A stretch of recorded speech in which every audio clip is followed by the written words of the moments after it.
Good morning, everyone.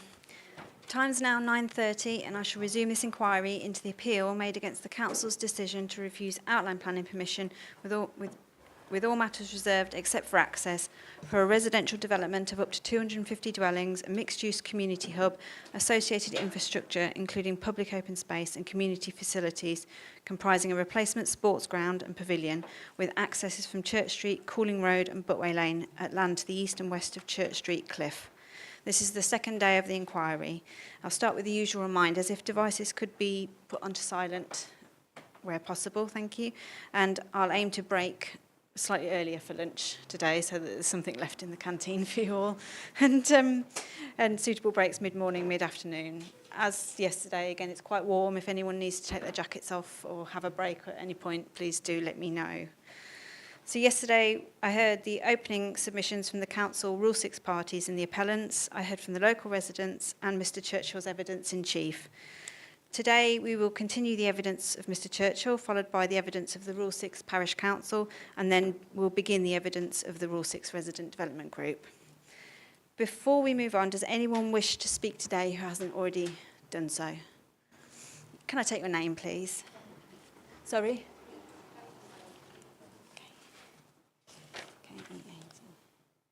Sorry, I missed that for the traffic noise out. Keats, is that right? Yes. E-S, thank you. Yes, sir. Holland.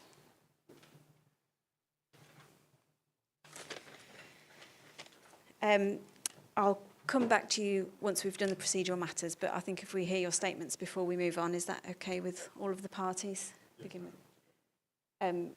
Probably. Oh, yeah, you're set up, aren't you? Is that all right? I'm easier to move. I'll just shuffle along there. Can we shuffle along just? Or they can have my microphone and sit there. Yes, we'll find a seat for you at the front. Thank you. So are there any procedural matters before we move on? Madam, just one matter. You asked us yesterday to collate the representations from interested parties, and Mr Simon is in the process of doing that. We were intending to send an email to PINS with the electronic versions that we've got to date this morning, and then we can follow that up if more come in, perhaps in a day or two, a second tranche of emails. The question is, do you want hard copies as well? In which case we can make those this morning as well. I'm happy with just electronic, if that's easier for you. That's not a problem at all. Thank you, Madam. We'll sort that out this morning, and of course, copy the appellant in when we send it across. Thank you. That's helpful. Yes. Said at the end of yesterday I would prepare a brief opening statement Yes. for record. I had a technical issue with my printer last Oh, night. dear. Obviously, if I wasn't here, I'd be sorting it out. But I have just distributed it by email. That's fine. Thank you. Yeah, I'm happy with an electronic copy. That's not a problem at all. Mr. Brunskill. Yes, I've also sent an electronic copy of the opening statement over to Jonathan Legg. You said you'd forward it Yes. to Pin, so that should be with you. Lovely. Thank you very soon. much. Also, we have a slight issue that Mr. Tim Smith can't be here today. Yes. He was going to be delivering some evidence on our POE's number 5 and 2. Yes. We do have a written statement from him, if that Okay. would be acceptable, or I have notes and could step in and give evidence. Also, the person who was meant to be giving evidence on POE 1 and 3 also can't be here, but I have notes and can step in. Right. do Okay. that. Thank you. Are you happy for the written statements and the notes to be presented, Mr. Strawn? Yes, Madam. If they're written, then obviously I can't ask questions No. about them. But Mr. I Brunskill wasn't. may be able to. Yeah, and assist. I wasn't proposing to ask a lot of questions anyway. But yes. Okay. Thank you, Mr. Dupay. No.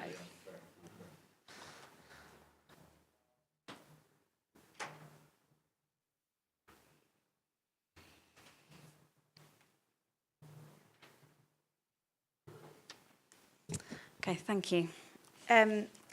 One point from me, Mr. Strawn, did you have a chance to consider whether you're happy for me to accept the petition? Have you had a chance to consider it? Yes and yes. Okay, thank you. I think probably we were discussing yesterday about the best way to do it. Perhaps if I have you seen the hard copy? Yeah, I've seen the first front sheet, and I've leafed through the pages. I haven't done anything further than that. No. I don't know. I think we handed it to. Oh, it's back. It's back with its owner, so that's good. Oh, okay, fantastic. I'm not the owner. Bearer, well, whoever owns it. Yes. So I think you probably do need it all. Yes, I think so. So just so you can see what it says. Yes, Yeah. so I was proposing that perhaps I had the hard copy of it, but if you wanted to look through the remaining pages in the meantime, then I'll have it when you've finished with it, and then we've not got any issues with it, sort Thank of details on the website. Are you all happy with that arrangement? Yes. Yeah. So, Mr. Wyatt, if Mr. Strawn could have it to begin with, and then I'll accept it after he's had a chance to have a good look at it, and then I'll keep it as a hard copy. I'll make 2 points. Yes. One is, as I mentioned yesterday, so we're actually working class community, and we felt that a lot of the people didn't go on Facebook, didn't do electronic, so it was important to get around and talk to as many people as we possibly could. One was for the petition. We didn't get around everyone because we didn't have capacity. Time was short, there were 3 of us. We wanted to go back to houses. It's quite difficult when you call and knock on the door, and people are out in the day, your evening, what time in the evening, we go back. So it was not always easy to get around and see everybody. We wanted to go back, but we couldn't. And the last one is that it's mentioned about multiple occupancy yesterday. Yes. The talk this morning was that surely the young people who are still living with parents, car drivers, workers, would be supported to tremble. They want your forecast job. Actually, they didn't. Thank you. I'll take a look through the petition then when Mr. Strawn's had a chance to fully consider it. Thank you. Are there any other procedural matters before we move on then? Nope. Okay, well, if there's no objections from the 4 parties, then I'll take the 2 additional local residents and hear from those first. Okay. So, Mrs. Keats, would you like to come up? Thank you.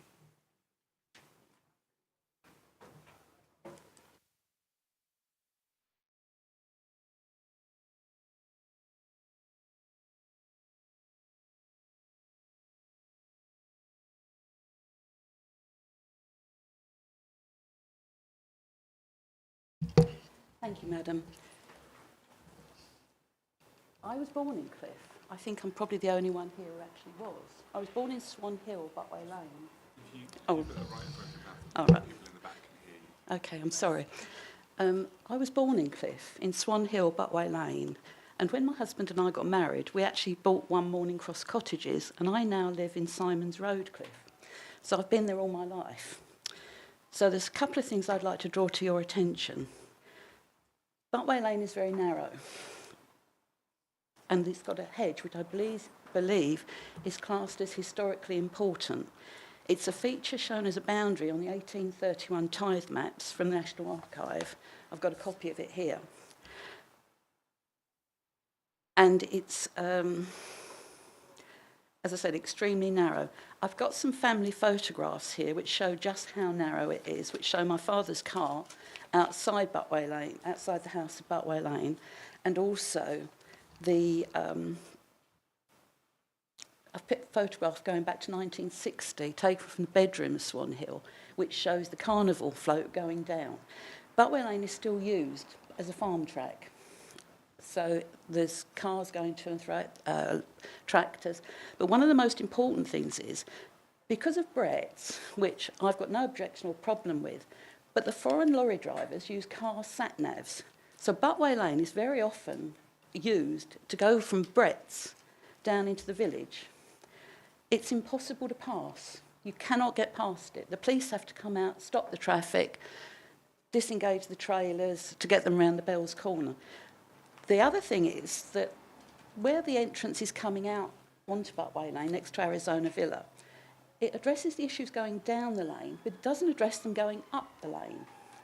There is a post-World War II, concrete Cold War bunker halfway up Butway Lane, which is where the hedge has been removed. And they did that to facilitate it going in. So the hedge would have been in the 60s all in one length, and then part of it was removed. It's never been replaced. But as I understand it, I'm disabled, and the way you would expect me to go from my house in Simons Road up to the Butway is along what I think on the proposed map is a byway from Higham Road up to the new recreation ground. I'd just like to say that if it's wide enough to take a disabled buggy, it will take a quad bike, and Cliffe has numerous problems with quad bikes, motorbikes and illegal access onto roads. It's going to make it a nightmare for the people living there.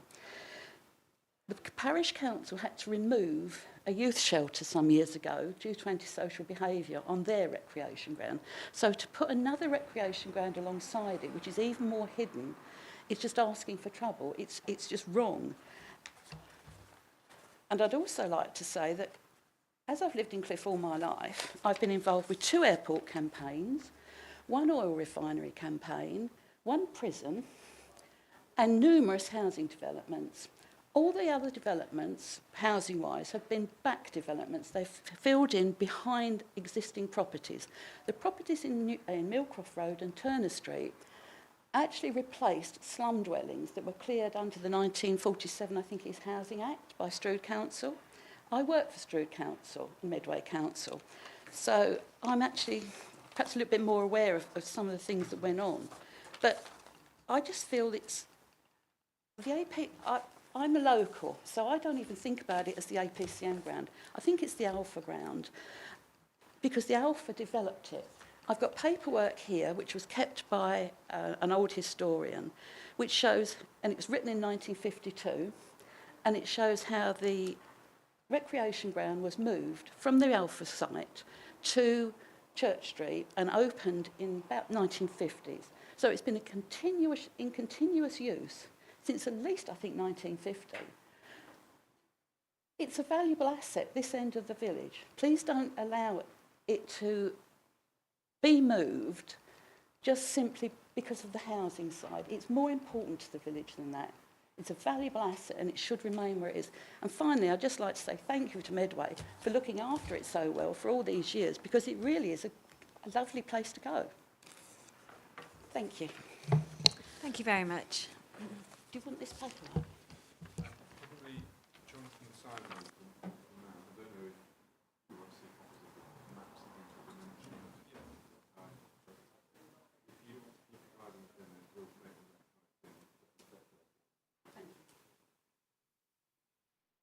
Thank you. Okay, and we've got Mr. Holland. Thank you.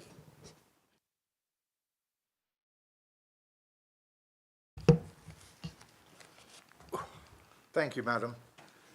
You've heard of the difficulties with villagers regarding Cliffe surgery.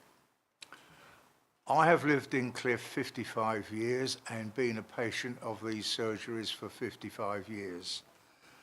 I would like to tell you of 3 of my experiences in the last 4 years to give you some idea of how we struggle. In December 2019, I was brought back from the north where I'd gone for Christmas because I was so ill. My friends waited. I went into the surgery and asked for help.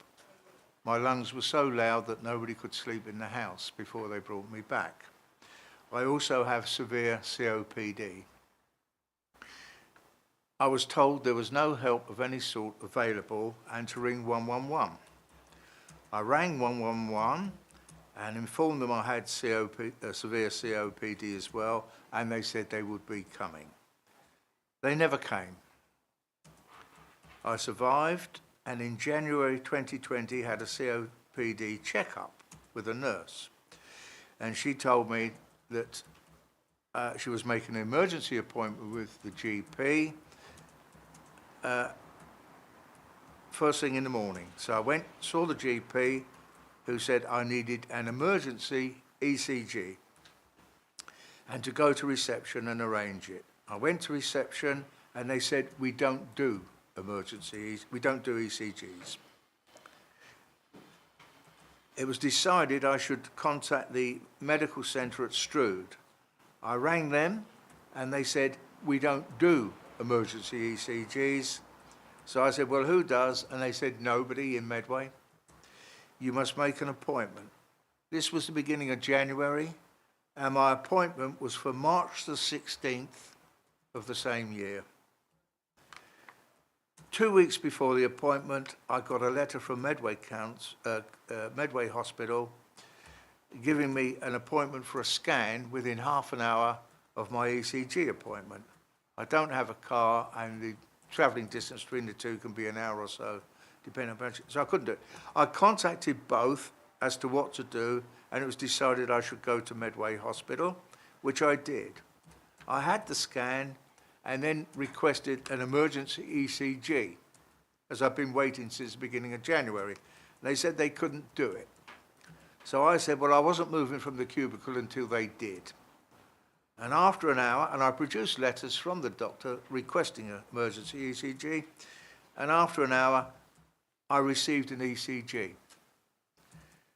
2 weeks later, I received a phone call from Dr. Stone, head of the surgeries, informing me that I had full congestion of the lungs on top of my COPD and 4 heart conditions. I said to her, I've had COVID, haven't I? She said, yes. I said, well, how can you help me with these conditions? She said, we're not doing anything. Not even that. I've got an extra beat for a start. Nothing, no help. I've had 6 jabs for COVID. Most of them I've had to walk to Cliffe Woods and back via paths, because when it was in its peak, I had a government letter forbidding me from going on buses or cars or taxis because of my severe, critically vulnerable condition. One of the times I had to walk there, it was -10, and I had to walk up paths because there's no path down the main road, as you know, and they were frozen with ice from flooded ponds, etc. Luckily, friends met me halfway with hot coffee, and I managed to get there and back at 78. I fell over in 2021 outside the doctor's surgery. The flap of my shoe went, caught the curb, and I went flat on my face on concrete. I went to the surgery for help, no help available. Ring 111. I phoned 111 and told them,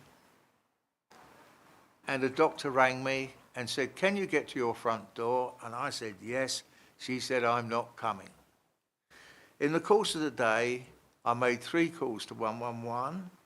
I received 17 calls back, the last one being 11 o'clock at night, when a Dr. Hussain from Ashford, who I believe to be 111 management, said, you don't need to see a doctor, you need x-rays and a consultant, and you can do that over the phone, you don't need to see him.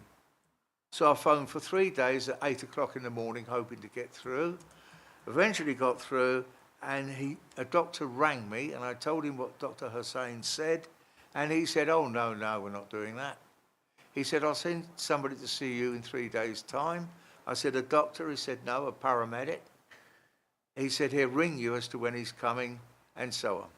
Well, he never rang, and he never came.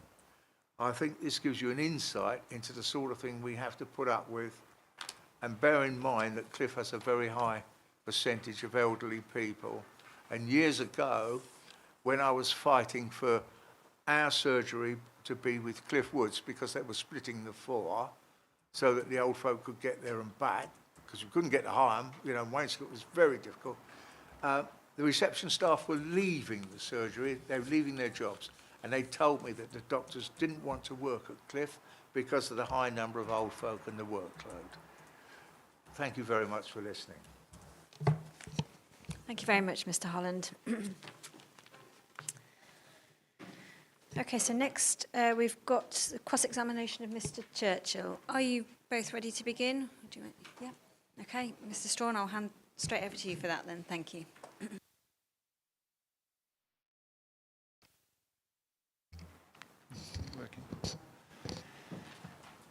It's getting a little dark in here, isn't it? I don't know if you can see. I've got screens, but if everyone's all right. You're all right then, okay. That's fine. If everyone's fine, I'll press on. Let me know. Okay.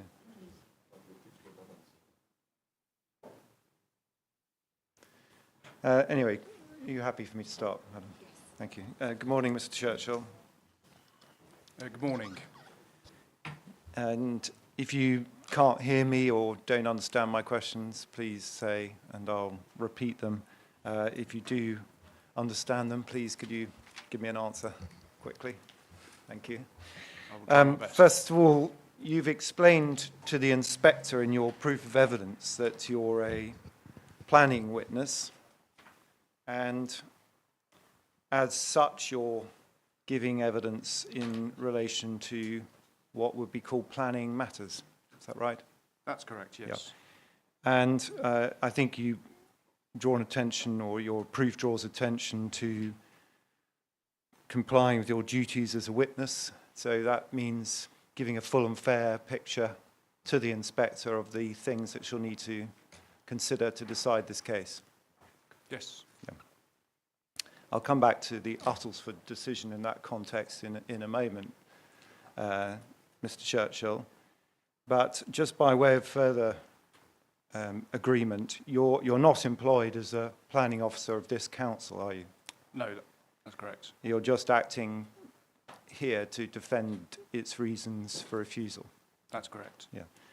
And the inspector can then fairly note that there is no one appearing from the council's planning department, or indeed any other department, to oppose this scheme.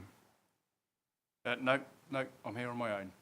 Yes, I know you're here on your own, but the significant point is that so far as the council's professional officers are concerned, their planning officers, their highway officers, environmental health officers, ecology officers, none of them support the refusal of this scheme, do they? Well, I mean, that was made clear in the officer report. Yes, so if the answer's yes, that's simple. Yeah, Yes, absolutely. Good.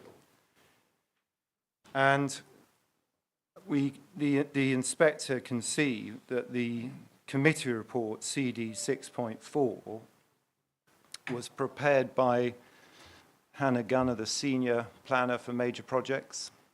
Yes, that's correct. And she obviously has experience of not just the planning policy framework, but the development constraints and opportunities of this area, correct? That's correct, yes. Very experienced. I can't comment on that. All right. I've known Hannah for a fairly short period. I know she's a well-respected officer, but I don't know the length and breadth of her experience. And I notice it was an officer's report, not just a single officer. So it's similar for the head of planning, who would have overseen that committee report and its presentation to committee. Yeah, I can only presume it went through the normal processes, which would be approval. And those officers all, in effect, support the grant of planning permission, the outline planning permission, subject to the conditions that are identified for this scheme, for this area with which they're familiar. Yes. Yeah.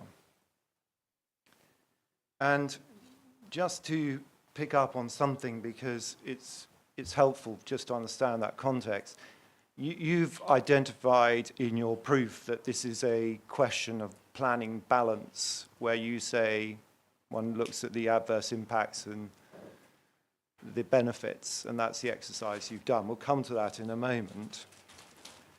And you say it's a question of applying the tilted balance. There's no dispute the tilted balance would apply here. We know that. But in fact, the conclusion of the planning officers was that the proposal complied with the development plan read as a whole, wasn't it?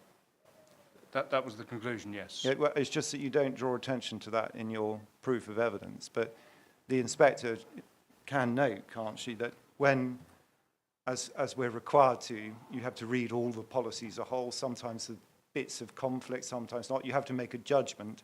The conclusion of the council's planning officers is this was a compliant scheme taken as a whole, so it would have been granted permission even without the tilted balance. Well, that was the view of professional officers, yes, Yeah. correct? Good.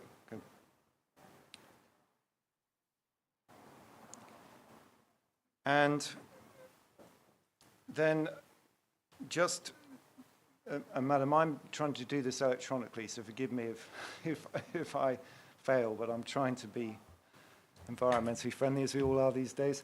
So, Mr. Churchill, in your proof of evidence, paragraph 10, if you could just turn that up for me. It's on page 5.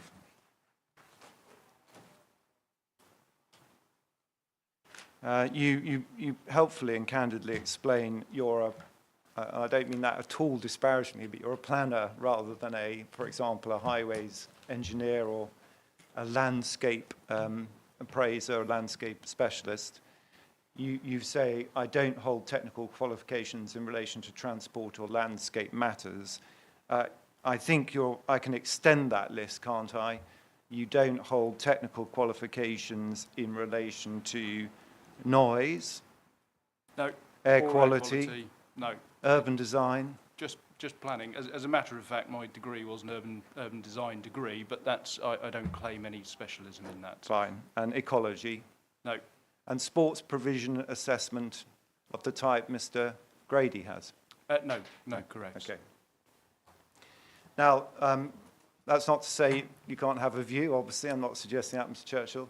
And the inspector may be qualified in planning rather than highways engineer. I don't know, I'm not going to. But clearly, decision makers don't necessarily have to have qualifications in all of those departments. But there is a conventional approach. See if we can agree, Mr. Churchill. In matters of technical expertise, the relevant decision maker, be it the council's planning officers initially, the council itself, now the inspector, even the Secretary of State, draw on the technical appraisals in acknowledged disciplines, don't they? Yes.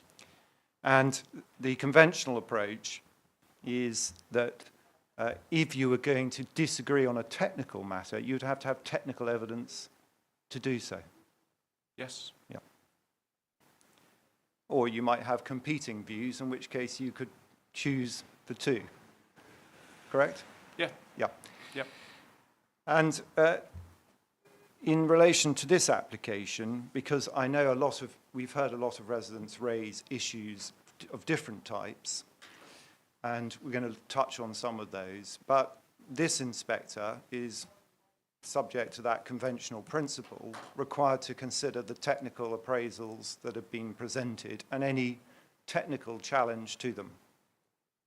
Yeah, correct. And as far as I can see, Mr. Churchill, there is a wealth of technical appraisal material in front of the inspector, because this is an environmental statement case amongst other things. And there isn't any technical challenge to any of those technical materials in issue here. No, that's correct. Yeah.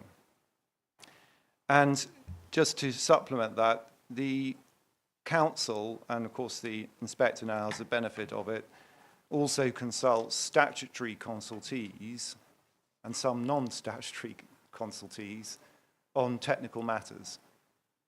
Yep. And they are able to offer a view on technical matters as to whether proposals are acceptable or not, which helps inform the process. You don't have to just rely upon the applicant's assessment. No, that's fair. And that's happened in this case. It has, yes. And so, for example, to take an example, because it crops up in residents' concerns, the planning application has been the subject of a comprehensive ecological assessment, hasn't it? Yes. And there's a report based on survey work. And the conclusion, broadly speaking, is that there's this proposal, if it's allowed to go ahead, will result in a greater than 20% biodiversity net gain and no unacceptable impacts on ecology, actually benefits. Yes? Yes. And you agree with that? You've got no reason to challenge that? I've got no reason to challenge it. Yeah. But that conclusion is not just that the inspector's taking from the applicant's expert. KCC Biodiversity, which I think is Kent County Council Biodiversity, was consulted, and they appear in the council's committee report, their response. They were satisfied similarly. Yes. Natural England. Yes. Yeah. And so when it comes to an objective appraisal of the planning scheme, it is important, therefore, as a planner, you would agree, Mr. Churchill, to follow the technical evidence, unless there's good technical reason not to do so. Yes. Yeah. It would be boring if I went through that same process in relation to all the disciplines, but is it fair to say, because there's a long list of statutory consultees, there's, for example, National Highways on the strategic road network, but there's Medway Council as the local highway authority. They've all been consulted and are all consider the scheme to be acceptable in terms of its technical appraisal. Yes. Yeah. So another hot topic we know, traffic congestion and highway safety and amounts of traffic being generated. That has been comprehensively assessed by the applicant, hasn't it? Yes. That assessment's been scrutinised by the council's Highway Authority Department. It's a unitary authority, but by the Highway Authority, local Yes. Highway Authority, as well as the Strategic Highway Authority. Yes? Yes. And they're all satisfied that there isn't going to be any unacceptable impact on the road network or traffic congestion. Yes. And I know that obviously residents have a different view based on perception, as you put it, but the right course in those circumstances is to follow the technical evidence, isn't it? Well, yes, Yep. It's necessary to follow that technical evidence. It's obviously within the gift of the council to take a view based on perception. Well, you say that. I'm not sure that's right, Mr. Churchill. We'll come to that in a moment, based on perception, because we'd have to find a legitimate policy basis for that. But so far as you and I are concerned, and conventional planning approach, where it's technical, you can't have a different view on the technical matter. It's either right or it's wrong. Yeah, I accept that. Yeah. So Within the ambit of that technical discipline, yes. Yes, and someone could come along, for example, and say, you've failed to take into account in your traffic model the cumulative impacts of the schemes being granted at Cliffe Woods. Yeah. But no one did say that because the transport assessment was scrutinised for that, and it does take account of the cumulative effects of Cliffe Woods. So when people raise concerns about, well, how is it going to cope with all of the development that's been granted at Cliffe Woods, that's already factored into the assessment. Yes. And the conclusions about no congestion problems are based upon cumulative assessment of all the traffic that's going to be generated by that development. Yes. Yeah, good. And as I said, Madam, I wasn't going to go through all of the technical responses, but can I just be clear, Mr. Churchill, where the other areas which touch on matters that are raised in this inquiry, which are of significance for the inspector? Sport England is a statutory consultee because of the effect on the playing fields and facilities. You're nodding, I know, but the inspector's got a head down, so yeah, it may not sorry. be see, but it was a yes.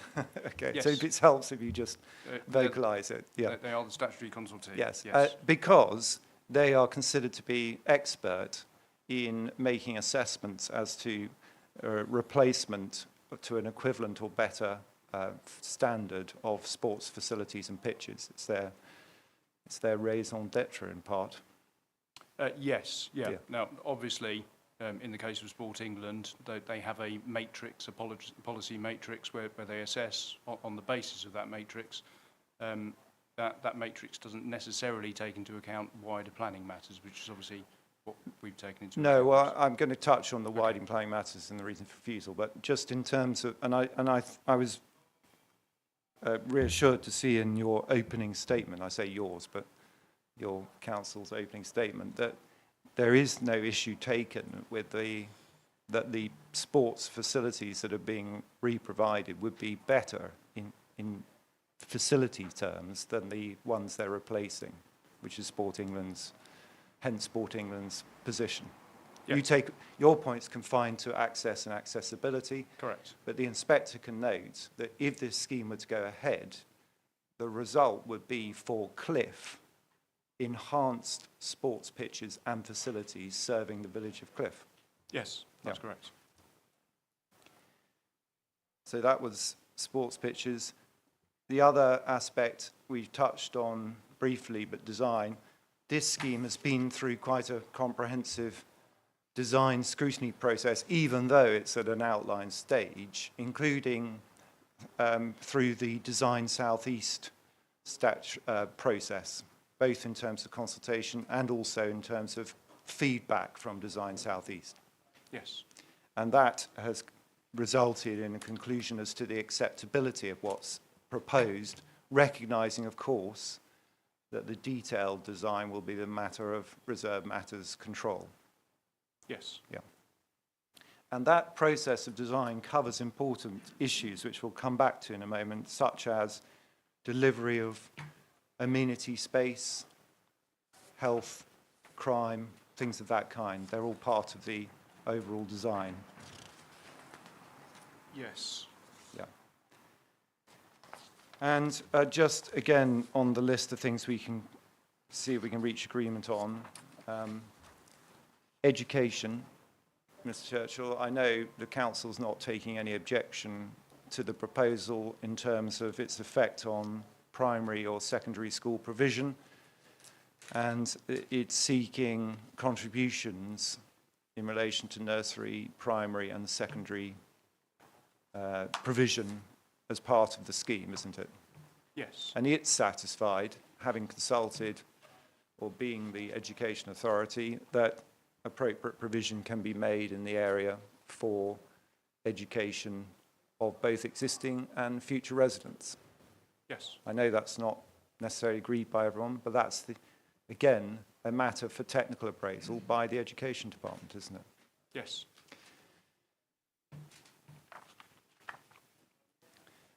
Could we just turn, I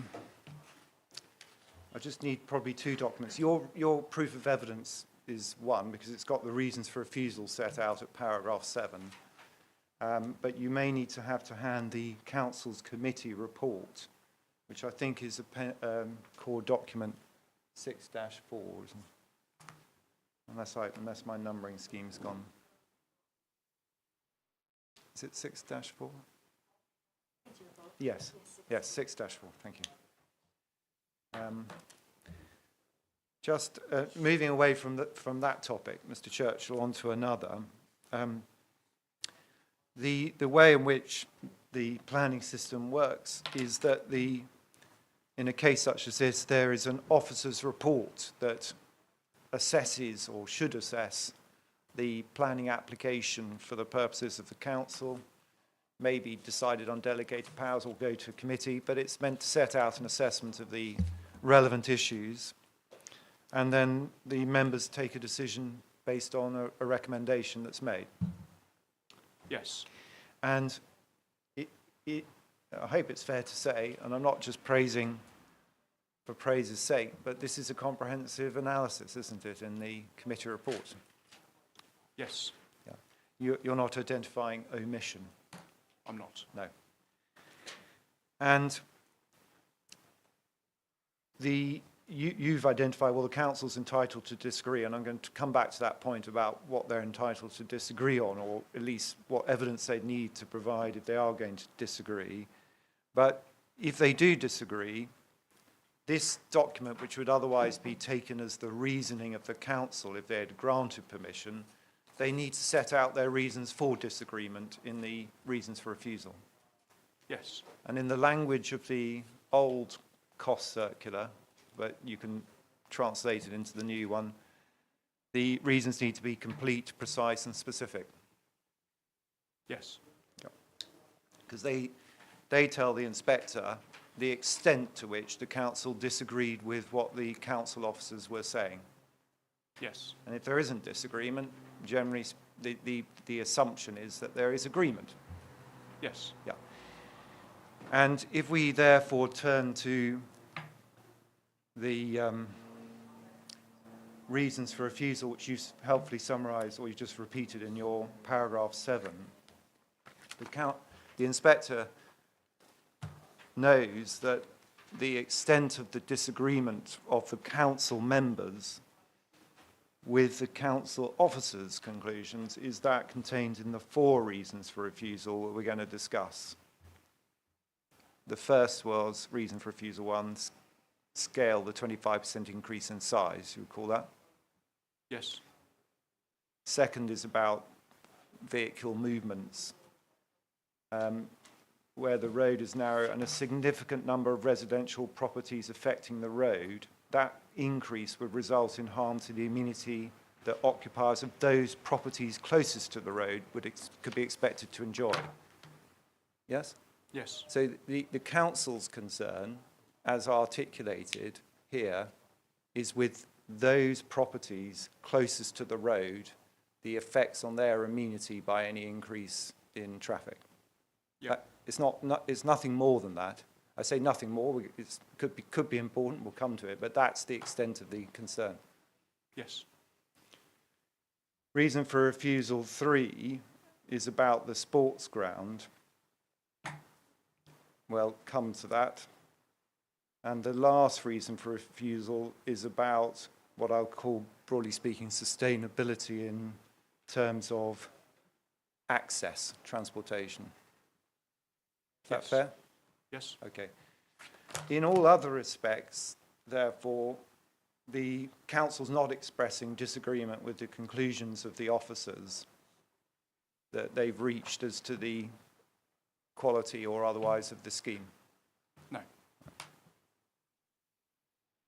And so it's evident from that, we don't need to necessarily go through everything in the committee report, but the point I made about, for example, education contributions, GP surgeries, ecology, agricultural land, which are analysed to greater and lesser extent in the report, the council is satisfied that there is no basis for objection to this scheme on any of those grounds. That's correct. And you're not bringing any evidence to suggest they were wrong about that? That's correct. Yeah, okay. And just to be clear, that doesn't mean they're not important issues, but they are issues which are, in the view both of the council officers and the council members, covered by other policies or other measures to which appropriate contributions are made to ensure the development is controlled. Yes, that's correct. There's quite a long list of contributions which the inspector will see, including things like library and matters of that kind. Yeah, Yes. good.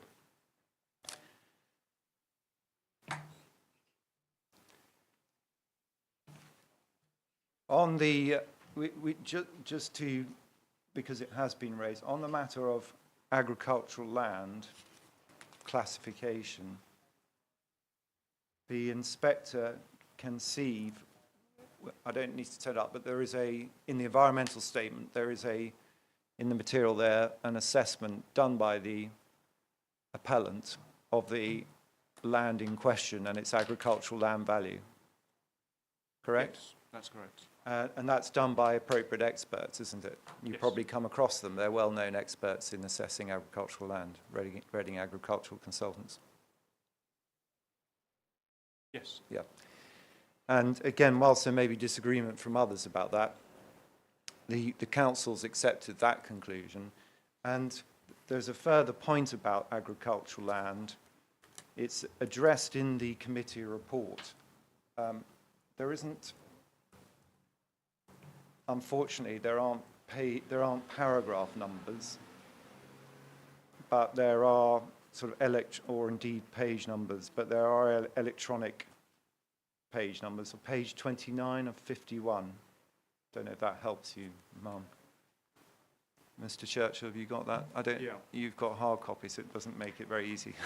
Just aim But- for the middle. Yes, it'll be about just over the middle, and there's a heading halfway down the page, agricultural land, Yes.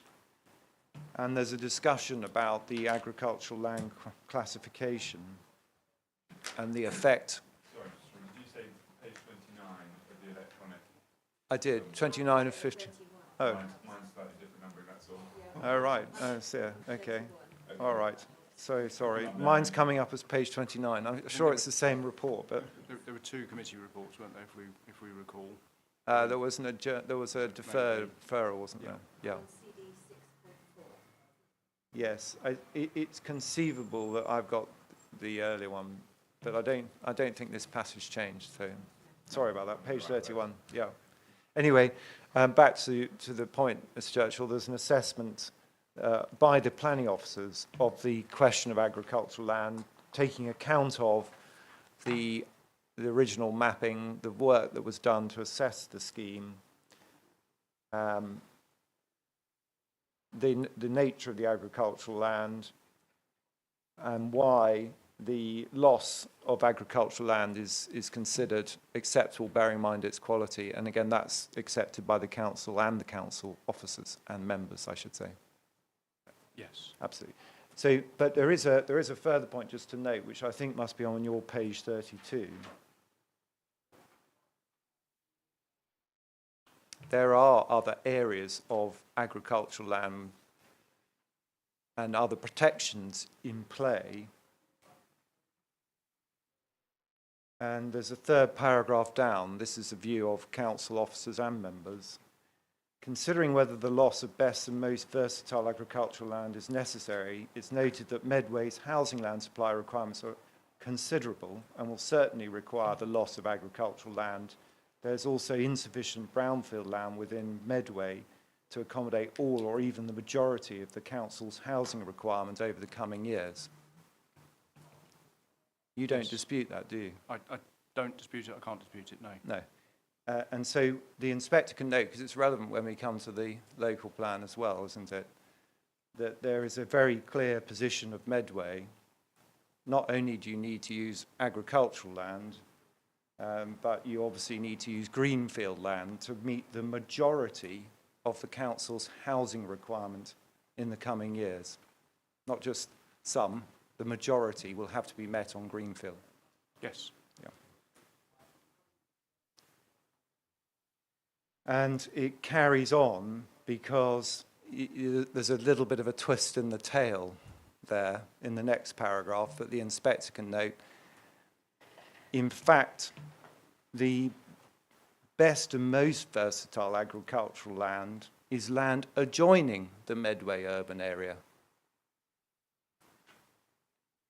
So not only do you need to use greenfield land, but if you want to avoid using the best and most versatile agricultural land, you can't use the land adjoining the Medway urban area. Yes. Yeah. So places like Cliffe, and that doesn't necessarily mean it's going to be acceptable, we'll look at that in a moment, but clearly places like Cliffe outside the main Medway urban areas are going to be required to meet the majority of the council's housing requirement. There will be a need to sacrifice agricultural land, absolutely. Yeah, no, that's true, agricultural land, but to avoid the best and most versatile land, you're going to have to look outside the Medway urban area, because the twist in the tail is the best and most versatile happens to be up against the urban area. Well, I mean, I can't take a judgment on that. I'm not asking you to, I'm just asking you to read the committee Well, I've report, read the because the committee council report. members have taken a judgment on that. Yeah, no, I've read got- the committee report, and I understand the judgment that was taken. Best and most versatile will need to be lost to housing. No, that's not the point I'm putting, Mr. Churchill. What the council is certainly saying, you've already agreed, that yes, you'll have to use greenfield land, but the other twist in the tail, if that's the way one wants to look at it, is in fact the greenfield land adjoining the urban area, the Medway urban area, is actually the bit that's best and most versatile agricultural land. Hence, using land at places like Cliffe, which isn't the best and most versatile, it's down to 3 or 3A on a small part of 2, is more, if you want to protect agricultural land, it's going to be the better use. I don't want to take a wider point with this, but as a matter of fact, grade 2 and grade 3 are best and most versatile. All right. So they fall within the same category. I ultimately. see, that's your point. Okay. All right, fair enough. So you've got no difficulty, and indeed you'd encourage the inspector to follow the approach that's set out in these paragraphs. Yeah, I would find it very difficult to suggest otherwise. Yeah, good, okay.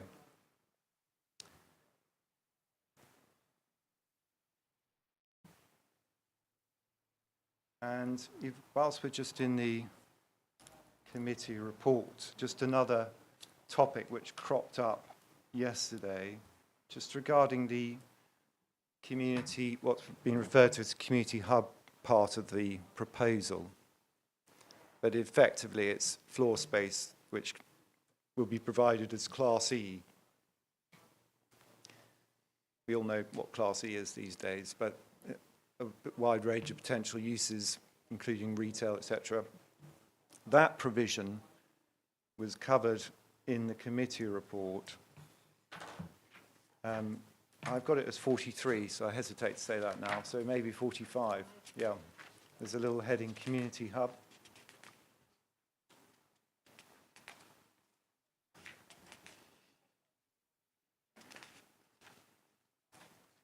You got that? Yes. And we've got an assessment by the council officers, which the council members again don't disagree with, so we take it they agree. It's been considered a central hub for the village, would provide more opportunities for community interaction and services. That's the position of the council, isn't it? Yes. It identifies use Class E, exact uses to be discussed and agreed with the council, the parish council and locals at detailed design stage. It could provide workspace, retail use and or cafe restaurant for the community. And it will be important for it to complement existing services in the facilities rather than compete or replace them. And that then has led to the suggestion of an imposition of a condition or restriction that it shouldn't be seeking to compete with the memorial hall. That's the way the council's dealt with it. Yes. So although you haven't drawn attention to this in your proof of evidence, that the council's position is the community hub is an opportunity for additional community interaction and services beneficial to the village, correct? Yes. And it would be in Class E with the opportunities that affords, and that any concern about impact on the Memorial Hall and its activities is addressed by a condition Yes. or restriction. Yeah. And Class E, of course, would include the provision of doctors or dentists if they so chose to come. If they so chose to come. Yeah. So far as the council's concerned, both officers and members, the provision of the community hub that forms part of this proposal and is addressed in detail in the application is a positive benefit for Cliffe. Yes. Yeah. Yeah. It's a positive benefit. Obviously, it's the weight that's to be attributed to that is something that needs to be considered in the round. But Well, I can understand it's a positive benefit. Yes. Yeah. Where do you deal with that positive benefit? I don't deal with it specifically in the proof. Obviously, discussed it yesterday.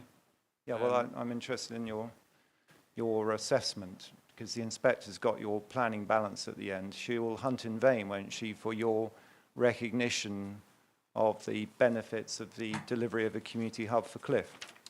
Yeah. Well, as I said yesterday, towards the end on the planning balance section, it is an add-on to the core benefits that I have assessed. Well, you mean an add-on? You didn't assess it in your proof, did you? Not specifically, because it's one of the add-on benefits. I accept that there are some other add-on benefits. Well, I don't know what an add-on benefit is. It's just a benefit. You call it an add-on. It's part of the proposal. It's a benefit. Why are you diminishing it as an add-on?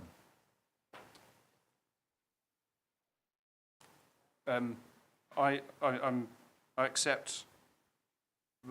Well, the approach that I've taken in the proof, and I hoped I'd made this clear yesterday, is I've considered those matters of what I would consider to be significant importance in the planning balance. Well, I haven't gone into the minutiae on the basis principally they're not necessary absent the development. Well, that's not the case, is it, Mr. Churchill? The delivery of a community hub with the additional Class E services and facilities is beneficial to the Cliffe itself, regardless of the development, isn't it? Well, I haven't seen any evidence to suggest that that's necessary absent the development. Well, you don't think it needs any, you think it's a sustainable settlement in its own right without any additional services and facilities? No, that's not what I've said. That's Right. not the, So, not Mr. the point Churchill, I've taken. It's unclear to me exactly what will be located in the community hub. I understand it's a potentially wide range. I understand that completely. But the point is, and it's my judgment, that it is not necessary absent the development. yeah. Well, so you say now. Back to my question. It's a benefit which the council itself recognised in the committee report, as you've agreed. Yes. It's a benefit to the village of Cliffe.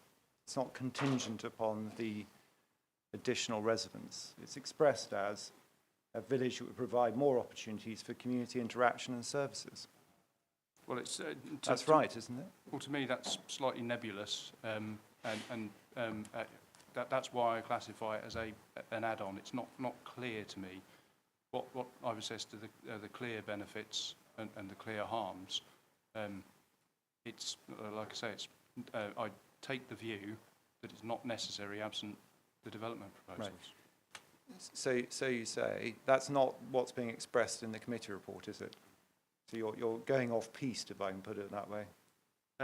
Well, I've read the assessment, and I mean it is couched with caveats as well. Well, it's being identified as a benefit, isn't it? Do you want to? I don't dispute that it has the potential to be considered a benefit. What I'm suggesting is that it is comparatively minor and contingent or not necessary absent the development proposals. Is that your you say you've read the assessment? Is that your extent of the understanding of the assessment? That's my judgment, yes. No, no, Mr. Churchill, just focus on my question. You said you read the assessment. Is that passage there the extent to which you think the matters considered by the council? This passage in the officer report? Yeah. Yes. Yeah. Well, can you just go on, please, then, to page... it's not coming up now. There we go.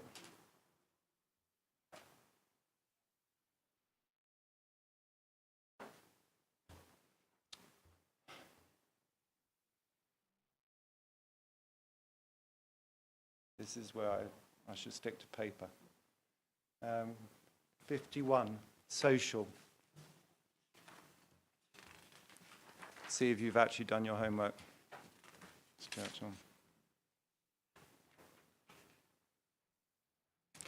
This is a heading relating to an important, one of the 3 golden threads of the MPPF, isn't it? Yes. Yeah. And the inspector can see that the assessment of the council officers and members, because there's no disagreement with this, goes far beyond what you've just suggested. 4th paragraph down. The proposed community hub will provide an accessible and identifiable focal point for the local community. Whilst the precise use of the building is yet to be agreed, the hub will potentially provide the opportunities for local business to trade in the village and new retail and restaurant cafe space. It will be designed to emphasise place-making principles, which will ensure it's a destination existing local people and new residents want to visit and use to socialise. The siting of it is at the heart of the village. It will ensure it's within walking distance of existing dwellings as well as those proposed. The provision of additional services and amenities within the settlement will encourage active forms of transport, such as walking, cycling, reducing reliance upon private motor vehicles. So would you like to retract what you just said, Mr. Churchill? That was obviously wrong, wasn't it? Well, no, it says here very clearly, while the precise use of the building has yet to be agreed. Yes, that wasn't my question, Mr. Churchill.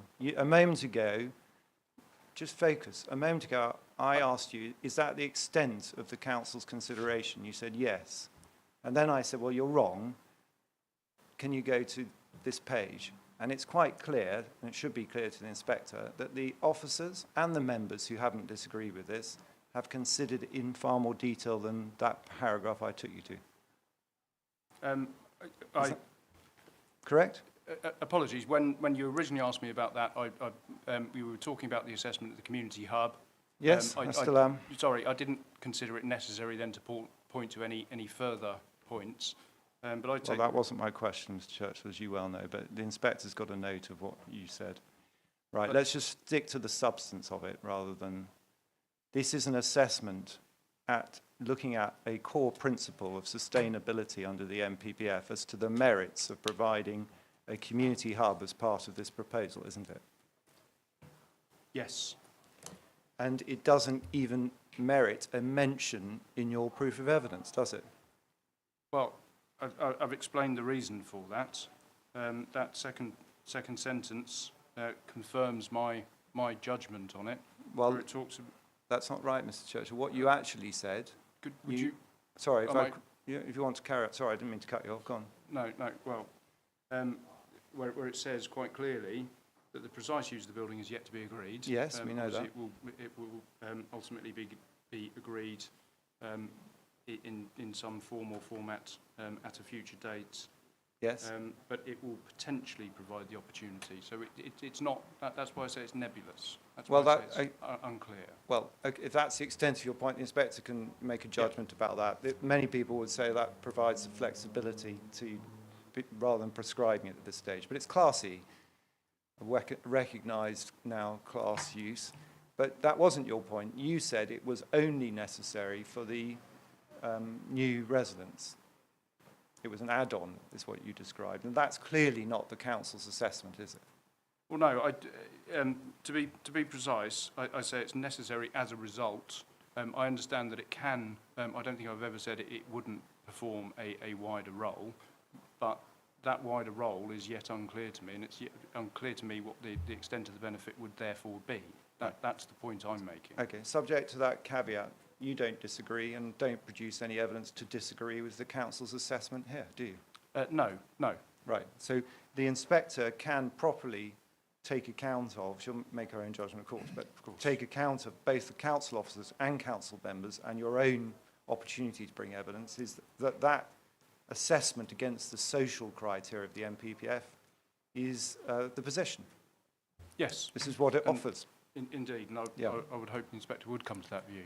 Well, yes, it's just that she won't if she read your proof, because it's completely silent about it. That's fair, isn't it?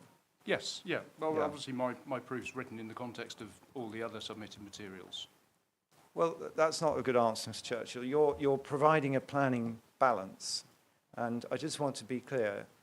All I'm trying to make clear is when the inspector goes away and reflects on your proof of evidence, is she going to get a full and reliable picture of the benefits versus the harms? Answer no, because you've left out a core part of the assessment on the community hub, which we now agreed. That's fair, isn't it? Well, I don't accept that it's a core part. That's... Okay, take a part. A part. So it's a fair, my criticism of your proof is fair, isn't it? If the inspector wants to have a balanced picture, benefits and harms, she'll want to think about the community hub. What's the view of the council on it? It's here, not in your proof. Correct? Yep, that's fair. Good. So let's just think about another point of importance when that assessment comes to be made. We've dealt with technical matters and the approach to that. There is a further point of principle the inspector is expected under the law to observe, and that's consistency in decision-making. Isn't that right, Mr. Churchill? Yes, yeah. Obviously, decision makers are entitled to come to their view in the context of the case, but consistency in decision making is something we always search for. Yes. Yes, that's important. I mean, it applies at sort of different hierarchical levels, but it's important that for the Medway council area and the application of its policies, the inspector, so far as possible, either applies a consistent approach or, if departing from that approach, needs to explain why. Yeah. And again, one of your jobs is to try and help the inspector with that task. Yes. Yeah. And let's just see if you've done that. You referred to the Uttlesford decision yesterday. We can get that out in a second. I'm not going to take you to it right now. But let's just see if you have helped the inspector on this point. Go back to your proof, please. If the inspector goes away with your proof to reflect on the development plan, which obviously that's one of the tasks for a decision maker, the inspector will read your proof on policies S1 and S2 as set out at paragraph 26 of your proof onwards. Yes. Yeah. And the inspector would read your view in paragraphs 28 that policy S1 of the Medway local plan, we'll look at the detail of it in a moment. Your evidence is it conforms with the fundamental principles of the framework. And you say it attracts, you say the question about development of fresh land is out of date. Well, we all already looked at that in a slightly different context. But you then go on to say this is a policy that attracts significant weight because of its consistency with the framework, don't you? Well, the final sentence there, I don't change my view from what I've written as a whole there. Yeah. The core principle of seeking to prioritise and direct development towards the most sustainable and accessible areas continues to apply and attract significant weight. Oh, okay. So you're saying the policy conforms with the fundamental principles of the framework, are you? I don't know quite what you're saying then. I'm saying, What weight are you attaching to this policy? I'm saying that the core principle of seeking to direct development towards the most sustainable and accessible areas Right, conforms with the MPP, with the framework. right. What weight are you attaching to the policy? That part of that policy, I'm attributing significant weight. The other bits? The other And it's bits, quite difficult because you're now dissecting the policy into bits, which may make it more difficult to the inspector, but you're not expressing a view on the weight of the policy as a whole then? no, the policy obviously seeks to place restrictions on development of fresh land, to which I'm attributing limited weight or no weight. Right. But the core principle, it's the common man's reading of the policy of seeking to direct development towards the most sustainable and accessible places, I consider, Right. due to conformity with the framework, should still continue to attract significant weight. Right. Okay, well, as I said, I'm not sure that necessarily tells the inspector overall what weight, but you've given your answer. But let's just read on. So you're saying core policy up to date with the framework, 29, and then policy S2, you just simply say at 32, this accords with the framework and it's up to date, policy S2. That's your advice to the inspector, paragraph 32. Again, in relation to the management of the location of development and the requirement to promote adequate facility or provide adequate facilities and access to public transport, that those are the principal elements, the core elements of that policy that I consider are both in conformity with the framework and attract weight. Well, okay, I just wanted a straightforward answer. You're standing by paragraph 32. The policy is up to date and accords with the framework, is your advice to the inspector. Is that right or wrong? Yes, that's right. Right. Let's see if you're assisting the inspector in terms of consistency, because the inspector needs to try and work out how much reliance to place on your evidence, Mr. Churchill. Is it going to lead her potentially into error on the consistency principle? Can you just turn to the core documents, the CD 9 2C, which is the Council's decision on Cliffe Woods and the grant of permission for up to 225 dwellings that are, Madam, you've probably seen are being constructed as you pass through Cliffe Woods at the moment. I'm sorry, that numbering doesn't. That's what I've got. Sorry. CD 9, 10, 9, 11, 9. Ah, okay, we've got. Decision notices, and then 9, 8, and 9, 9. Sorry, we had a different number. That's not great. You've got a different numbering system. Let me just check. It's the MC 190287. Thank you very much. CD 9.8.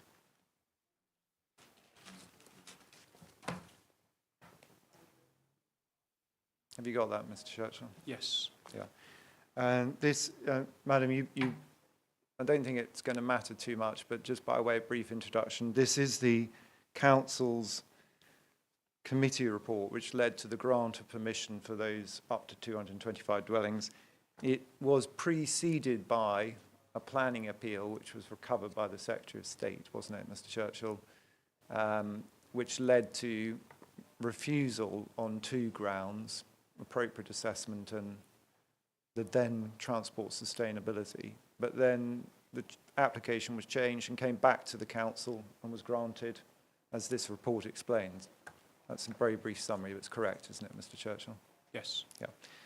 And as part of that, the council report to their own committee what the Secretary of State said in his assessment of policies S1 and S2 for a development proposal in Medway, just down the road.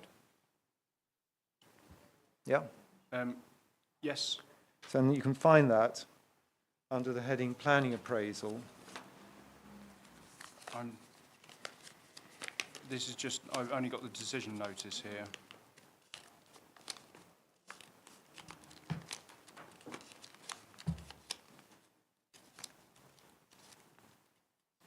I fear that the full document link that we've been sent by the council hasn't had that committee report added to it overnight. Although that's the very thing I asked. It's got every other one, but not that one. For some reason, 8A is missing. Well, I only have decision notices available to me rather than committee reports. Maybe you refresh your link. I wish I could. Have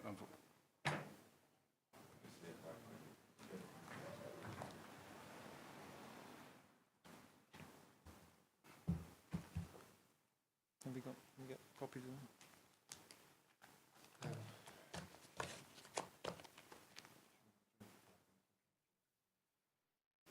I mean, maybe it's simplest if we just get some hard copies of it. Was it made onto your system?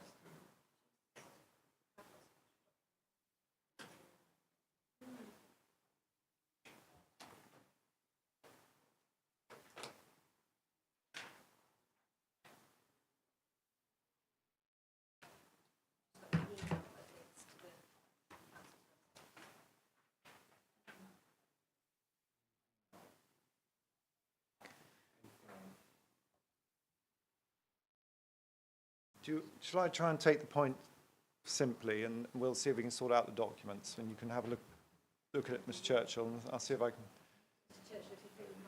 Yeah, if you want, we can come back to it once you've got it. The very short point, although it's taking a long time to get there, is the Secretary of State, in his assessment of the case, concluded that the proposed scheme was not in accordance with BNE 25, which doesn't arise here, S1 and S2 of the local plan. The Secretary of State considered these local plan policies are not fully consistent with the National Planning Policy Framework, and that policies S1 and S2 run counter to the objectives of the framework to significantly boost the supply of homes, and the weight should be reduced to all three policies to a moderate weight, and the conflict with them that arose in that case, moderate weight. Were you aware of the Secretary of State's decision in relation to Cliffe Woods? Aware of the decision. I don't have it. I don't have that document in front of me, but I was aware of the decision. Yes. Right. Subject to you confirming what I read out is accurate, it's clear, isn't it, that for the purposes of consistency, the inspector, absent her own reasoning,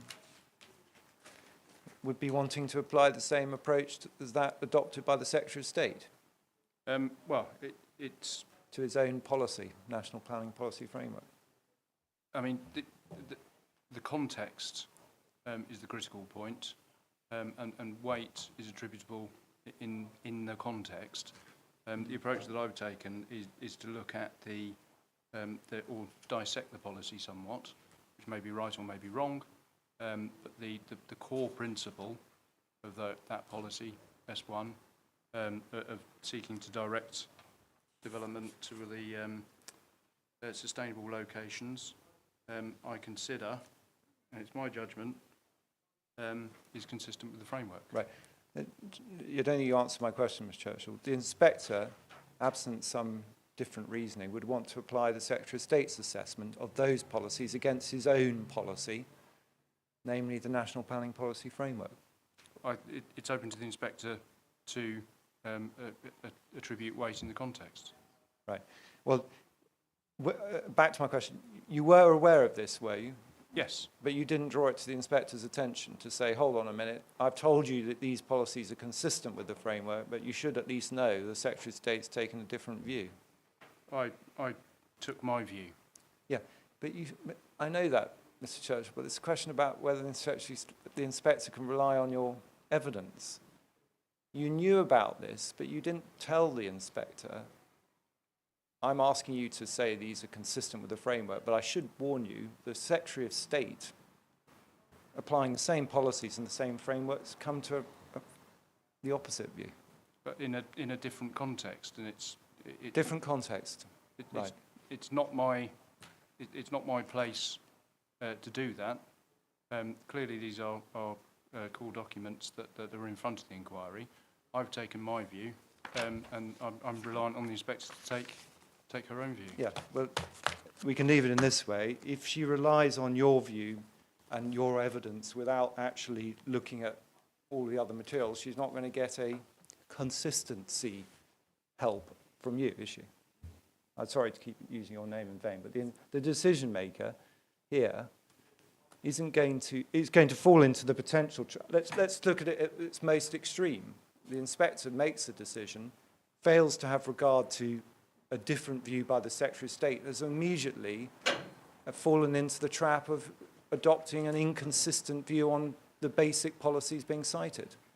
Oh, it's my view. It's open to the decision No, maker. that's not. I know that. We're dealing with a different point. This is about just leading someone into error.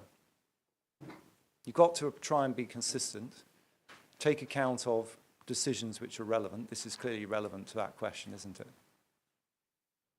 Yes? Well, yes. Yeah. And if you didn't draw it to the attention of the inspector, say your view's different, you're just leading the inspector down a path of error. It's not my intention to do that. What I'm intending to do is to set out my view in the context of the case that's in front of us. Okay. We do need to come back to this decision for another section, but bearing in mind you haven't got it in front of you, I think I'm just going to pause that bit. I was going to deal with it now in one place, but let's just pause. We'll get a copy of the decision for you so you can see it. And then the only, I think, appeal decision that you did refer not appeal decision, sorry, I'm falling into my own trap, decision that you thought fit to refer the inspector to in this context was one relating to Uttlesford, the Elmdon ID4 decision. Yes. Yeah. Right. And Let's see if that helps. Well, it was a decision that's fairly recently issued. I obviously haven't sought reliance on it in my proof because it wasn't issued at that point. I thought it would be helpful. Well, let's see if it is helpful. As compared with the Cliffe Woods decision, which relates to development down the road, the same policies, the MPPF, etc. See if this actually helps the inspector. If the proposition is that any decision applying the tilted balance requires you to look at the benefits and harms and make a judgment, that's hardly controversial, is it, Mr. Churchill? No. Yeah. If that's all you're taking it for.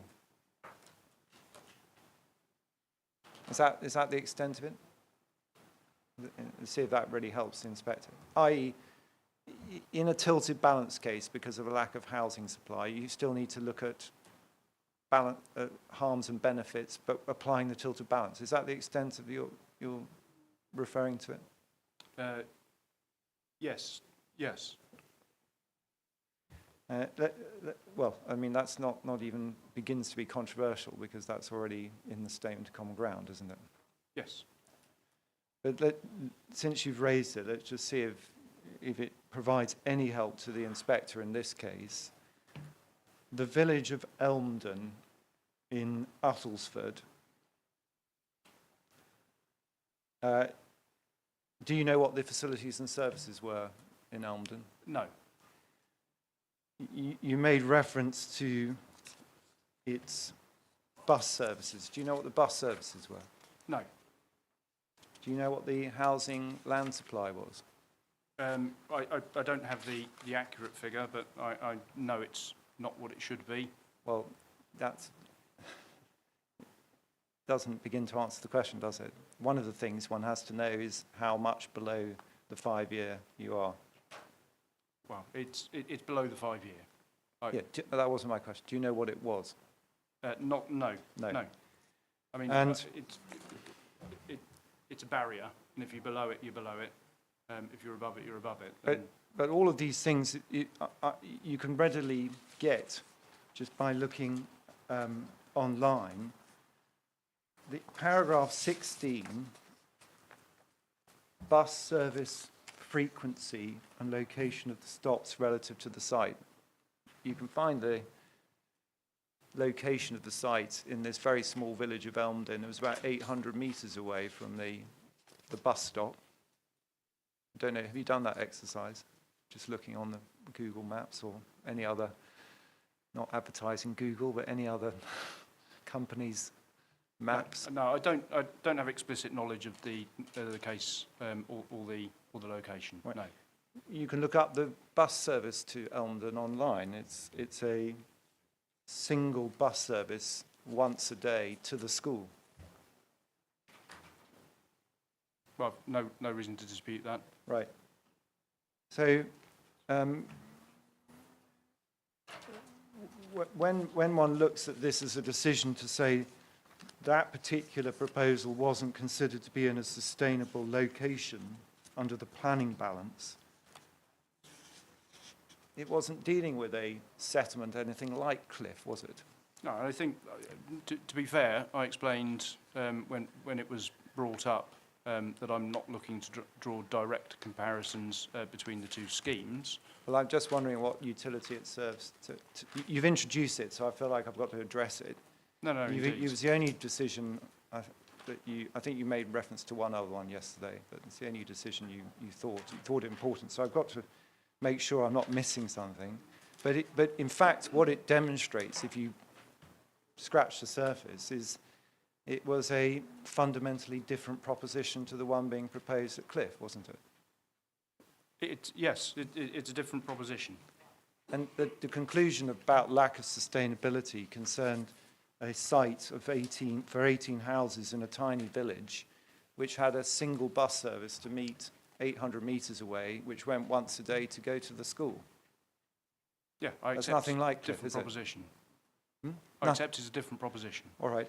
And the planning balance wasn't even just related to sustainability in that sense. It was also a assessment of its impact on character and appearance. It was on a substantially elevated site visible around the village. Yes? Yes. It had unsafe visibility displays for access, Yes. causing highway safety issues. Yes. And it failed for all of those reasons. Yeah, well, it failed for all the reasons that we went through yesterday in chief. Well, no, because you didn't go through all the ones I've just been through. Right. I sought to summarise the planning balance Well, section. You went to paragraph 16. I've got a note here. As I listened to your evidence in chief, and I'm sure the inspector dutifully did as well, you took her to paragraph 16. You said it was helpful. Those are the words you used. Why is it helpful to the inspector to know that in the case of Elmdon, about which you provided no details, even though you could have done, that the inspector was considering a site with a bus frequency which doesn't even begin to compare to that of Cliffe, and proximity to location to bus stops, which don't compare to what we're proposing? How's that helpful? Well, I prefaced the whole process by accepting that the context was different. I was pointing to those elements that I thought were helpful in the decision-making process, Yeah. including the majority of the paragraphs under the planning balance section. But can we agree it's not helpful? Paragraph 16 is positively unhelpful unless you know the details. Well, it's different. Yes, so it's not helpful, is it? Well, in many cases where we're looking at appeal, the circumstances are different. No, sorry, Mr. Churchill, please focus on my question. I know it's different, because I've established that, not you. You didn't tell the inspector about bus frequency services or location. You said it was helpful. It's unhelpful because it's actually making a specific comment about different details, which have no application to Cliffe. I consider it helpful in the round.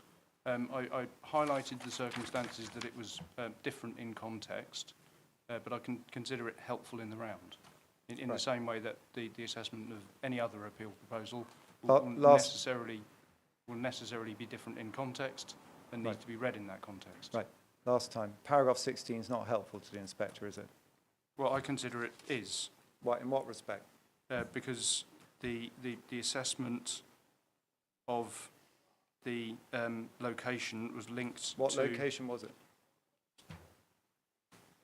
the appeal site. Yeah, well, what was its location? You said you don't know. Well, I mean, it's set out in the document itself. It's adjacent to the village of Elmdon.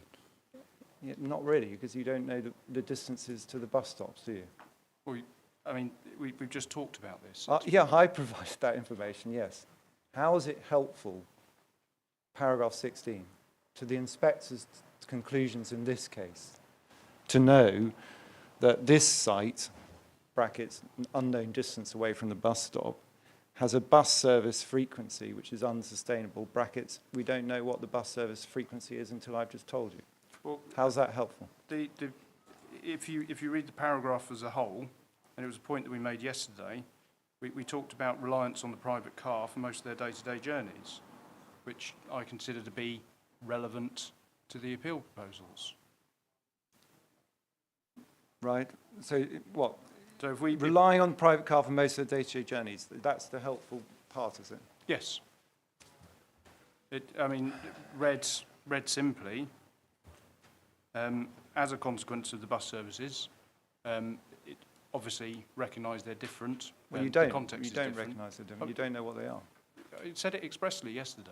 I recognise the context is different, but the proposal would rely, or the residents of the proposal would rely on the private car for most of their day-to-day journeys. As such, the site is in an unsustainable location. It was that latter part of the sentence. You think that right? You think That's, right? Do you? Well, I'm going to leave it to you ultimately just to see. But just to be clear, Mr. Churchill, you think that that statement is unconnected to the question of bus service and frequency and location to bus stops? I consider Do it. you think it's unconnected or connected? I consider it to follow directly from an assessment of reliance on the private car for most day-to-day journeys. Yeah. Is the frequency of the bus service and its location relevant or irrelevant to that assessment? Well, it's clearly relevant in the assessment that was undertaken, yes. Right. And Madam, there are other points of difference, but I'll leave you to read the decision in full and see if it helps you. Right. Then, if we could go to the reasons for refusal, back to paragraph 7 in your summary. Paragraph 7, your summary of them in your proof.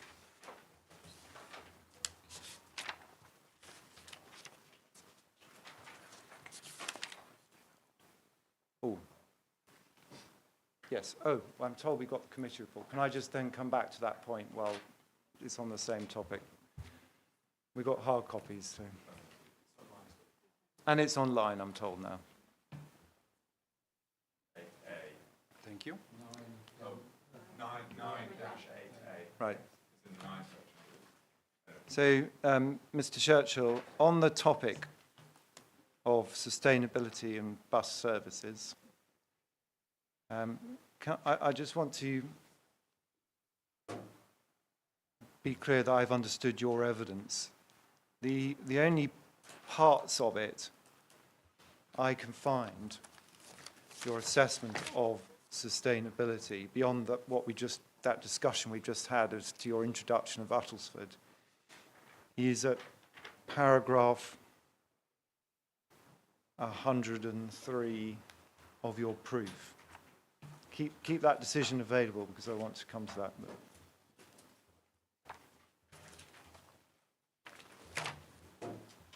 We're looking at public transport accessibility.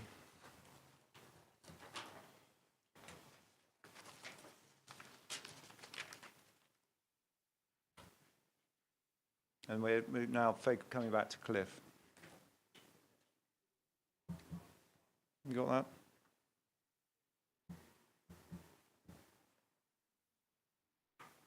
Paragraph 103 of your proof of evidence. Yeah.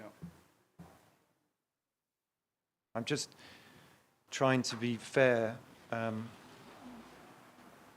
you as to where you provide an assessment of the sustainability of Cliffe in terms of public transport.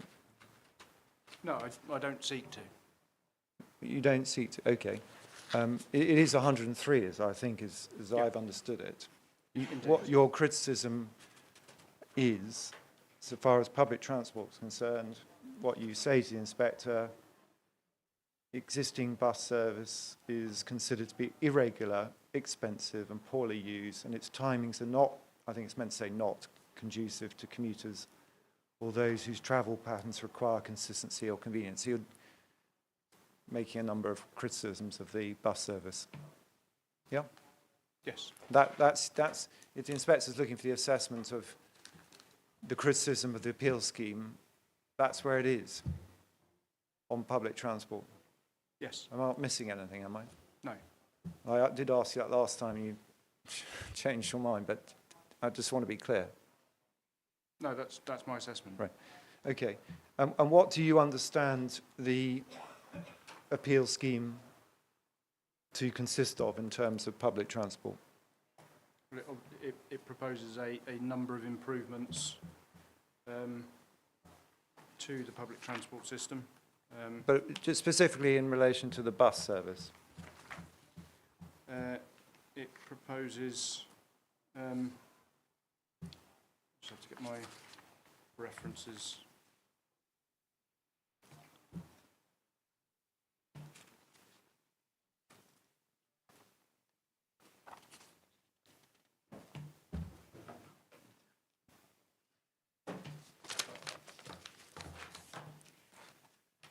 I mean, you're right, you do have to look elsewhere because it's not in your proof, but I just want to understand what you say,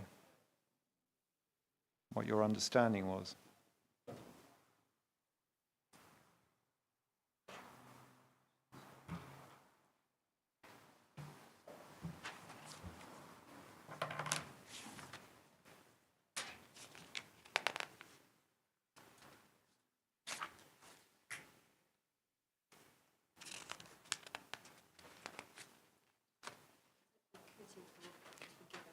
There is something in the committee report. I just was.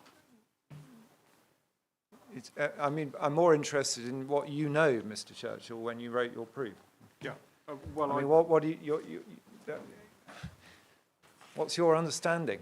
Well, my understanding is that there would be upgrades to the existing facilities and a number of upgrades to the But what? to the highways network. Yeah, I know. I'm not dealing with the highways network now. I'm dealing with the public transport. I'm struggling to find what? my references to be. I'll have to go. If you give me a moment. Fortunately, it's. I mean, okay. I don't. It's not a memory test, obviously, but I just want to understand what your understanding is. Is you're making. You're not making much of an assessment because it's 103, but you're saying that this proposal is in an unsustainable settlement, I think. And I just want to understand what your understanding is of the public transport service to it.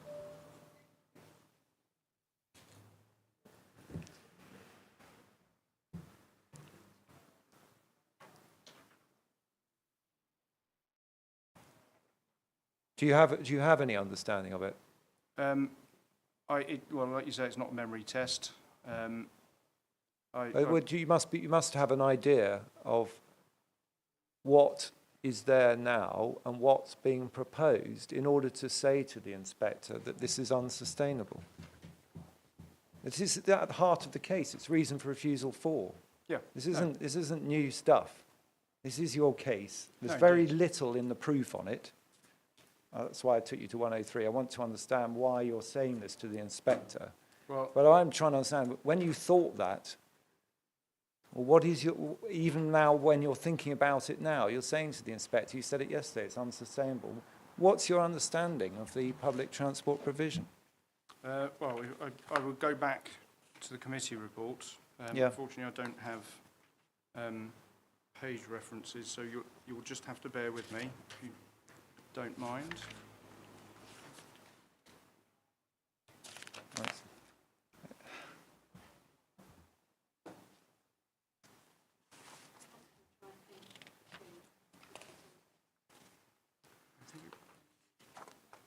Page 2 deals with the contributions.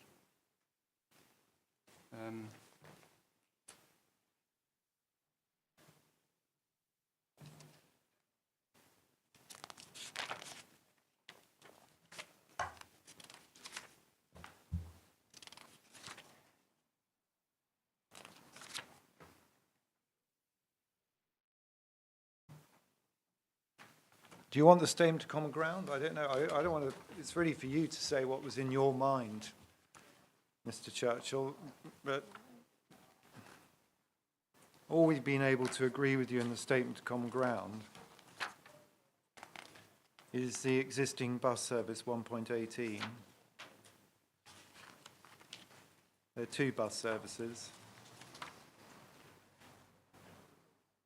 I think the Well, what's your understanding of what we're proposing? I think the useful references that I would be looking, unfortunately I don't have references, but I am majority of the way through the committee report. Towards the end,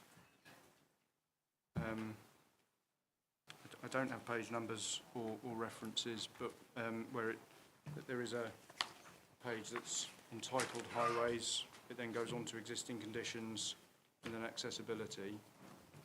Yeah, I've got all those. Sorry, I didn't mean. Okay. But you, Mr. Churchill, I think you're missing my point, aren't you? Well, I understand. Try it another way. Where have you assessed and explained to the inspector your assessment of the measures that the appellant is proposing in relation to public transport? 103 in my proof. Well, 103, that's it, is it? That's it, yes. Right, and what does that tells us your understanding, isn't it, is limited to the existing bus service. Yes. So you haven't considered or assessed what's being proposed by the appellant in response to that existing bus service. We don't agree with your description of it, by the way, but that's not the point. Where do you deal with what we're proposing? I think I'm coming very clearly to the conclusion you don't, but I just want to be clear. You don't consider, assess, describe, and you can't even tell me what they are now, the measures that the appellant's proposing for the scheme, do you? Not explicitly, no. But Right. Clearly I recognise, as the Officer Report to Committee does, that the bus service provision services are currently limited. However, contributions will be secured to increase that provision. What are they? What is that increase in provision that informed your Sorry, if I assessment? could just carry on. Sorry. But then goes on to say that whilst it's recognised that this will be a generally car-dependent development, the contribution to enhancing bus services will improve situation for additional users. Yeah. No, I understand that. That's Well, what I understand. Okay, that's what it says. What's your understanding of what those measures are and increasing that use? well, it's to increase frequency of the bus. Which one? I don't have that detail to hand. Well, what's your understanding? Well, my understanding is it's a fairly poor service at the moment, which will be improved. Do you know the number of the service? I can't recall it, no. So, easy. Your understanding is that there's an improvement to the frequency of a bus service to Cliffe. Of the bus service to Cliffe, yes. I mean, I've not... Of the bus service to Cliffe. It's the 133, but you don't know, you can't recall that. I've made it explicit that I'm not here on highways grounds. No, you're on sustainability grounds. This Indeed. goes to the heart of sustainability. You're saying it's not a sustainable settlement. Right. Okay, I hope that's clear. You're saying your understanding is it's an increase in frequency of the existing 133 service. Is that right? If that's, yeah, if that's what you're telling me, yes. Well, you're trying to turn it around on me, Mr. Churchill. Is what your understanding is. I'm trying to understand what your understanding was and now is when you say to the inspector it's not going to be sustainable. It's a fair question, I think. Anyone would coming to give evidence on sustainability might, you would think, know what the existing service is and what the proposed service is. I understand it's a rural bus service that's generally considered to be, well, as I say in 103. Yeah, right. Well, I've asked a number of occasions. Let's find out the true position and see if you actually assessed sustainability of this scheme. The inspector will know that, in fact, the measures for public transport go beyond the existing bus service frequency. If you want them set out, Madam, they're described in Mr. Hamshaw's evidence, paragraph 5.3.5.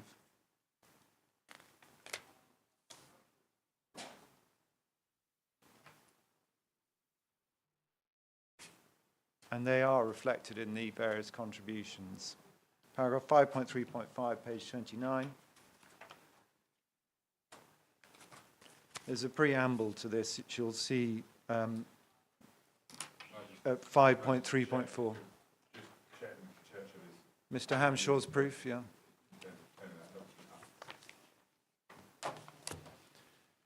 Yeah, please find it. 5.3.4 is the preamble because it explains to you, Madam, that there's consented developments which have led to increases in services to Cliffe Woods. And what's proposed for Cliffe, 5.3.5, in consultation with the REVA, contribution, so that there will now be an additional bus service to Cliffe, brand new service to Cliffe.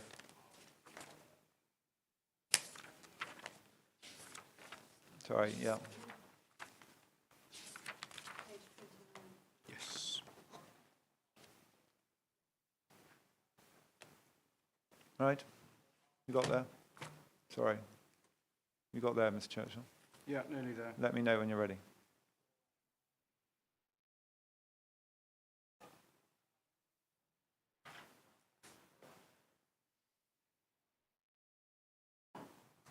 Yes. You're there.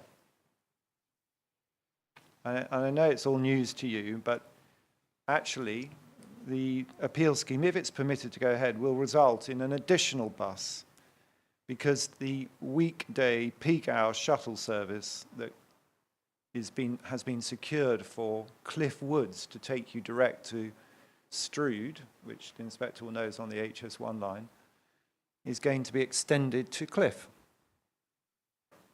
Yes. Yeah, which you didn't know about and is not assessed. Now, that's in addition to the extension to the 133 services that you did refer to. And those are set out below. You've got the details of the 133. So you've left out, Mr. Churchill, from your assessment altogether a new bus service that's coming to Cliffe to address commuters, haven't you? Well, I've limited my assessment to para 103. Yeah, I know. We know what I established with you what you'd understood, so we know that. But you've left it out. And if you go to the Secretary of State's decision, sorry, not the Secretary of State, the committee report that responded to the Secretary of State's decision, it's that very bus service. And, Madam, you'll have to go through to the highways section, which is about, I would say, getting on for 2/3. It's got a table like that on, if it helps you locate it.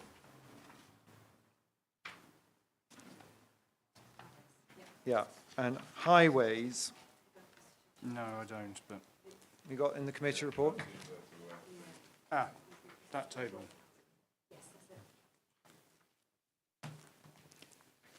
This covers both some physical improvements to the Cliffe Woods area, which I don't need to trouble you with because those are specific to Cliffe Woods, some crossing points, etc. And but if you go over the page, there's a discussion about bus services following submission of the application for Esquire developments for up to 92 dwellings. You got that bit? Funding was secured to improve the 133 bus service. Improvements were originally offered by Gladman to that service, but Arriva said little benefit. Following discussions with Arriva, it's concluded a weekday timetable peak period shuttle service would stand a better chance of being self-sustaining after initial period. Funding comes to an end. As a time-stable service will not be demand dependent. The service will run between the development Strood train station and Strood town centre. It will be timetabled to align with HS1 rail arrivals and departures, with access to H1 likely to be a significant attraction for future residents of the site. And connection to Strood will allow passengers to connect to other Arriva services to destinations such as Chatham, Rochester, Gravesend and Bluewater.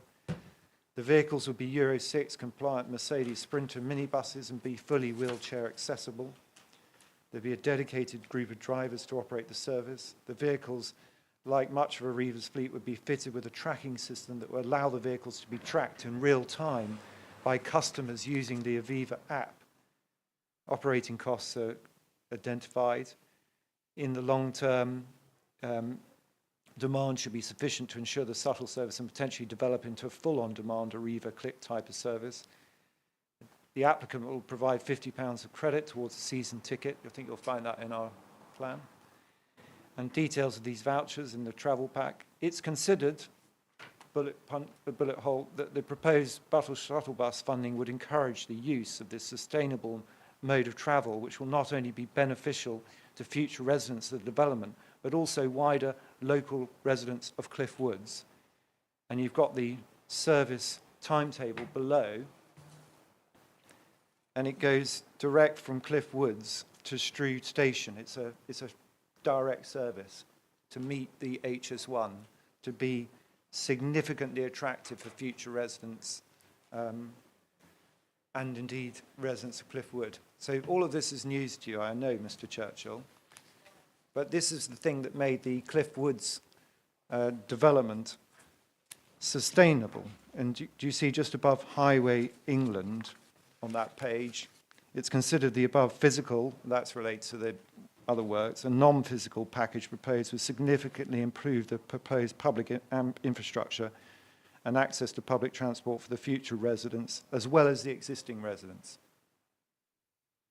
So I'm taking it a little slowly because you're obviously not aware of this. But just pausing there, Mr. Churchill, we can agree that if you extend the service to Cliffe, which I think is 6 minutes down the road, same timetable, so it's a shuttle service from Cliffe Woods to Strood direct. The same logic applies, doesn't it?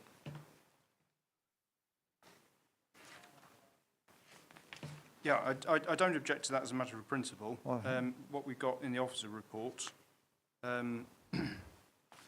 is confirmation that officers certainly took the view that the development would generally be a car-dependent development. Yes, yes, they did, but sustainable nonetheless because of the availability of other public transport choices. Well, I don't necessarily agree with that. I understand what's written here. I take a different view. Well, you say you take a different view. You're now expressing it on the hoof because you Well, no, weren't. I expressed it in 103. Oh, I see. Sorry, I thought you were talking about Cliffe Woods. Can you come back to my question then and answer it? The logic of what's stated here applies to Cliffe, doesn't it? With its the extension of the service to Cliffe. The extension of the service, yeah, I accept that. Right. So the again, not considered in your evidence, you weren't aware of it, but if this appeal scheme goes ahead, Cliffe will, and all existing Cliffe residents will now benefit from a dedicated shuttle bus service with all of that tracking technology, etc., to take them to the HS1 services, dedicated shuttle bus to take them to the HS1 services and back at the scheduled timetables of the day. Yes, yeah, And no, that I would accept be, that. and that would be a significant benefit for the sustainability of Cliffe for both existing and future residents. Excuse me. Yeah, no, I accept that. Right. But clearly, I've come to the view that the development as a whole will generally still be car dependent. Well, I'm not. I'll come back to that. That's not the question. That is a very important point, isn't it? The point that you don't mention in your evidence because you weren't aware of it. Well, I've clearly I'm not here on highways grounds. No, Mr. Churchill. This is about sustainability, isn't it? And I've taken a view on sustainability on the basis that I agree with the assessment that it will generally be a car-dependent development. Mr. Churchill, again, you're not answering my question. That point of improvement, we're talking about planning here, aren't we? Planning for the benefit of all. Yes? We're trying to do a good job to plan for the future of existing and future residents. Yes. Do you agree? Right. Existing residents in Cliffe, you say, are in a car-dependent environment. You complain about the 133 service for existing residents. You say it's bad for commuters, for existing residents.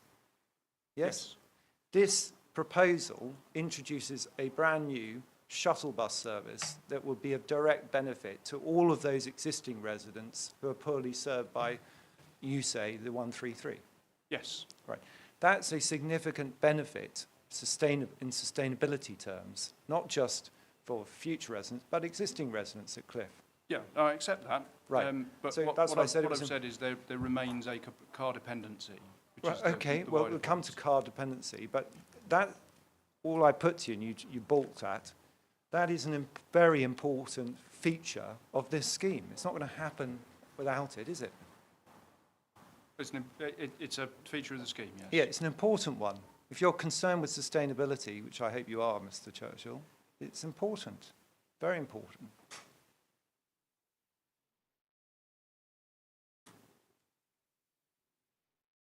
Sorry, is that... Yeah, that I'm was a asking you to agree. I mean, it's a very important thing.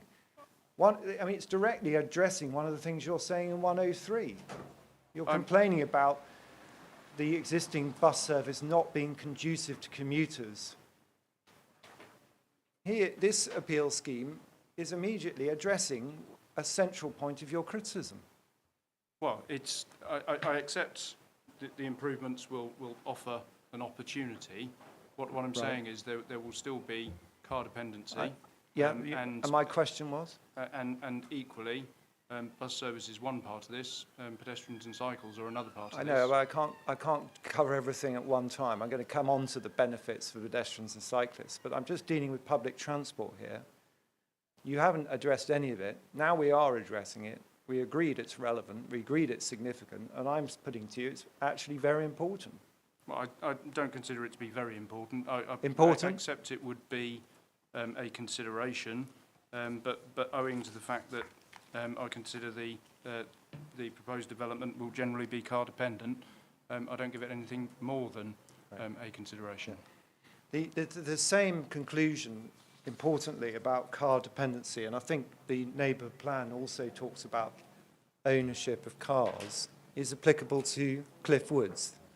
The neighbourhood plan identifies that for major trips, so you're talking about employment, supermarkets, things of that kind, they're car dependent in the same way, save for the options that are available.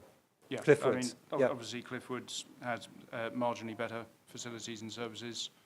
Yeah, I mean, you're right, marginally better, I think, is a description. But if you want to go to supermarket shopping, for example, then you either use public transport or car sharing or zero emission vehicles or the car or a petrol car. Yeah, if those Yeah. strange set of options are open to you, then yes. Well, you say strange set of options, I'll come to those in a moment, but you're not drawing a big distinction in that respect between Cliffe Woods and Cliffe. No, no. So when the inspector applies principles of consistency, given that distinction, Cliffe Woods has been recognised by the council as a sustainable settlement for the addition of, I think, nearly 400 homes, hasn't it? Yeah. That same principle of consistency should apply to Cliffe. In the context of the appeal scheme, yes. Yes, where we're not proposing 400, we're proposing 250. I get to that 400, madam, because it's 225 here, 92 in a separate scheme, and 68 in another scheme, I think. Broadly 400. There are 50 of retirement as well, but broadly speaking, recently granted 400 dwellings for Cliffe Yeah, I'm not Woods. disputing Cliffe that. Woods. Yeah? Yeah. And, okay. It may be, I'm conscious we might want to have a short break. Is that a good moment? Yes. Happy to pause there. Yeah.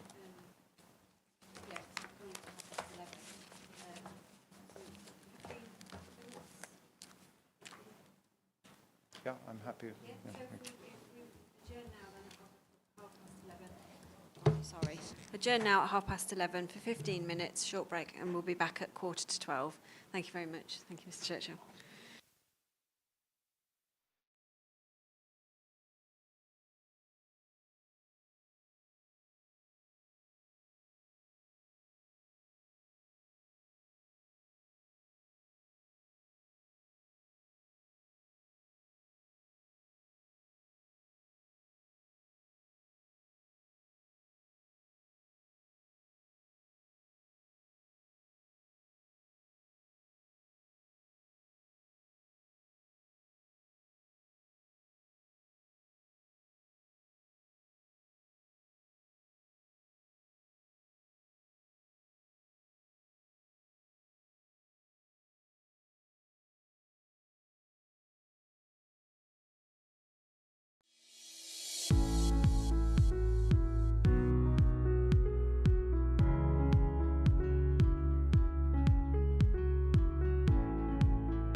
Okay, thank you very much. That's 11:45 and the inquiry is now resumed.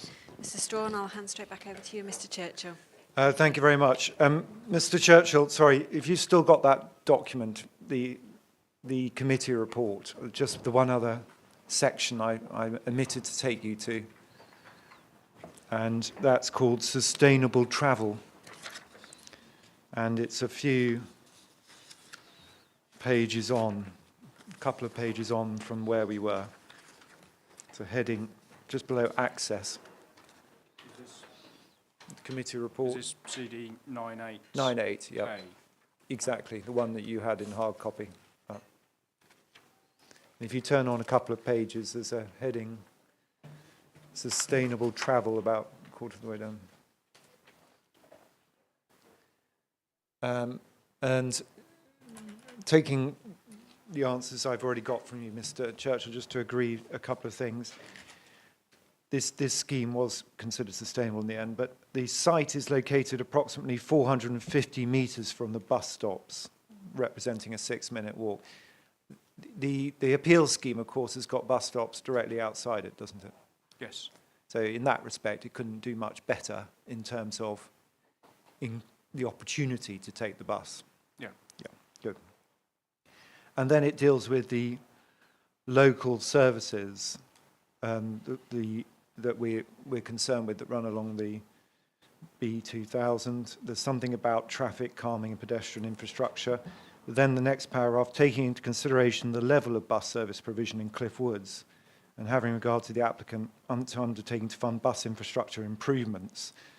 I think there was a need to upgrade a shelter there because of the distance, but not applicable here. It's considered that future residents of development would have reasonable access to public transport. That's a conclusion that must apply to Cliffe as well. Yes. Yeah, good. Then there's a discussion about the B2000 beyond the confines of the village. Cycling is unlikely to represent an attractive mode of travel. I'll come back to cycling pedestrian links beyond the B2000. But then there were infrastructure improvements to create a safe pedestrian route, because in Cliffe Wood you had to cross the road to get to the main village. So it's more dislocated from the main village than the proposal at Cliffe, isn't it? In so much as you have to cross a road. Well, to get to the services, yes. I think the main amenities are said to be within 780 metres of the site, and the primary school was 1195 metres. Can you read on? Yeah. Here, this development is located, as Mr. Hamshaw's analysed, within metres of all the main facilities. Yeah, and those facilities being fairly limited and scattered. Well, you say that you say there's a marginal difference between the two, but the primary school, for example, there's a primary school in Cliffe, there's one in Cliffe Woods. But as a matter of fact, the primary school for Cliffe, for these residents, is much, much closer than the one in Cliffe Woods for those residents. Yes. Yeah. Yes. Okay. And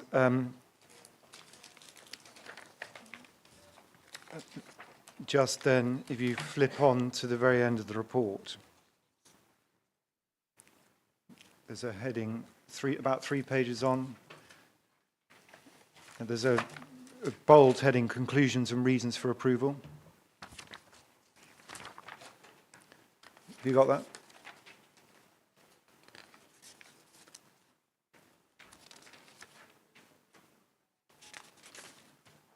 Yes. If you just go up 3 paragraphs up, there's a Cliffe Woods is accessible to public transport. Yes. Same applies to Cliffe, including bus and train services. It's now talking, of course, with all of the services that are being provided. That same conclusion applies here, doesn't it? By virtue of the improvements, yes. Yes. Existing public transport and infrastructure will be further enhanced by the applicant's contribution and travel plan. That's the same here, isn't it? Yes. Although provision is not comparable to that of a built-up urbanised area, there are opportunities for residents to use public transport. And then there's reference to the essential shops and other local facilities within walking distance. So the same conclusions apply here, don't they? Yes. And then there's a point about conflicts with policy that you see that the development would offer access by a range of transport modes as required by BMA 25, although new residents may also rely on private vehicles. It wouldn't be located within an existing urban area, see policy S1 and 2, but we can't demonstrate a housing supply and not fully compliant, etc., diminishing the weight, and then a conclusion overall. So if you go over the page, top of it, the site's in a sustainable location where there is access to public transport facilities as well as a number of other service facilities. The development would conform to the aspirations of the framework. The same conclusions apply to Cliffe. Yeah, obviously the context is marginally different, but the same conclusions broadly would apply. Yeah, thank you.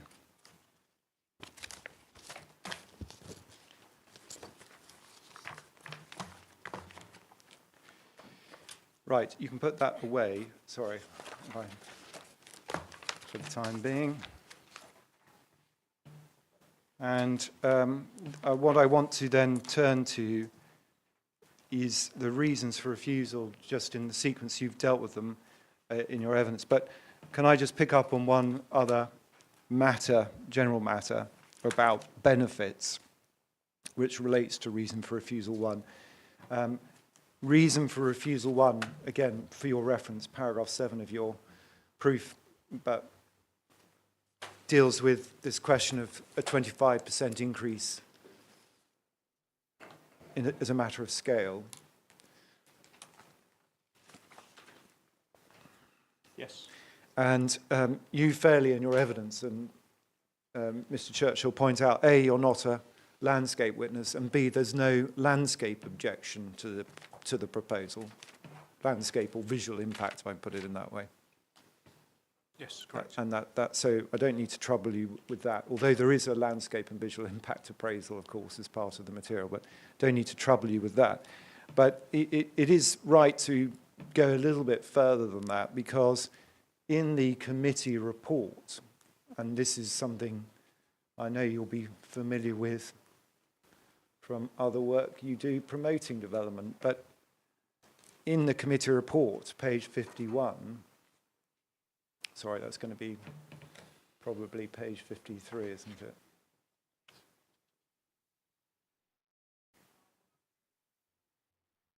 Electronically, if you...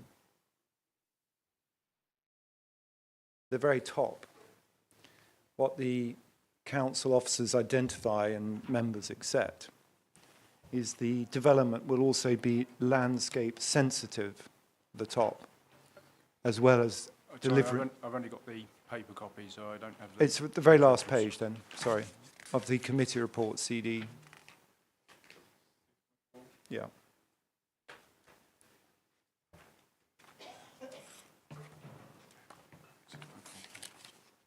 It's part of a paragraph that says, consider the proposal, while it will be car dependent, will support and enhance local service and facilities, improve existing bus services, provide for new facilities, provide the appropriate relocation of valuable source of benefit for village to can be building on design codes, respect and enhance the village, healthy places to live, etc.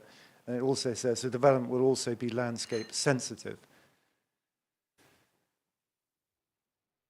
And just the additional point, I just want to agree on, Mr. Churchill, that is actually a benefit of this scheme, that it's able to deliver housing in a landscape sensitive way. And the reason I say that is because you'll be aware of many cases where schemes that can be harmful to landscape but nonetheless approved because of the need for the supply of housing. Well, I think any development that's brought forward needs to be landscape sensitive, so I wouldn't necessarily attribute that special weight. No, I wasn't necessarily asking you to track special weight to it, but it's a feature of this scheme, a benefit of this scheme, isn't it? Well, I think you can deliver housing in a landscape sensitive way. I think it's a prerequisite. All right. And the last point in that same sentence, delivering enhancements to biodiversity and ecology. Just wanted to understand your evidence on that. This I think, again, Does this fall into your add-on benefits? Yeah, I mean, again, Right. I consider it a prerequisite. No, well, it's not, isn't it, in terms of the extent of the benefits that are being offered by the appeal scheme. There's no prerequisite or requirement to deliver 20% biodiversity net gain, is there? No, no, So, there's no policy requirement. no. So if you are able to deliver 20% biodiversity net gain, that is a important environmental benefit that will only come about if the scheme's delivered. Well, I mean, I consider it marginal. I would expect Marginal. any scheme that I promote to deliver significant ecological benefits. Well, yeah, they are. You're sort of contradicting yourself in the same sentence. They are significant ecological benefits, aren't they? On site and associated with that scheme, just as that's why I say it's nothing special in the context. Well, you say nothing special. Let's take it in stages. So 20% biodiversity net gain, it actually derives from delivering, as the inspector would have seen, open space requirements that far exceed the requirements under the policy, don't they? Yes. There is, for example, and we'll come back to this in a moment, the 9.2 hectares of semi-natural open space, which is delivered only in consequence of this appeal scheme, available to all residents of Cliffe. Yes. I'll come back to that, but in a moment. But I just want to put it in a policy perspective. When you say marginal, I just want to understand whether that's an appropriate way to deal with it. The MPPF at paragraph 8 identifies the environmental as one of the other three core strands of sustainable development, doesn't it? Yes. And paragraph 180 of the MPPF is about securing measurable net gains for biodiversity and enhancing public access to nature. Yes. These are all considered to be important environmental benefits that development may be able to deliver. Yeah. I mean, obviously, 180 is worded slightly differently, but no, I recognise biodiversity net gain as a benefit, but it's directly associated with the appeal proposals, and as a consequence, I don't attribute it any significant weight. Sorry, it directly attributed. It's a consequence. If the appeal scheme goes ahead, the net gain to the environment is 20% as compared with if it's refused. Yes. So that is a significant benefit of the appeal scheme, isn't it? That's a benefit associated with the appeal scheme, yes. Yes. And also securing or enhancing public access to nature is considered important. It's specifically mentioned in the framework. If the appeal scheme delivers that, that's an important benefit. I'm just putting it in policy terms. Yeah. Yeah. No, I accept that. I mean, Right. obviously what we've got is we've got a small rural settlement that doesn't have a particular issue with access to the countryside. So the actual context that this benefit must be viewed in is slightly different than say if it were in a more urban context. But no, I accept that it's a benefit, but I don't attribute it any special or significant weight in the context. Right, well, you don't mention it at all, but I'm just trying to... It certainly should be. The inspectors should, in accordance with the framework, recognise it as a benefit and then decide what weight to attach to it.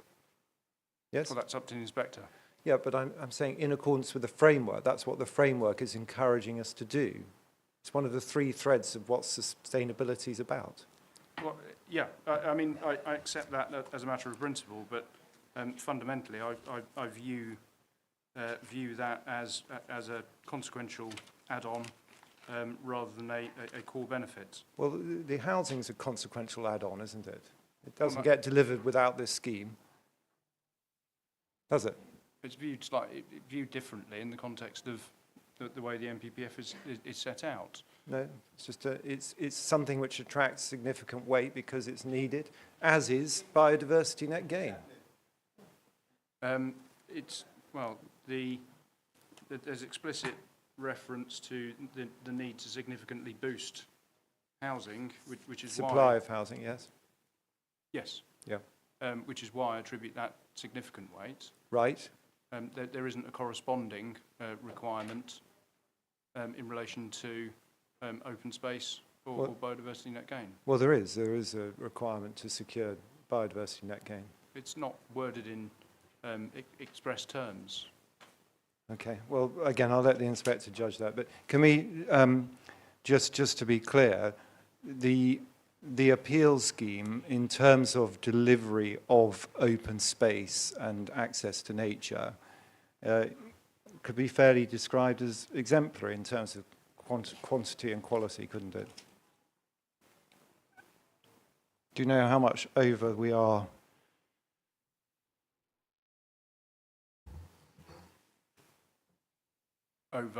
Over policy requirements? No, I don't have that specific figure. But, all right. Okay. Well, I'll leave that for the inspector. You haven't, as I said, in your balance, recognised that you haven't attached any weight. You don't mention it. So we understand the principles now. Can I come back to the what I wanted to tackle then? The reasons for refusal in the context of your evidence. So back to your proof. And the way you've structured it is you've got a section under the case for the council, just so we can orientate ourselves. The principle of development and the development plan. Paragraph 52.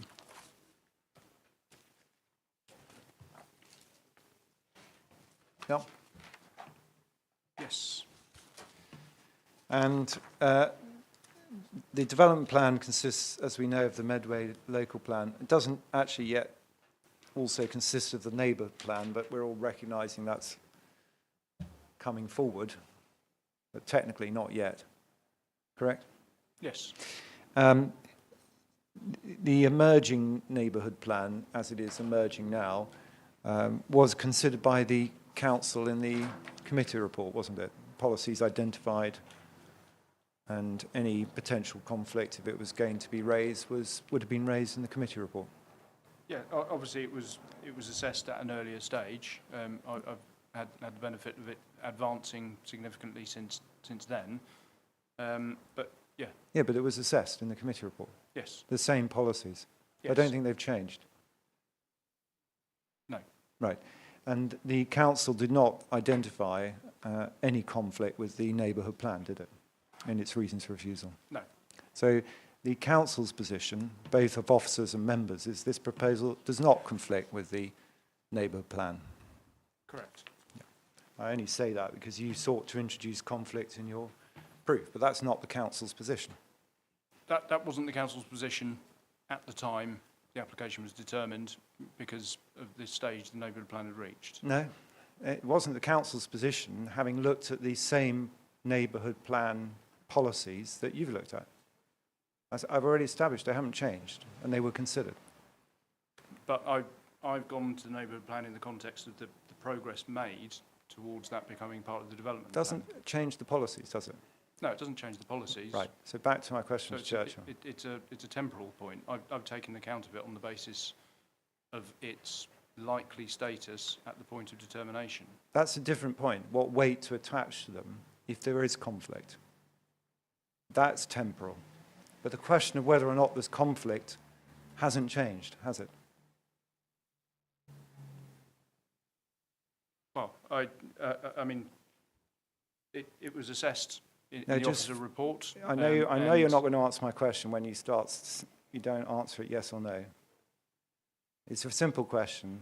I suggest to you it's a pretty simple answer. The council, I'll try it again. The council, as we've established, considered the same neighbourhood plan policies that you're considering, didn't they? As part of the assessment, yes. They do not identify any conflict with those policies. No. Nothing's changed in the temporal perspective to those policies. To the policies, no. No. And so the council's position could only ever be that the same position applies. There's no conflict with them. The temporal hasn't changed that, has it? Can't have done.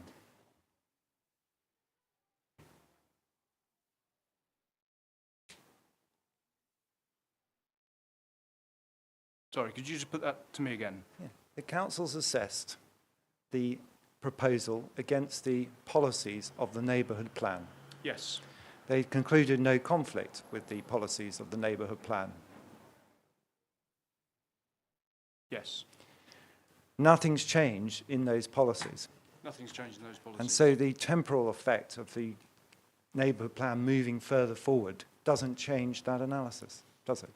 No, It can't change that analysis. it doesn't change that analysis, Right. no. So the council's position remains, rather than what you're saying, but the council's position is clear. There is no conflict with the neighbourhood plan, otherwise they would have identified it. Correct. Yeah, good. And can we then just go to a point of principle? It's not a point taken by the council, to be clear, but you're a planner, so I'm going to ask you about it. It's about paragraph 14 of the framework. Do you want me to turn that up? Yeah, well, it's probably helpful, to have it to hand.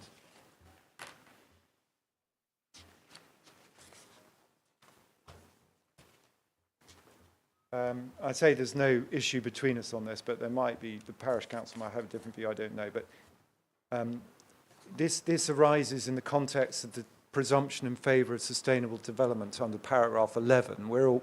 You and I, as the council, agreed about the application of that presumption. Yes. Paragraph 14 says that in situations where the presumption applies to applications involving provision of housing, the adverse impact of allowing development that conflicts with the neighbourhood plan is likely to significantly and demonstrably outweigh the benefits, provided all the following apply. So just taking that in turn, we're already agreed the council's not identifying any conflict with the neighbourhood plan, so we're not even in that territory. But the question I want to ask you is, even if conflict were to arise, 14B doesn't apply, does it? No. Because there aren't any allocations. Sorry, I hope I'm not taking this too quickly, but there aren't any allocations in the neighbourhood plan to trigger the paragraph 14 non-application of the presumption, if I can put it that way. It's No. a rather convoluted way of going about it, but you get my point, Mr. Jackson. No, I agree.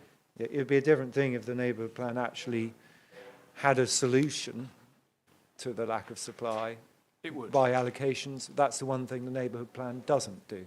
It doesn't.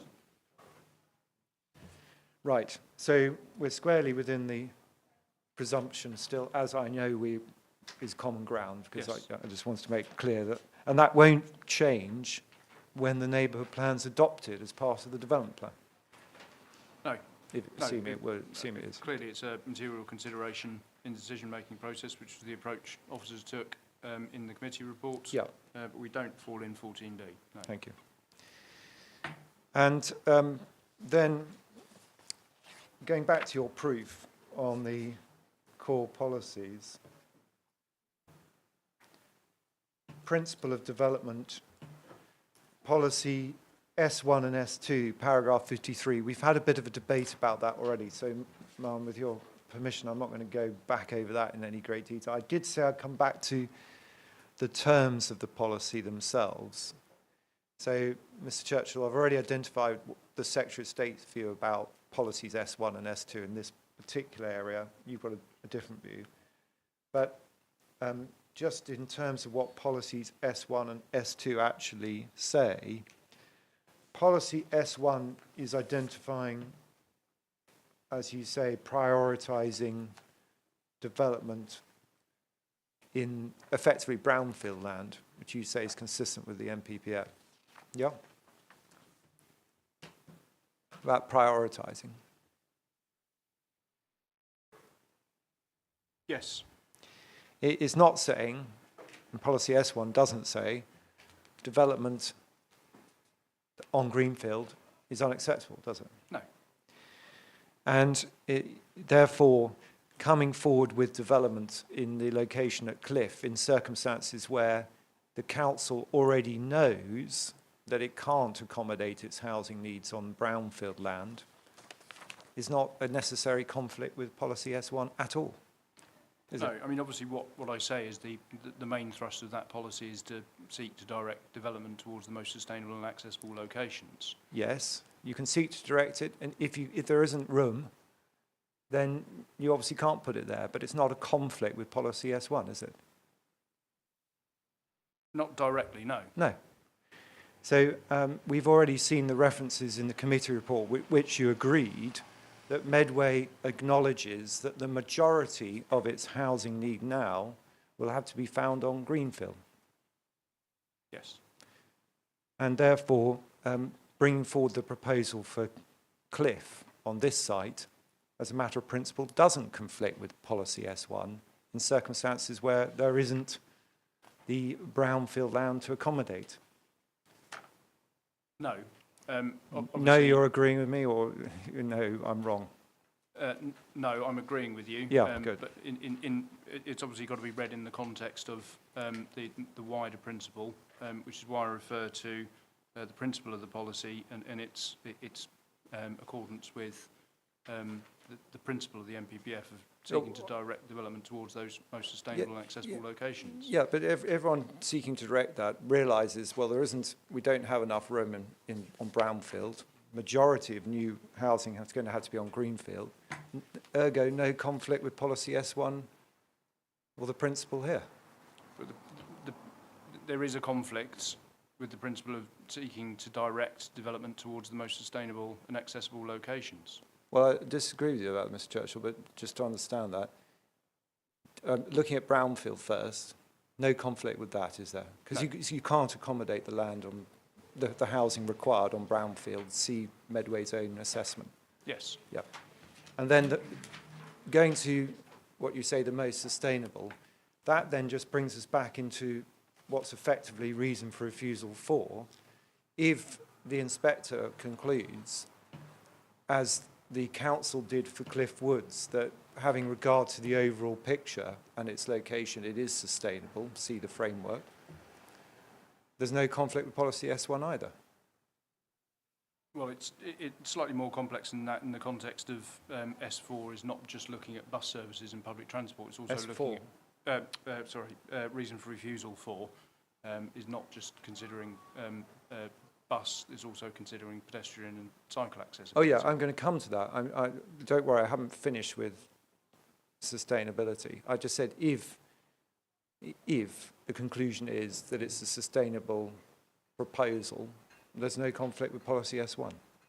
If indeed that's the if that's the conclusion. Yeah, okay. Well, we'll come back to, but don't worry, I'm definitely going to come back to pedestrian and cyclists in a moment. But I think we can cover that under reason for refusal 4. But I just wanted to understand the 53, just reading that again, what it says is not right, isn't it? The development plan seeks to resist the development land in the countryside on the basis of strategic policies of the local plan. As such, the appeal proposal conflicts with policy S1 and S2. That it's not, the mere fact that it's in the countryside, we agree doesn't make it in conflict with policy S1 if the brownfield land doesn't exist. No, I accept that, but obviously what I go on to say there is the policies that seek to direct development towards the most sustainable and accessible locations. Yeah, and then the same point there. If in fact there isn't the ability to accommodate all the necessary, indeed the majority of development in, for example, the town centres of Medway, then you have to look elsewhere, as is acknowledged in the neighbourhood plan. Yes, yeah. So new housing in Cliffe and Cliffe Woods is consistent with the neighbourhood plan, recognised as going to be necessary? Yes. Yeah. Yeah. Okay. It comes down to the point about sustainability and accessibility. Yeah, well, even within the concept of sustainability and accessibility, the neighbourhood plan, which is meant to be compliant with the development plan, recognises Cliffe and Cliffe Woods will need to take additional housing and affordable housing to meet the district's needs, doesn't it? Yes. And that's in the knowledge of its its locational characteristics. Yes. Yeah. Yeah. Right. Okay. And likewise, policy S2, we had a debate about that. I'm not going to repeat that. Paragraph 56 is the extent of your identification of conflict with policy S2. It comes back to this question of proposed scale of development not considered to be a sustainable approach for the local community of Cliffe. Yes. So that comes back to the scale point, doesn't it, solely? It comes back to the scale point, yes. Okay. And I'll sweep up within that paragraph 58, where you refer to policy BNE1, General Principles for Built Development. I think you fairly recognise that primarily as a policy relating to the design of the development in due course, isn't it? Yes. Yes. But insofar as it brings you back to this question of 25% increase in the scale, Cliff, that's the extent of which the conflict you're alleging. Otherwise, this proposal's capable of being compliant with policy BNE1, isn't it? Yes. Yeah. It's a scale Right. point. So then, so what we're really down to in relation to these policies is an assessment of sustainability and scale. And accessibility Accessibility. in terms of public, in terms of pedestrians and cycles. Well, I'd put that under sustainability, but yes, okay, Okay. as part, yes, fine. All right, let's then tackle that under reason for refusal 1. Just before we go there, your next topic is housing supply, paragraph 68. Before we get to your scale point, common ground 3.4 years, you say that's significant. We've got different adjectives for it, but let's not trade blows about that. The inspector can come to use whatever adjectives she wants, but it's certainly significant on your analysis. But the one thing that's I've never encountered before, but I'm just going to suggest is a significant omission, is that you don't actually help the inspector on affordable housing. Well, I've taken the two together. Well, you say you've taken them together. They have different needs assessments, don't they?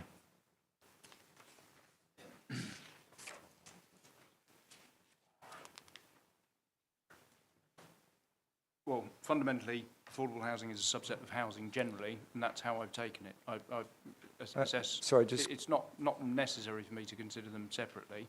I've considered housing land supply as a whole. Affordable housing is within that. well, it's not. I mean, you say it's within that. It has its own. My question to you is a simple one. It has its own needs assessment. Yes. Yeah. Yeah, you don't help the inspector on it. Well, it's not expressly necessary for me to. Well, you say that, Mr. Churchill, but the inspector might disagree. We certainly disagree. If understanding the effect of turning down this scheme for Cliffe, one doesn't think about the consequences in terms of delivery of affordable housing balanced against the need for affordable housing, you'd be leaving an important part of the picture out of the equation, wouldn't you? I make no apology for the fact I've considered them together. I know that, but that wasn't my question, Mr. Churchill. Okay, you don't want to apologise, that's fine. But my question was a more focused one. The inspector, considering the consequences of this appeal scheme, needs to consider the extent of the need for affordable housing. As part of housing supply generally. I mean, No, separately. Well, I go on separately to consider in 134 the benefits that would accrue from the proposed housing and make reference. I effectively bolster the weight that can be afforded to the delivery of housing by express reference to the overall provision, including affordable housing. But that's my point, Mr. Churchill. Where do you tell the inspectors to the extent of that need? How serious is it? I mean, if the district needed one additional... To make it simple, I don't. No, that's the point. And my point was that's important. And that's why I've uplifted the level of benefit in 134B. Right. Okay, well, let's leave the criticisms of the way you've dealt with it and we agree it is important to understand the extent of the need of affordable housing and the failures to deliver it year on year in this district. Yeah. Do you agree? I do agree. You won't find that in your proof. I did not think it was necessary to expressly run through all of those matters within my proof. And what I've identified in my opening, and it's in our evidence, is you don't dispute, or do you? I identified for the inspector, it's in evidence, that the extent of the affordable housing need, I've put it as acute, chronic, but an annual need of over 800 houses per annum just to meet the minimum needs, and a woeful, I call it woeful, but you're talking about 130 odd units provided in the past 5 years per year. Well, I've never taken an issue. It was part of the statement of common ground that housing was not was agreed between parties in that context. Yeah. I haven't gone into great depth to assess that, but I don't take any issue with your assessment of the extent of the needs and recent delivery. And the extent of the needs are important and relevant in determining the weight to be attached to the benefits of this scheme. Yes, yeah, absolutely, and that's why I've come out with a significant benefit in 134B. Okay, well, it's just giving some granularity to that. The inspector can also note that the neighbourhood plan itself specifically identifies the need for affordable housing in Cliffe and Cliffe Woods. Yes. Yeah.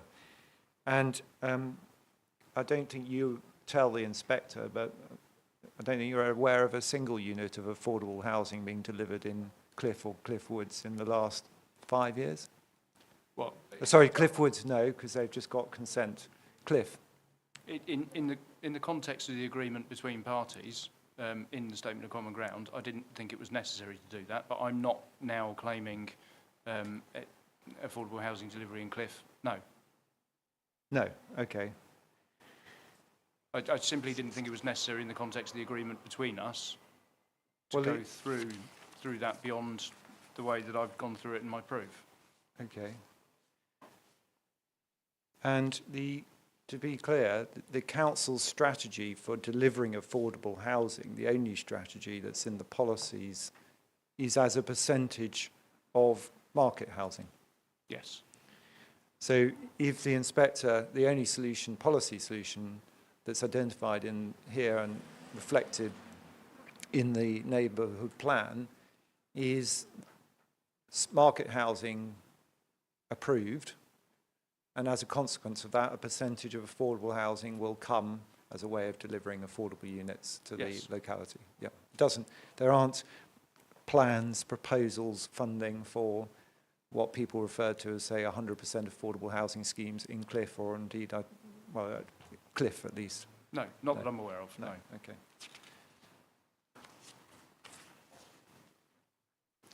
And then on housing supply, you paragraph 74, you also do an exercise, which I haven't seen done before, which is to calculate how much of the scheme would be delivered in the 5 years from now. Yes? Yes. Paragraph 74. And just 2 points about this. First of all, there's no policy basis you identify for this exercise, i.e.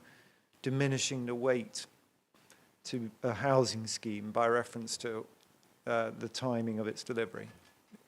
No, but it was just a reflection on the real world circumstances faced. Well, you call it the real world. I mean, that potentially is going to apply in virtually every case of considering a planning application to meet housing supply, lack of 5-year housing supply. You're waiting for permission, then you've got to build it. Yeah, I mean, so it's not really helping the inspector, is it, in terms of diminishing the weight to be attached to a scheme under this policy? Well, just as a matter of fact, not every scheme proposes the redevelopment and reprovision of a sports ground. Well, not every scheme yeah. is brought forward in this manner. So, for example, house builders may bring forward a scheme and able to deliver quicker. Right. It was merely an attempt to consider the specific circumstances of the case before us. Right, and let's do that then. So I've made the point, non-policy basis for it, but let's do the exercise anyway. And the 2 points you just made, let's just see if they had any validity. First of all, did you discuss this with the appellant? No. No. If you had, you would know that the appellant is a house builder. I'm approaching it on the Sorry, basis. Mr. Churchill, I'm not asking you to approach. If you had, you would know, wouldn't you, that the appellant is a house builder, has a house building arm. I haven't spoken to the appellant about it, no. Yeah. So the inspector can put a line through B, can't she? Well, I mean, I don't know the intentions of the appellant as to whether or not they would be capable of taking forward a scheme of this Well, scale. you haven't, okay. Well, Normally why then say it needs to be marketed and sold to a house builder if you don't know? Well, it's a prudent approach. No, a prudent approach would be to speak to the appellant if you're going to take this point. Then you have been told, we're a house builder, what are you talking about? Well, I have taken a value judgment on the basis of the standard process that you would go through. Right. I understand that. But I can now put a line through B, can't I? If what I'm told by my client is a house builder is correct, I can put a line through B. Well, and the inspector can as well. If what you're told is correct, then notionally yes. Right. And that immediately takes 9 to 12 months off your programme, which I think is about another 60 units. I haven't done the maths, but... That's about right, isn't it? What? I haven't done the maths. Well, okay, I'm assuming that's right. By definition, if you take another... you say 52 units per annum delivered. Yeah. If I take 12 months off, that's another 52 units on your timescale. Yeah, if that's achievable, then Yeah. it would, yes. And then the other matters you've built into this, preparation and determination of reserve matters, and then discharge of pre-commencement conditions, those can be done at the same time. Yeah, they could be. Yeah. I would normally expect them to be done in sequence. Well, in we order have a to- different understanding, but okay, Mr. Edwards can deal with that. And then the point about the sports facilities, you know that this is, indeed, the council sought phasing of this development, haven't they? Yes. And therefore the phasing of the development is such that one can build the sports facilities, indeed it's a requirement to have sports facilities in place at all time. You build the sports facilities before you remove the use of the current ones. Yes. But you can still start building your scheme on the other parts of the land Yes. whilst you're applying for whatever consents you want. Yeah. So there isn't a problem of the type you're suggesting of having to wait. Well, like I say, I merely put a logical sequence in that I would normally expect to come across in these circumstances. But it's not logical if you take the point I've just made. Well, I would... That's fair, isn't it, Mr. Churchill? If it's phased development, one can start immediately on the re-provision of the sports facilities on the land up to the north. Yeah, one can. I've taken one would be, and if one were wanting to deliver development, that's what one would do. Well, I've taken my view and set it out there as to what would be the likely set of circumstances. Right. Okay. You say that's likely. It's not likely for the reasons I've just put. No developer would choose to. They've got effectively an undeveloped site. They've got to put sports facilities there before they can redevelop. They're not going to choose to delay that, are they? There's no reason to. I don't know the precise circumstances. Like I say, all I've done is seek to put what I consider to be a logical set of circumstances. All right. Well, I put it to you a number of occasions. Mr. Edwards can deal with it. But if that's right, then another effective year comes out of your programme. If that's right, yes. So in essence, we're almost up to full delivery within the 5-year period. I've got another 100 units on top of your 4 to 75.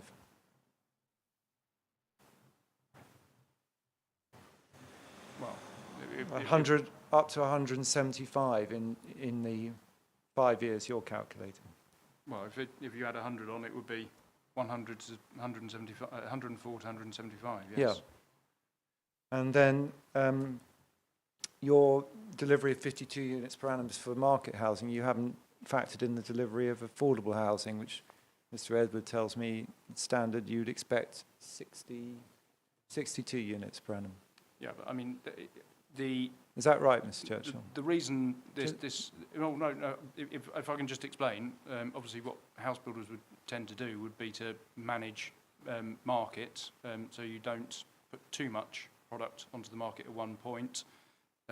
We do have we are in a small rural location, so it wouldn't have the normal absorption rates of a housing development in a larger urban area, say for example. So I think I'm being generous when I set we don't think so. Program out. All right. Well, I'll let Mr. Edwards. Rather than Madam, I'm going to you've got the broad thrust of the difference, and I'll let Mr. Edwards come back. But in any event, if this exercise is relevant at all, Mr. Churchill, even on those corrections I've just made, you're talking about very substantial delivery contribution to the 5-year housing land supply within the 5 years. Well, if you are indeed correct, then it would increase it, yes. It's a substantial delivery, 104 to 175 out of the 250 being delivered in the 5-year period, which you seem to think is significant. That's important. Oh yeah, I mean, I've set out my assessment. If it's increased, then necessarily the contribution would increase. Okay, right. And then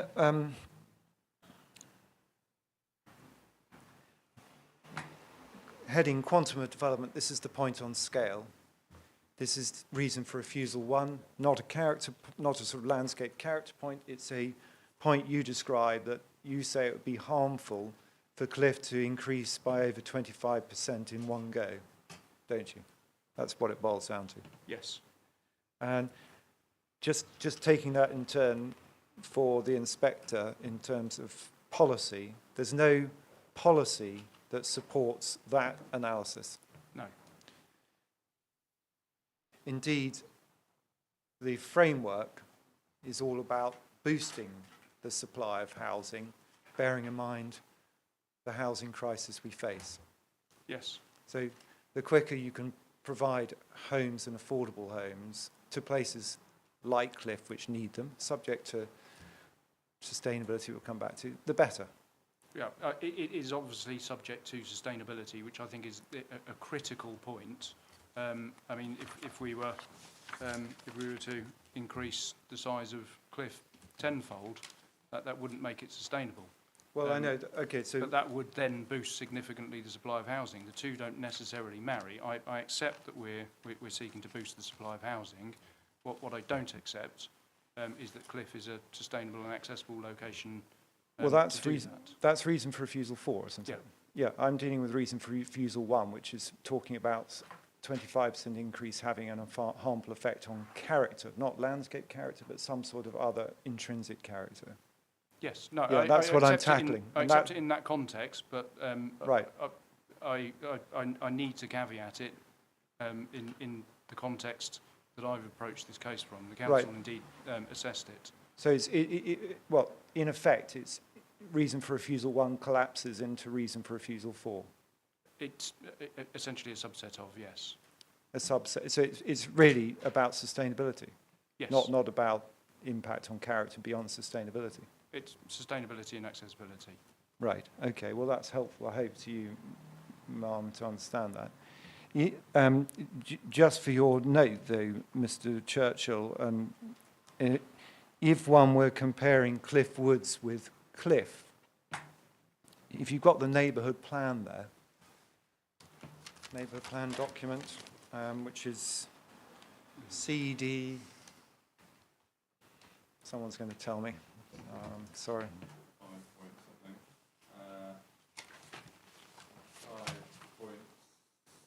5.7 is the referendum version. 5.7, that's fine. Page 25, 26.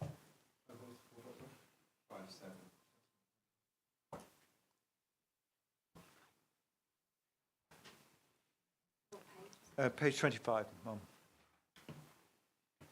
The inspector wants to consider this scale point and whether there's anything in it. No policy basis for it, as you agreed, Mr. Churchill, but again, on a consistency basis, we can see that here there is some assessment of Cliffe Woods and Cliffe. Have you got 2 blue tables on opposing pages? If you just give me a moment to open it. Yeah, sorry, page 25 and 26.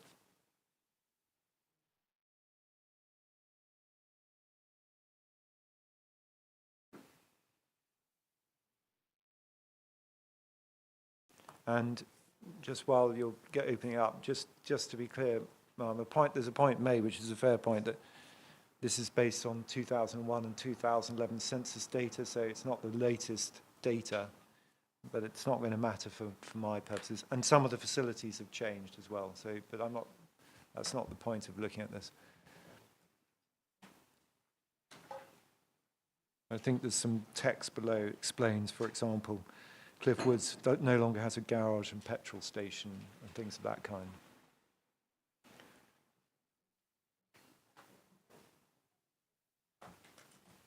Let me know when you're there, Mr. Churchill. No hurry, but... No problem. 26? Page 26? Yeah, 25, 26. Yep. There's a sort of summary of various features, service facilities, some of which are now slightly out of date. I'm not really doing it for that. We've already discussed the marginal differences between the two. But just looking at a basic point about scale, Cliffe Woods, the population then was 2,662. Yes. And Cliffe is 2,708, bigger. Yes. Yeah. And as we know, because we discussed it earlier, the council has approved over 400 units extra for Cliffe Woods without that having a detrimental impact on, or considered to have a detrimental impact on, scale in the abstract sense that you were talking about. Yes. And therefore, allowing 250 at Cliffe would be obviously considerably less than it's allowed for Cliffe Woods, but plainly not similarly out of scale. It would be less, yes. Yes, and not out of scale with what's expected of these communities on the same road. No, in the context, obviously the wider context is that they are different settlements with different facilities and services, but no, not I understand that. There are some differences, but yeah. in character terms, as you put it in 78, there's no identifiable abstract concept of impacting character by allowing a 25% increase. A far greater increase has been permitted at Cliffe Woods. No, I accept that. Okay. And so that's helpful because I think you can read paragraphs 77 and 78 and 79 and all of those paragraphs in that context of what you just accepted, Mr. Churchill. Paragraph 79, you say it can be argued that allowing the development would increase vitality and viability. That is, in fact, exactly what the Council Committee report does not just argue, but accept. Yes. We looked at those passages. Yes. And that's a principle acknowledged in the MPPF and other government guidance, that boosting supply of housing, even in settlements that are in non-urbanised settlements, can be valuable in increasing vitality and viability of existing services and encouraging communities. Indeed. Yeah. Yes. So in that respect, there's no issue with expansion by 25% so far as you or I are concerned, unless, of course, we come back to reason for refusal 4, it's inherently unsustainable. Yes. Okay. And that really reflects paragraphs 81, 80, 81, 82, 83, because although you're seeking to address reason for refusal 1 in terms of scale, in fact, what happens is you start talking about sustainability. So that rather reflects the answer you gave earlier. Yes. So I'm right in thinking that reason for refusal 1 doesn't add anything and is not a basis for objection if reason for refusal 4 is a bad one. Yes. Yeah. Okay.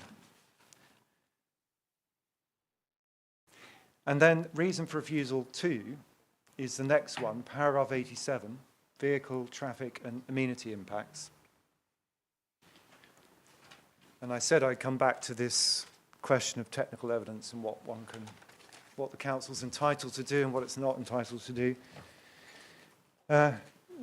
When we looked at reason for refusal 2, we're agreed that it's actually focused on residents along the road and impacts on them from increases in traffic solely. Solely them, yes? Yes. I only say that because in your proof of evidence, yesterday you referred to effects on road users. But that's not what reason for refusal 2 is about, is it? No.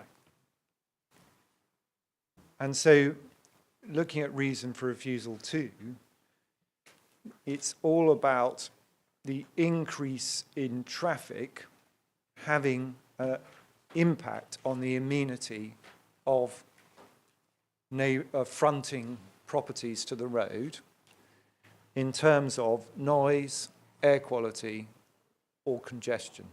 Yes. And in terms of noise, I put it in opening, and I've yet to hear an answer, but there may well be an answer, so I'll always like to lay down the gauntlet, Mr. Churchill. But you can't perceive noise other than by hearing it, can you? No. So I was right that you can't have a perception of noise beyond that which is measurable and calculable by a noise expert. No. You're agreeing with me. No, you can I'm either agreeing hear with it you. or you can't. Yes. Okay, I'm good. I thought I was entering into a new world which I wasn't aware of. Okay, so when you talk about perception of noise, the only way that the inspector and any decision maker can approach that is to say, well, are the residents along the road going to experience any material change, i.e. perceptible, within the conventional wisdom as to that? Yes. And the analysis of that is that they won't. Yes. And so there can't be any basis for objection under reason for refusal 2 to this proposal in terms of the impact on the amenity of residents in terms of noise, can there? No. Right. You've candidly accepted that, but you won't find that in your proof, will you? No. No. Right. It would have been helpful to have said it earlier, wouldn't it? Well, I deal there with perception.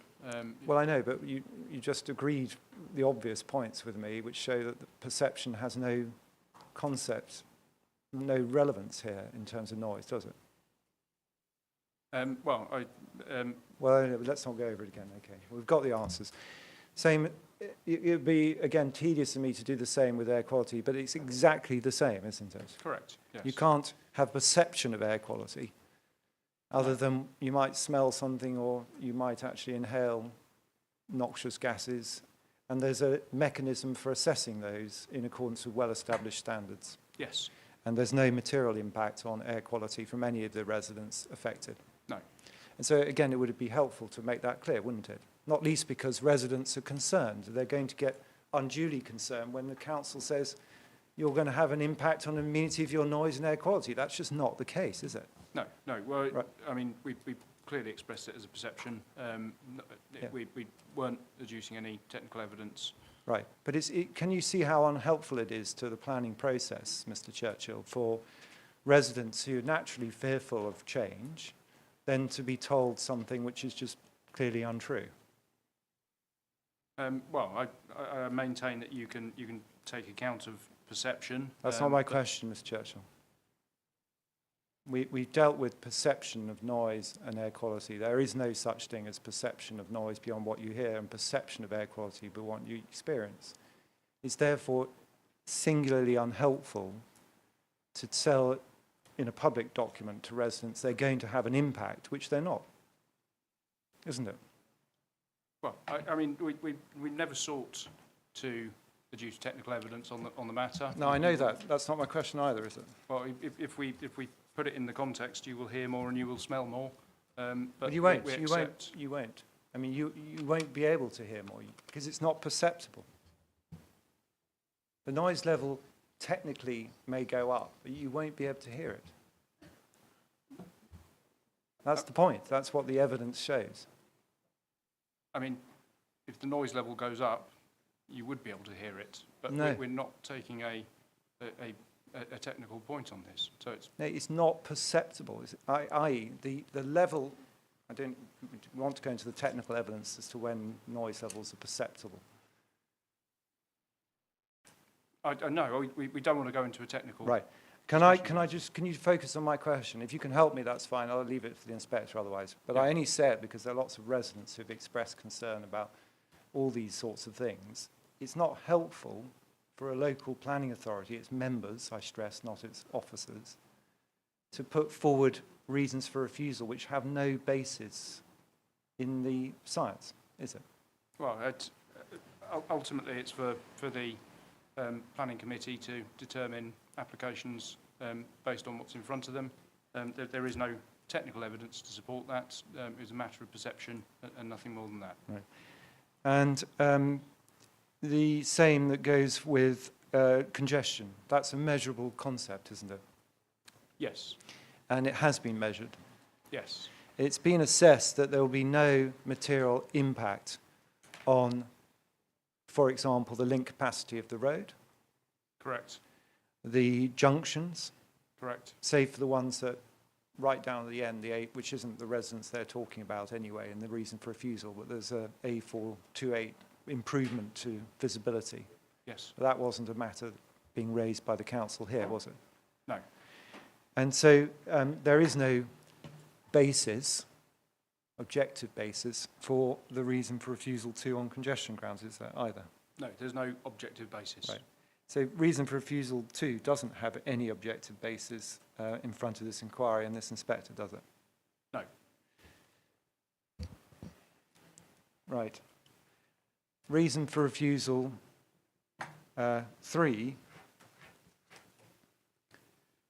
is the, sorry, I'm just taking it in turn. Actually, I think let's stick with the order, if it helps, of your proof, because you've rolled in reason for refusal 4 under paragraph 98. So can I just be clear? I can put a line through 97, can't I? The inspector can put a line through 97.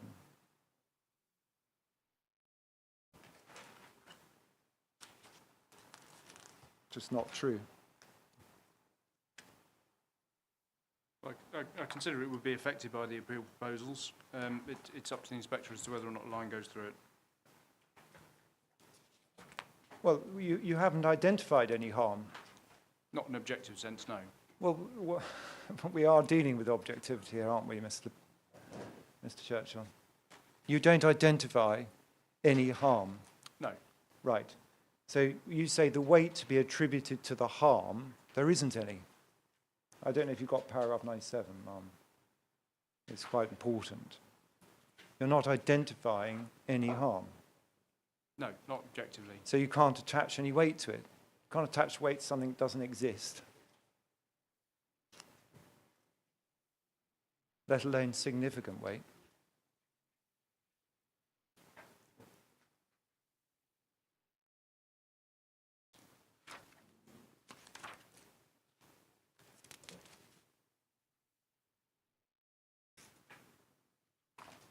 I don't think I do. You do, 97. seek to- I consider the weight to be attributed to the harm caused by virtue of the harm to the residential amenity of existing residents to be affected by the appeal proposals as a consequence of the significant increase in vehicle movements along the B2000 would be significant. Yeah, apologies. That obviously in 134, under 134E, I have Well, moderate. Well, no, we'll come to that in a moment. There's obviously inconsistency. But let's just stick with 97. There is no harm. Objectively, no. Right. So you can't attach weight objectively to anything if it doesn't exist. Well, it's a matter of judgment. No, it's not, Mr. It's a matter of being reasonable, Mr. Churchill, and giving a straightforward answer as a professional planning witness to this inquiry, who are under duties to the inquiry.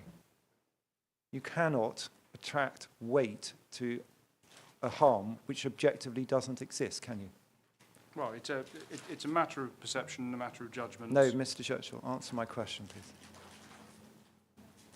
You can't attach weight to a harm which objectively doesn't exist, can you?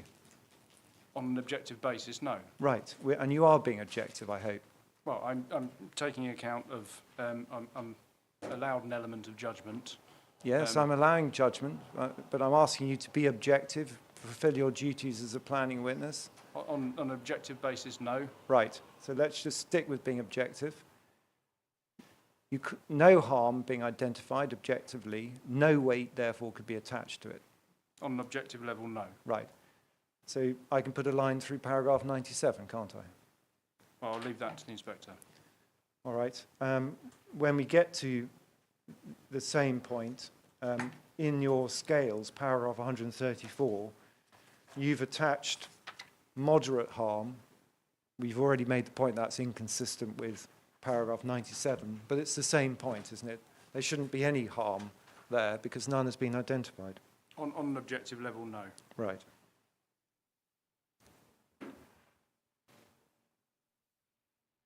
And then, as I said, can we deal with sustainability? I'm worried about people's sandwiches, of course, but paragraph 98, location and choice of transport modes. And just a few points here for the inspector. The inspector's got to make an objective judgment on sustainability, Mr. Churchill, by reference to, as in accordance with the MPPF, the location of Cliffe in Medway. Yes. And we've seen how the council made a judgment about Cliffe Woods, and you've got your answers about the same logic applying to Cliffe. Yes, but obviously in a slightly different context, but yes. Yeah, marginally different context, yes, but not one that fundamentally affects this question of sustainability. No. No. And we've got the principle of consistency, which we already discussed. But can I just, so I'll leave that judgment for you in due course, but just a couple of pointers along the way to make sure we get the policy right. We've got that part of the MPPF which talks about taking account of urban versus non-urban locations as to what opportunities may exist, which we've just been talking about. Paragraph 98, though, you say, I consider the extent to which location of appeal proposals is considered to discourage the use of alternative modes of transport to the private car. And that's a test you apply throughout these paragraphs. alternative modes of transport to the private car. You repeat it again in 100. Don't you? Yes, That's the test you've applied. yes. It's not the test in the framework, is it? No, not specifically, no. No, well, you say not specifically, that's what the inspector's ordinarily required to apply. The test in the framework, if we go to the framework, please.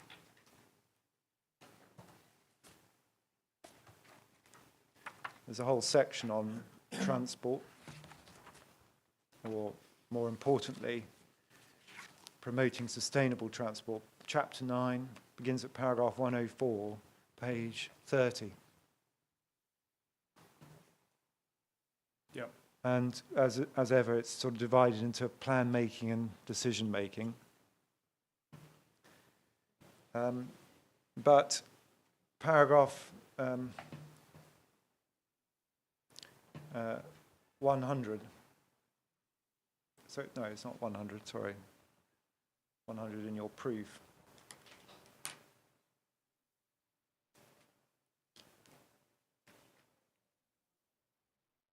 It's all about sustainable transport modes, isn't it? Should we go straight to 110, considering development proposals? Yeah, I mean, I would just note that obviously 104 also applies to development proposals. Yeah, fine. 104 is about, transport issues, earliest stage of plan making, development proposals.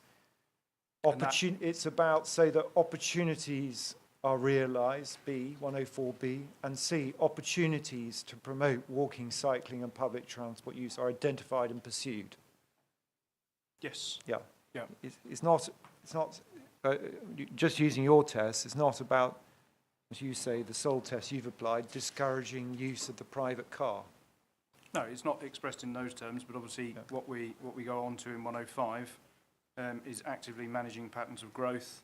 Yes. And the reference there to the location of significant development being focused on locations which are or can be made sustainable through limiting the need to travel and offering a genuine choice of transport modes. Yes, genuine choice of transport modes. So let's hold that in our mind and then go to the specific guidance on considering development proposals.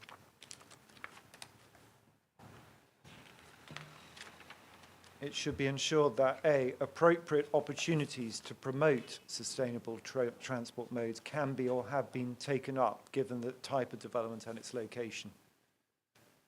Again, it's not about, as you use your test, as actively discouraging use of the private car. It's about identifying opportunities to promote all sustainable transport modes. Yes, but Yep. the logical conclusion from that is that public transport, walking and cycling are sustainable transport modes. Private car is an unsustainable transport Well, mode. you say that, but that's, of course, Mr. Churchill, just wrong anyway. Do you know what the definition of sustainable transport modes is? Not beyond that. Right. Well, you may not know then that the MPPF has a definition. So if you turn to the glossary. So I think you're, with respect, mistaken. You're applying the wrong test. It's on page 73 of the document.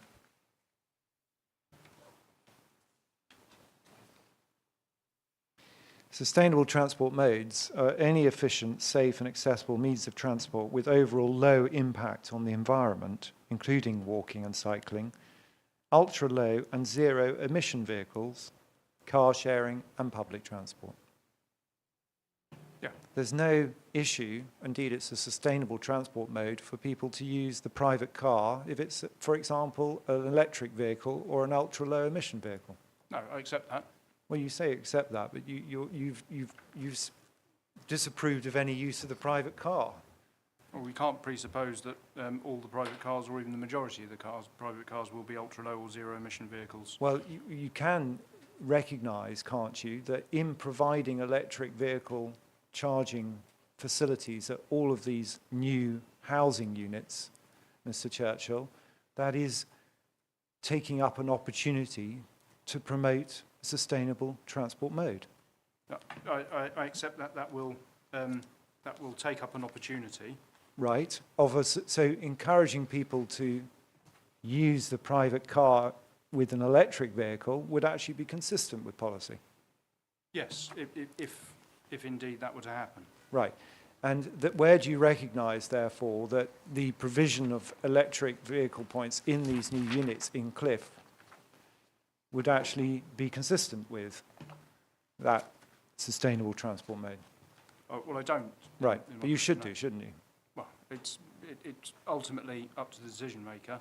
I've focused on sustainable transport in the context of all forms. Well, not all including- forms, because you've eliminated ultra-low and zero-emission vehicles, haven't you?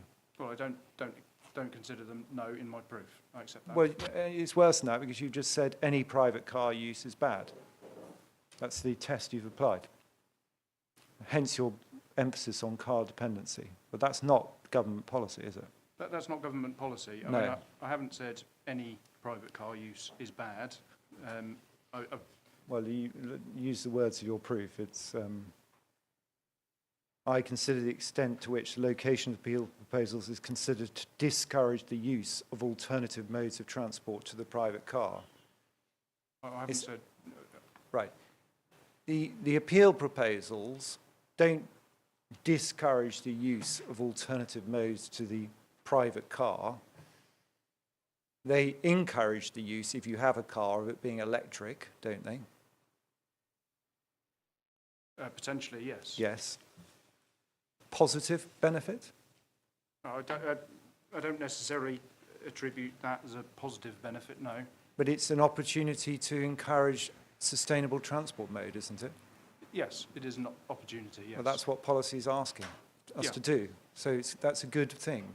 Yeah, I mean, the policy is also asking to promote walking and cycling. Yes, as so part I'm going of to come this. to that, but again, just have to take it in stages. Having people rely on the car isn't necessarily a bad thing if you can encourage them to do it sustainably.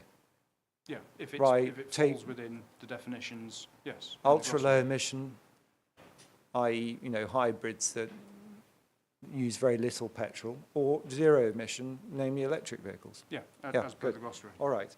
It's just that you don't say that. Okay.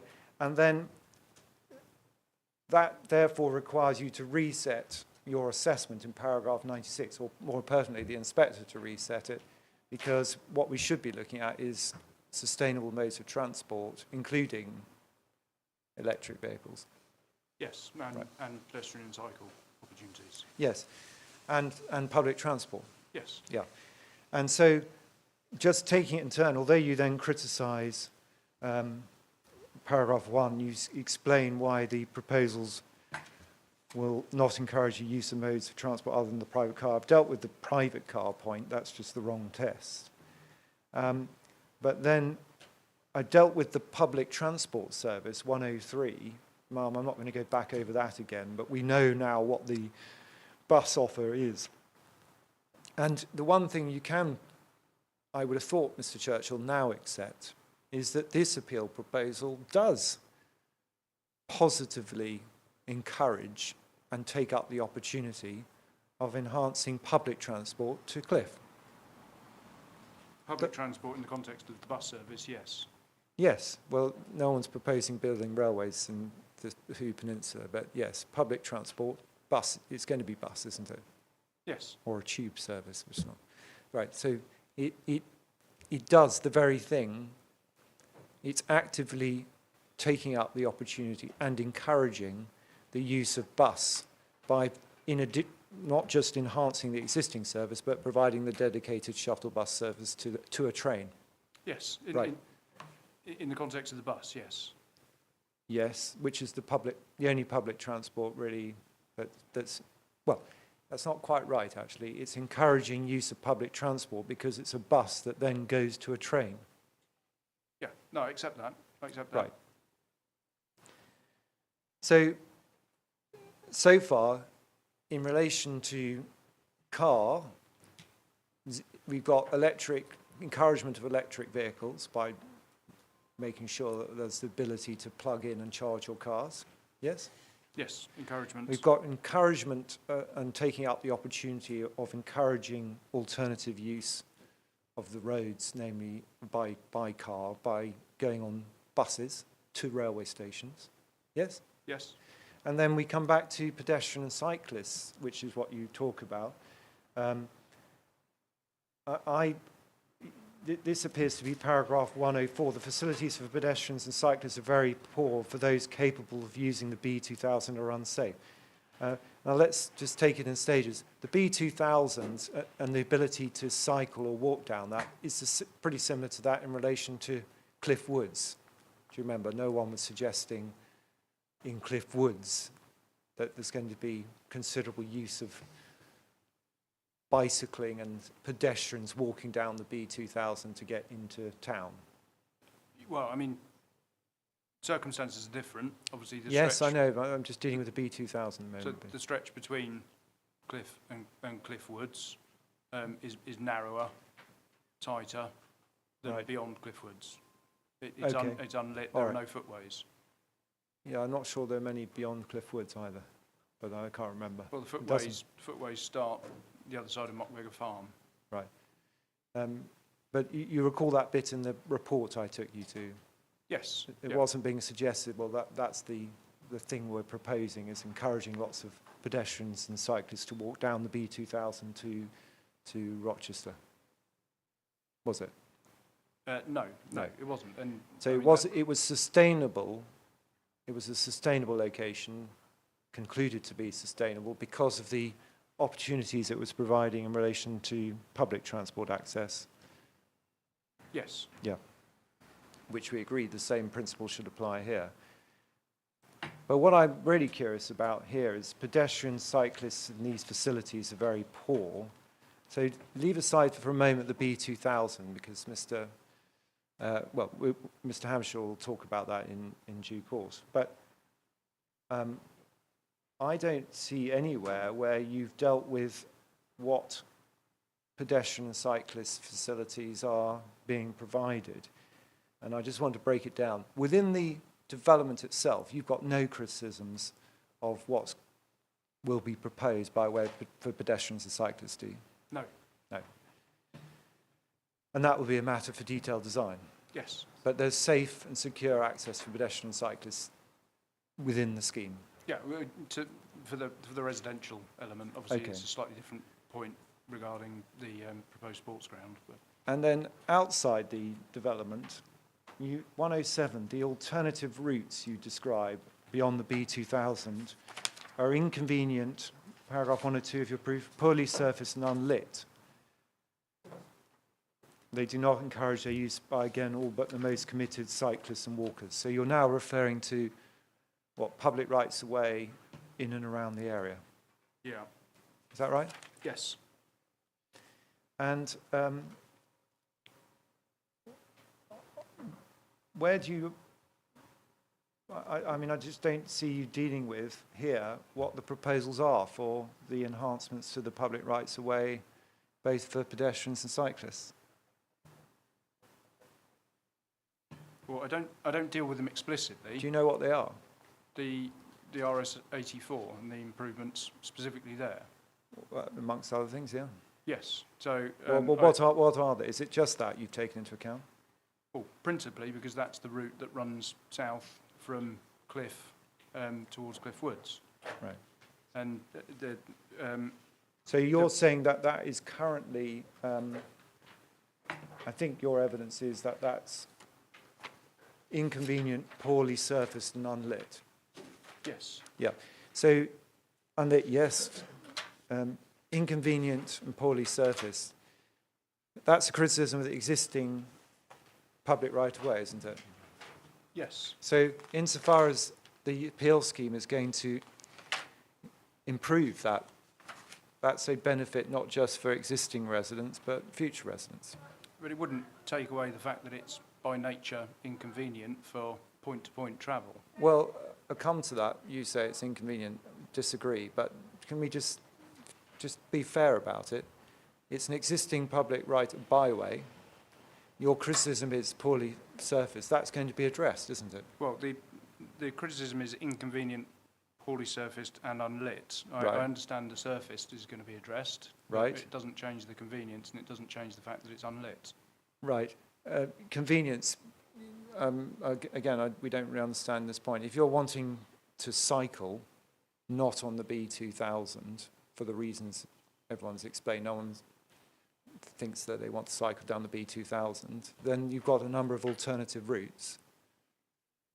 You have alternative routes, Yeah. yes, but And this would make this route, this alternative, for those, take someone living in Cliffe now, wanting to cycle, you're saying they wouldn't go down the B2000. So they've got a current route which you're saying is poorly surfaced. So surely it's a good thing for those cyclists that the route is improved. well, I'm making the point that it's inconvenient. It's there predominantly for leisure cyclists. Well, that's a good thing as well, isn't it? Encouraging leisure cyclists to along well-surfaced routes. The fact of the matter remains that it's my judgment that those routes are inconvenient, that they would by nature be unlit, and that wouldn't encourage people to use them as an alternative to unsustainable modes of Right. transport. Fundamentally disagree with you, Mr. Judge. I just want to understand. Then, is that the extent of your assessment of what's being done in terms of encouraging other modes?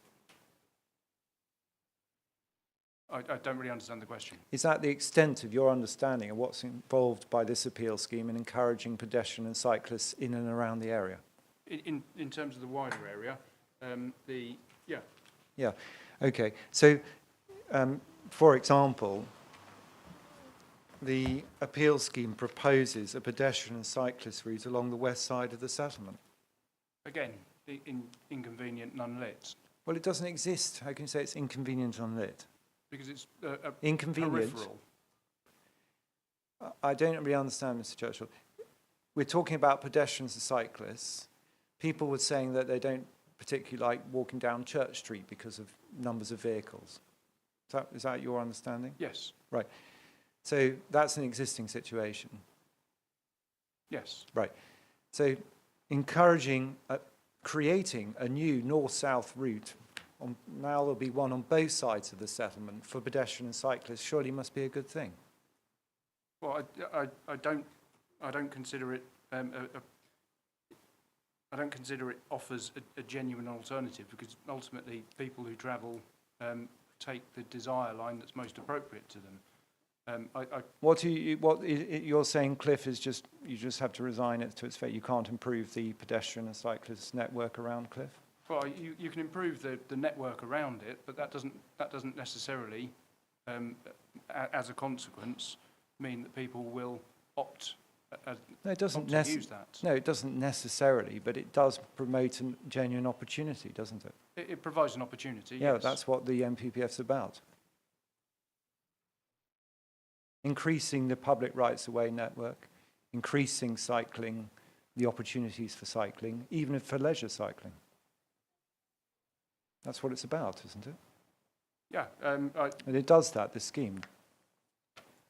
but I wouldn't say it promotes walking and cycling, because it doesn't do that in a convenient or lit manner. Well, it's a lit manner. I mean, some of it is lit, but I don't know what the council wants in terms of lighting. But okay, we've got a new, brand new pedestrian cyclist route running down the side of the village. Yeah. Yes. Asked you about that. We've got the improvement on the east side to RS84, all the way down to, for those who want to cycle down towards Cliffe Woods. Yes. Yeah. Alongside that, we've got all of the improvements to the road network, where parking is said to create an issue for traffic. Yes. A benefit, surely. Yes. Including for people who are walking along Church Street, who say that the parked cars create conflict. Yeah. I mean, it's Is that right, though, Mr. Churchill? Required as a direct consequence of the proposals. No. You say that, I'm not sure why you say that. It's actually a benefit of improving the existing situation people are complaining about. Well, I would say it's required in the context of the appeal proposals. I don't agree, but let's assume it is. It's still going to lead to a better situation, isn't it? For existing, if the complaint is, as people have said, I don't like walking down Church Street because parked cars along Church Street constrain it, and there's people jostling for position driving down Church Street, then widening Church Street at that location to provide dedicated car parking is a benefit. Yes. You don't record that. No, But it's going to promote those people who are otherwise worried about walking and cycling down that road. It's going to encourage them to continue to do so, isn't it? just repeat that. Curing that problem is going to encourage people who are otherwise saying they're put off walking and cycling down there because of that conflict. It's going to encourage them to walk and cycle. Potentially, yes. Yes, which is a good thing. Yes. Right. And then we have paragraph. I'm so sorry. Oh, yeah. I'm so sorry. Yeah. Yes, that's a good point. I am nearly there, but I definitely don't want to stop people getting their selection of sandwiches. If Mr. Churchill and you're happy, I'll break now and allow people to get their lunch, and I'll try and finish off very quickly. I'm sorry it leaves him in Perda just over the lunch break, but I think that's better rather than carrying on now, rushing on, and then finding no one's got anything to eat. Don't mind either way. I mean, my re-examination at the moment will be about 5 or 10 minutes. So. Pause now for lunch. Yep. And should we do 45 minutes again? Like we did yesterday? Yeah, that's fine. Absolutely. Or do you require longer? Well, I'm conscious I either go first or last, so... Take this and run for the sandwiches. Yeah, do you want to...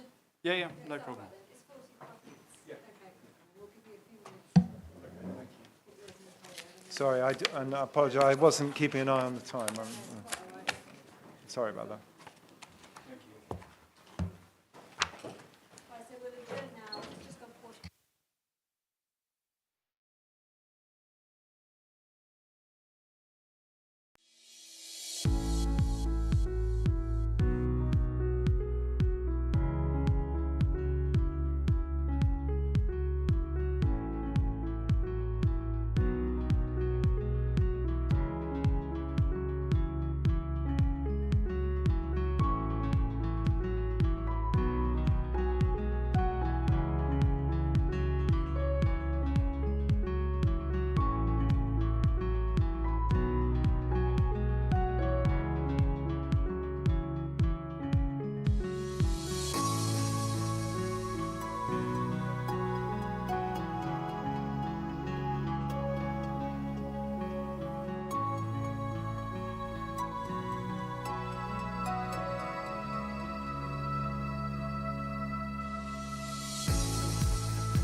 Mr. Strawn, I'll just hand straight over to you to finish your cross-examination. Thank you.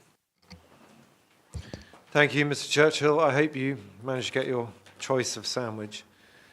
We're in the home straight, so I'll try and keep it short. We were just concluding, Madam, on location and choice of transport modes and your proof of evidence section on that.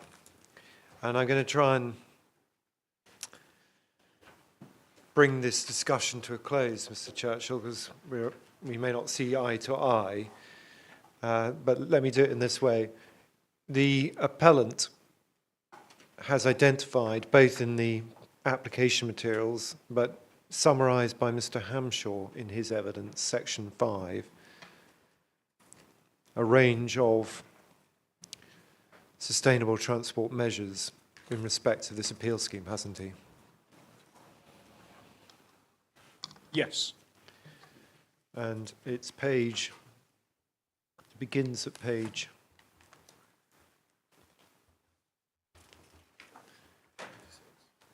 26.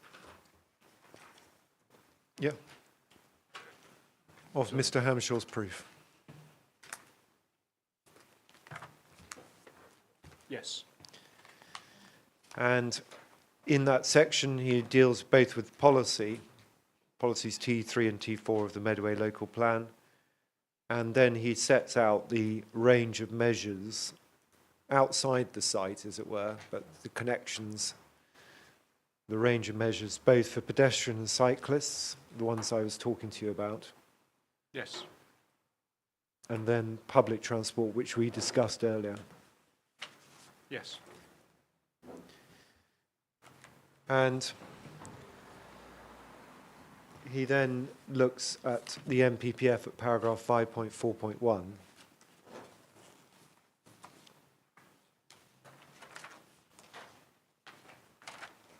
Appropriate opportunities to promote sustainable transport modes can be or have been taken up given the type of development and its location.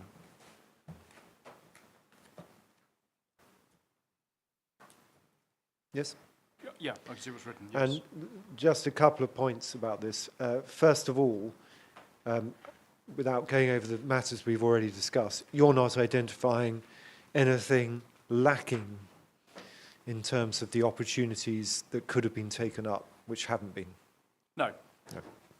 Secondly, we know the council planning officers considered this to be appropriate, but we also know, the inspector knows, that the local highway authority, with its sustainable transport hat on, also considered this to be appropriate. Yeah, I mean, obviously, the officers noted the car dependency, continued dependency on the car as a matter, but no, they took no issue. Yes, well, as we've discussed, Mr. Churchill,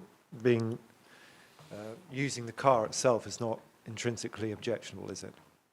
If those cars fit within the category of the glossary. Yes, even if you use the car full stop, that's not intrinsically objectionable. It's about, isn't it, providing opportunities to make choices.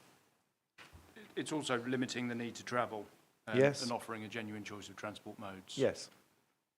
Yes, okay. Don't want to go back over that. And just for clarity, Manu, I wasn't going to go through each of the RS byway networks. We can cover that in chief so you can see what's being done, or the various access points and pedestrian improvements. But Mr. Churchill, you don't mention it, but for example, there's a crossing now created across Church Street for pedestrians under the scheme, isn't there? Yes. And that's a good thing, isn't it, for promoting pedestrian use? Yeah, it's obviously, as before, it's a consequence, it's a requirement of the scheme rather than necessarily an existing requirement. Well, is it an existing requirement or not? I mean, I'd understood you to be saying, or others to be saying, use of Church Street, some people feel inhibited to use it because of big cars along it, but if that's the case, then a pedestrian crossing will be beneficial, wouldn't it? Yeah, but notional benefit. Notional.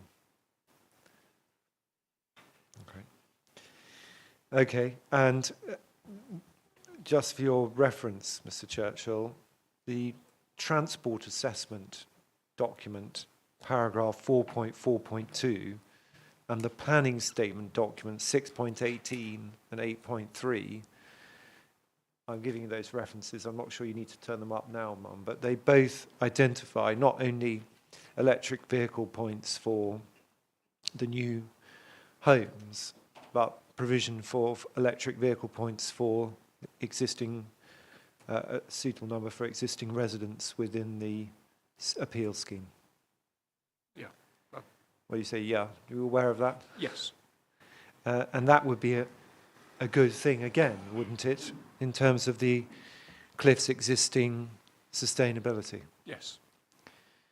And Ma'am, it's a point we're taking up with the council, but it doesn't appear to be reflected in the condition itself. But there's the one in relation to dwellings is, but not the offer in relation to the TA and the planning statement. Good. Can you just turn your proof, please? Turn to your proof. Paragraph 113.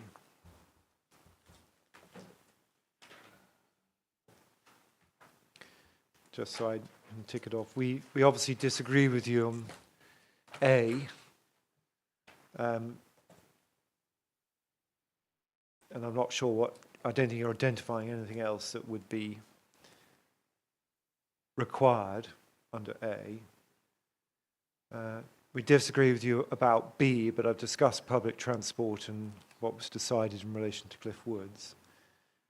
Item C, address the needs of people with disabilities and reduce mobility in relation to all modes of transport. Mr. Churchill, that's clearly not a fair point. Just to give you some examples, the new shuttle bus service, do you remember, that's been brought to Cliffe, is going to be accessible in the reduced mobility sense, correct? Do you recall that description of it? I do, but obviously I've couched 113C specifically in relation to the proposed relocation of the open space and sports and leisure facilities. Right. Okay, so this is only about the new facilities, is it? Yes. Okay.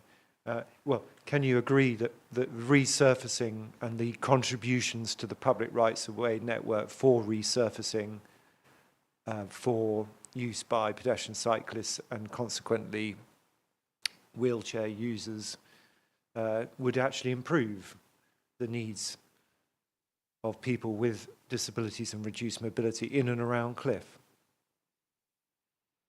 Well, it's not about... No, I know, but you're taking a point about the sports field, which I'm going to come to in a moment, but I'm dealing with the appeal scheme as a whole. Yeah, well, resurfacing, there's a significant contribution to resurfacing the restricted byways, and you heard about that one to the western side. There's a concern it might be used by quad bikes, but it's going to be usable by those with disability scooters, for example. Yeah, I mean, I've not taken an issue with that. No, I know you're not taking issue, but it's actually a positive benefit, isn't it? Well, yeah, notionally. Okay, and then getting to the open space sports and leisure facility, that's effectively reason for refusal 3, access and accessibility, isn't it? Yes. Which I'm just about to come to. But in terms of getting to that facility, even along Buttway Lane, as you put it, there's the ability to get there by wheelchair, if you're in a wheelchair, or reduced mobility. It's all hard servicing. It is all hard service, but obviously it's narrow, it's unlit, there are no footways, and it wouldn't reduce potential for conflict between either people on foot, in people less able-bodied, say, for example, in wheelchairs and vehicles. Right, well, let's just break it down just with a map, please. I'm going to come back to this point about accessibility. Can I just get you to look at the parameter plans?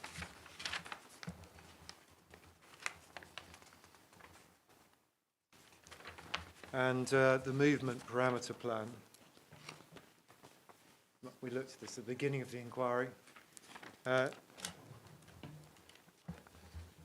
If I live in the north of Cliffe,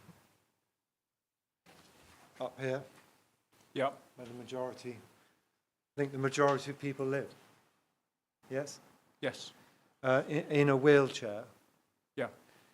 what's my current route to get to the APCM on well-surfaced, convenient routes, Mr. Well, there's a footway. Well, which one are you referring to? What's one my down- current route? The one If down I live Church- up in this conservation area? The one down Church Street. Right, you're coming all the way down here. Yes. So I would have to travel going that way. Sorry, Mum, can you see? The majority of people living here, my journey to the sports facility on hard surfacing is over twice the distance, isn't it? But it may be slightly further, yes. Well, no, it's not slightly further, is it? Well, it's slightly further. That's my view. It's slightly further. Well, I'm but coming from here, this area. I come all the way down Church Street So it's the difference between the length down Church Street and the length down Buttway Lane. and then across here, yeah? Yeah. As opposed to just going here. Yes. Right. All But right. the- Well, I'll let the inspector judge if that's... But the point isn't about length. The point is about the footway and potential for conflict between vehicles and Right. those users. Okay, so that point about Buttway Lane, about conflict, we might as well tackle that now, Mr. Churchill. The inspector can obviously go and see Buttway Lane and its use, but just as a matter of principle, and this is experienced elsewhere in Cliffe, but it's a well-established principle. It used to be a manual for streets, but shared surface in low vehicle speed environments such as villages is often not just experienced, but considered a good planning thing, isn't it? Yeah. Yes. That's absolutely it. But Right. normally in those circumstances, there's some differentiation between shared services and standard tarmac. And what we have in the case of Buttway Lane is a very narrow track. Right. Well, as I say, I'm not going to trade blows about the what you call a narrow track. But as a matter of principle, you've heard, and the inspector can no doubt see if she were here on the weekend or other times, but you already heard from residents that these are the tracks and the routes through the village which are used by many, out of choice, by many recreational cyclists, pedestrians and horse riders. That may well be the case. Because they're low trafficked and readily used in that way. They don't need footways. That's right, isn't it? Well, that may well be the case, but obviously what this scheme will introduce is an attractor. Yeah, well... It will encourage people to use that. Perish the whereas they wouldn't thought, before. yes. Perish the thought that people might be attracted to using the sports facility. But in order to get there, they'd be using a street in the village within the 30-mile-an-hour zone. It also will be lit. I know you haven't looked at any of the detail of what's proposed, but one of the extension is going to be lit. But that is a common feature of these lightly trafficked roads already in Cliffe, isn't it? Yes. Yes. And it's a straight piece of road. It's not dangerous. There's no concern from the highway authority that having pedestrians continue to walk along there is going to be unsafe. No. So But it's not by- a safety point, is it? But by nature, you introduce more people, you encourage more people to use that, Yes. and by extension, you encourage greater opportunity for conflict between vehicles and those people using it. Conflict only matters, Mr. Churchill, if it's going to give rise to some sort of safety issue.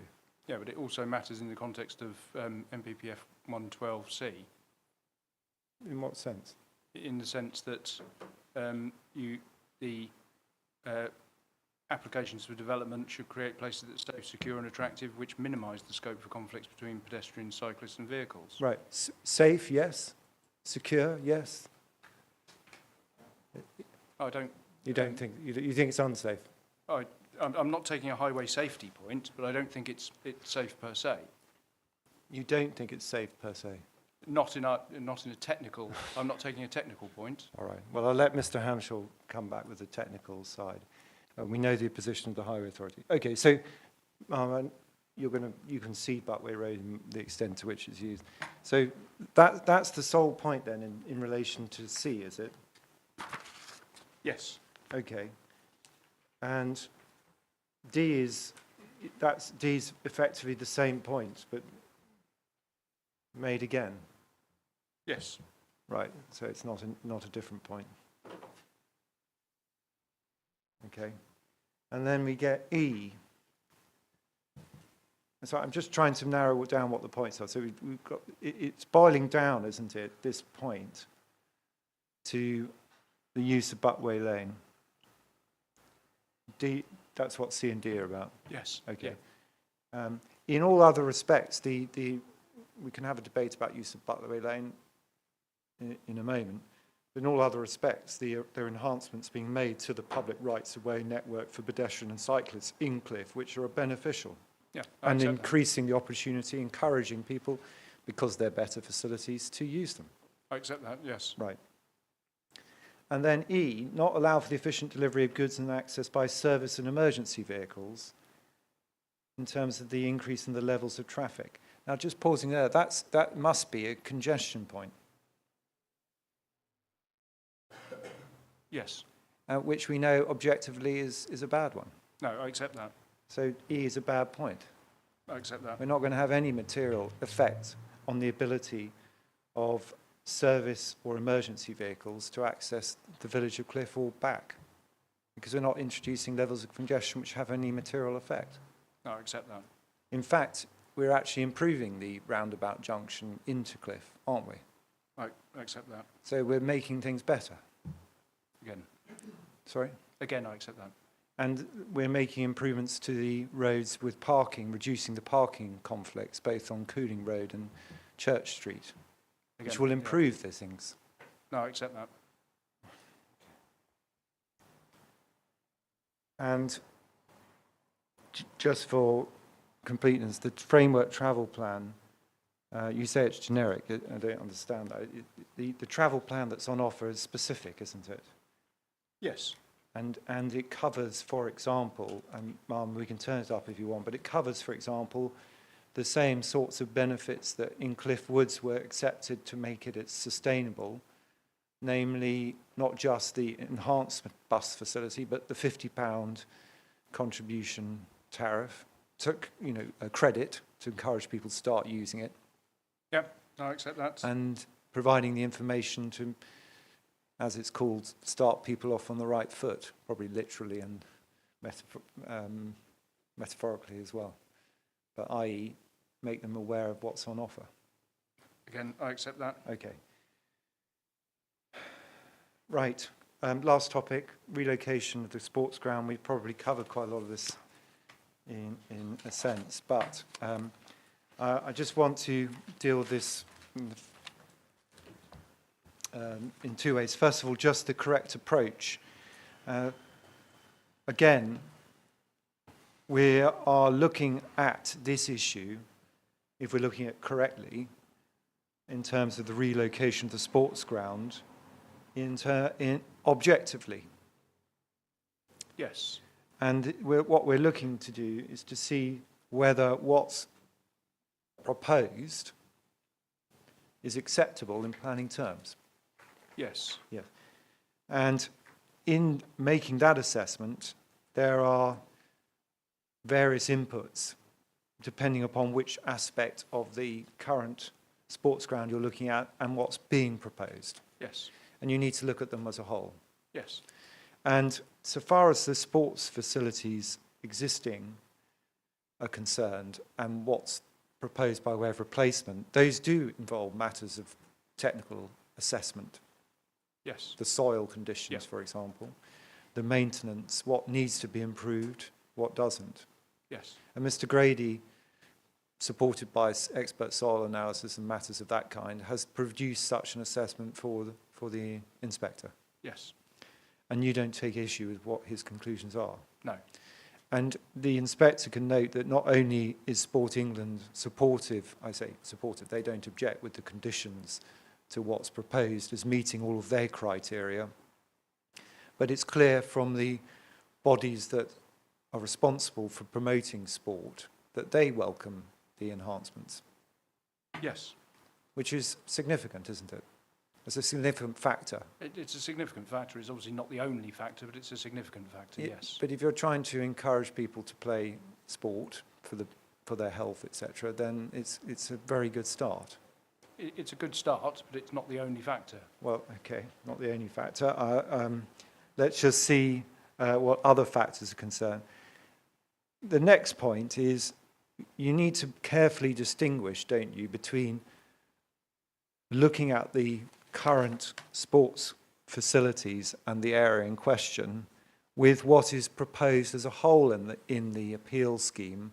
What I mean by that is you've got to understand what the former is serving and what the latter is serving. Yes. Okay, and let's just break that down. There is open space in the general sense currently on the APCM grounds, but that breaks down into different elements in planning terms. There's amenity space, there is play space, and then there are sports facilities and pitches as part of open space. Do you understand the difference, Mr. Churchill? Yeah, no, absolutely. You're just looking Sorry, at me. Sorry. I was unclear if there was a question. Well, I'm asking you to agree with me. If I wasn't. No, I understand there's a difference. Yes. Okay. Well, because these things have been conflated, haven't they, Mr. Churchill, in some of the residents' use and comments on the APCM sports ground?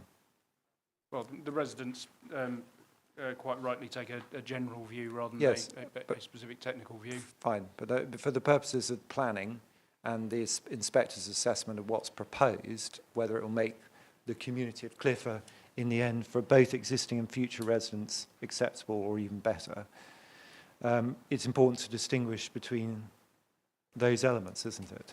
Yes. What I mean by that is, for example, some people talked about young children playing on the APCM, not playing football, but just playing running around on the APCM. Do you recall that? Yes. That is obviously incidental use of that ground, but one of the ways in which planning responds to the needs for children is to provide both local areas of play or even sometimes local equipped areas of play. Yes. Because those actually provide enhanced facilities for children who benefit from specific areas, supervised areas, and also equipped areas where they can explore pieces of play furniture, whatever they've designed. Yes. And if you just turn up the appeal scheme parameter plans, please.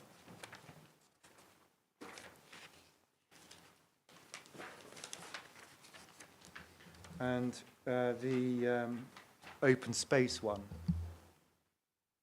which is... Thank you. Sorry. I'm so sorry. You got the references.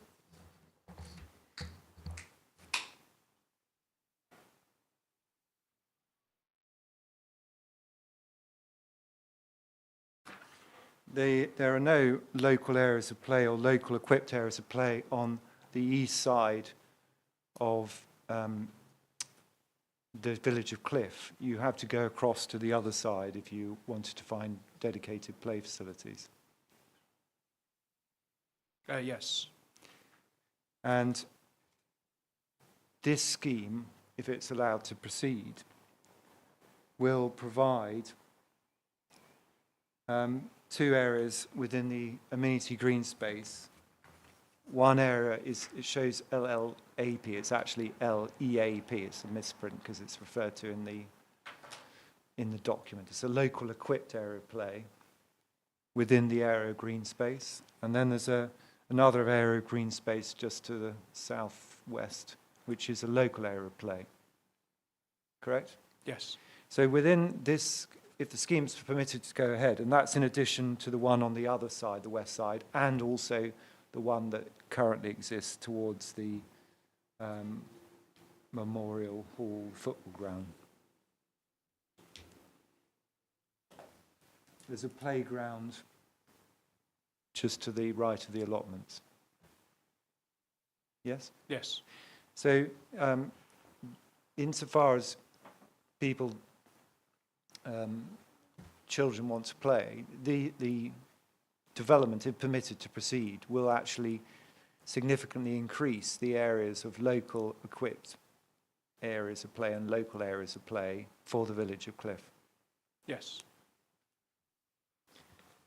And that I know people don't like change and they say, well, my children play on the APCM, but they're going to have now dedicated facilities, and those, in accordance with the design code principles, will be designed or should be designed with natural surveillance, because you've got the housing around within the areas of green space, to make a safe, equipped in one area but supervised area in another, safe place for children to play. Yes. As a benefit of the scheme for not just these residents but existing residents. Yes. Right. Then we have dog walking, people exercising their dogs on the current sports facility. Yes? Yes. You heard about that. Yes. In general, that's not encouraged by those interested in playing sport for the obvious reason. I know it happens, but it's not, generally speaking, it's not considered a great... That's right, isn't it, Mr. Well, yeah, Chair? yeah. For the obvious reasons, dogs foul playing fields, and not everyone's good about picking up dog mess. Yeah, but I mean... No, I'm just saying, generally speaking, one tries to avoid the two. Generally speaking, yeah. Yeah. And similarly, if the sports pitches were being used for cricket, and we've heard about how that's fallen into disuse because of the state of the pavilion and the ground, but it's to be encouraged that they should be used, correct? Yes. You wouldn't be able to exercise your dog during a game of cricket, or you shouldn't be able to. Well, I mean, I injured my finger playing cricket. I know, I can see. I quite I often hope see... you didn't trip over a dog running onto the outfield. But I mean, that's the point. Yeah. And the same with the game of football. People generally don't like dogs running into the game, puncturing the ball. No, but generally they don't. Yeah. Generally people stick to the peripheries. Yes, so you're talking about peripheral space. They should be on the peripheries. They shouldn't be on the pitches. Yeah. Yeah. And generally people exercising their dogs would use the peripheries. Well, yes, not everyone is. But anyway, better to keep the two things separate. Now, just under this scheme, for dog walkers, the existing public rights of way remain. This scheme creates a 9.2 hectare area of semi-natural open space for those who do have dogs to exercise them and enjoy a dedicated, very large area. Doesn't it? Yes. And do you know the design approach under the design code to that area as set out in the various documents the inspectors got before her? Not specifically, no. Right. Can Have you you speak to looked? it? Yeah, we can do so if you want. Have you looked at it? I mean, what's the approach to the? What you probably need to do is look at the illustrative master plan. But the housing that borders onto the semi-natural open space, what under the design code, do you know what the principles are? It's to front onto that space. Yes. They're designed to front on, so that they provide natural surveillance over the semi-natural open space. So are restricted by a new pedestrian and cyclist route running up alongside that SNOS, and the housing will look over it to provide natural surveillance. So it's going to be designed, as you'd expect, create a safe environment. Yeah, I accept the design code and illustrative master plan seek to face the housing development onto that space, yes. Yeah, and it's for that reason, no doubt, amongst others, that this has been through Design Southeast, the Kent police and designing out crime, that those sorts of principles are considered to create a safe environment for people enjoying that semi-natural open space in a beneficial way. I accept that. So, yes, people won't be able to walk their dog on the APCM because of the change, but that's replaced by the children's play space we've already talked about, and a much bigger and more dedicated area, which doesn't close down when people are playing sport, for people to walk their dogs in a way which is simply not available otherwise in Cliffe. Yeah, I accept that. And that's surely a benefit. Yeah. Where do you acknowledge it? I don't specifically acknowledge it. It comes back to the point that that's predominantly a consequence of the proposals. Well, you say, consequence. It does arise because of the proposal. Yes, it's a benefit that only comes with the proposals, but that's important for the I know residents have a different view because of, as I said, people may be resistant to change, but in pure planning terms, objective terms, you've now got children's dedicated play space, you've got semi-natural open space, and that far exceeds the requirements. In the design and access statement, for your note, you've got both the minimum requirements and the statistics for this scheme at, sorry, I've lost my page. Oh, thank you.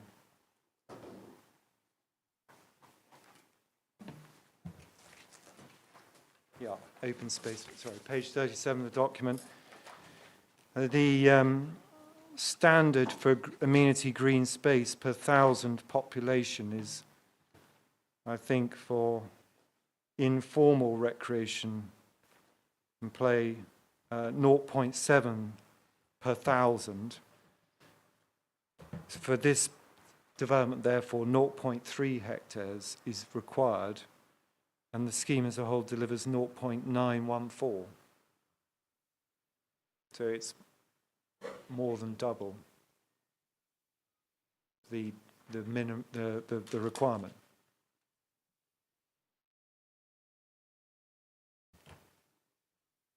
Yep. No, don't I accept that. I accept that. Yeah, okay, so standing back, stripping out some of the emotion from current use of APCM, the results for Cliffe as a whole would be the generation of a new amenity informal recreation play area for dog exercise with natural surveillance, which is considerably better than the current situation. Yeah, I accept that, but it's. Okay. I mean, it's not necessary absent the appeal proposals. Well, It's not. okay. That stands. All right. You say it's not necessary. Well, that's not a policy test, is it? It's not about whether it's necessary. We think it is necessary for good design reasons, but let's just say... But associated with the appeal proposals. Yeah, but whether it's necessary or not, is it acceptable in planning terms to create something which is better? The answer must be yes. Well, the answer is yes. Right. But it's not necessary. So that's why I haven't assessed it in detail in terms of the planning balance. Well, okay, the inspector might be interested in whether it's a good thing. We've covered that. Right, and then that leaves the sports facilities themselves, because that's the third. Remember, I broke it down into play space, informal recreation space, and then the sports facilities themselves, which are at the APCM. It's now common ground between us, see your opening statement, that we're getting enhanced facilities at the new location. Ma'am, I'm not going to go through those enhancements, but effectively you accept what Mr. Grady says about that. Yes. Right. And by enhancing those facilities, we are going to inevitably encourage more people to participate in sport, which has health implications, etc. Well, potentially. I mean, the point or the concern we have, and that's clearly set out, is those proposals will be less convenient and accessible. Right. Okay. You say that's your concern. But by definition, what you've accepted, even if you were right that there was some, because of its location, it was less convenient, there's going to be a greater attraction to them because of their enhanced facilities. See all the letters from the supporting sporting industries. Yes. Yeah. And as to the location of them, just a couple of points in your evidence, and then I think we're done. Can you just go to paragraph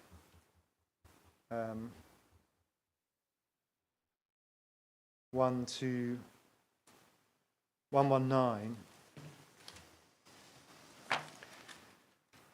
The existing facilities well maintained. That's not consistent with what Mr. Grady's identified, is it? I think it's sufficiently well maintained. Yeah, but that wasn't my question, Mr. That may Mr. not Chair. be. It may not be what Mr. Grady has identified. No. Right. And then we come to this question of unenclosed and clearly visible from publicly accessible space. Just a couple of things about that. First of all, in terms of location, Sport England have no concerns about it. Well, Sport England applied the matrix, Yes, it includes location. but I don't believe that Sport England viewed this in the round, considering all access routes to and from. They applied the matrix fairly simply. Well, you're speculating, aren't you, Mr. Churchill? They've considered the proposal. They've been consulted upon it. They have all the application materials, and they consider it to be a suitable location, don't they? Well, they consider it to be a suitable location. Yes. Yes. Okay. Mr. Grady does, and we'll hear his evidence in a moment. The council officers do. I mean, you're right, they did raise a point about use of Butway Lane, saying they prefer it if there were... Indeed. But they were content that overall it was an appropriate location, weren't they? Overall, yes. Yes. Okay. And then paragraph 124, you say less convenient and accessible for the majority of current users. Do you take issue with any of the assessments made by Mr. Hamshaw or Mr. Grady about looking at accessibility by reference to the villages of Cliffe, i.e. how far people are going to be comparatively to the relative sports grounds? No. Okay. So more people are going to be closer to this facility than is currently the case? Yes, yes. Right. But obviously, bulk of those people will use Butway Lane as the natural desire lane. All right, so we're back to Butway Lane on that point. And in terms of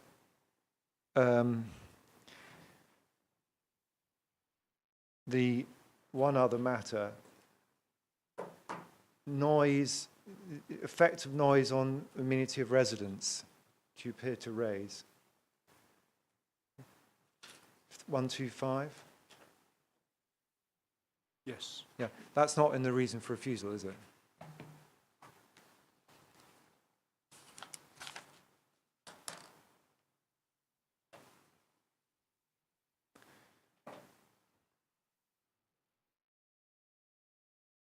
It's not in the reason for refusal. Yeah, no. so it's not a concern of the council members, and rightly so, Mr. Churchill. Indeed, I think the resident we heard from earlier in a written statement talked about, with pleasure, hearing the noise of competitive sport, didn't she, yesterday? Yes, one of the statements. Yes, so insofar as, yes, people may play competitive sport, make noise, it's not perceived either by council members or indeed from the resident we've heard from as being a problem. No. And have you got any evidence to suggest it is a problem at the existing APCM as to why it would be a problem in the proposed location? No. Right. So that's not clearly a reason for objecting to the scheme, is it, 125? No. Thank you.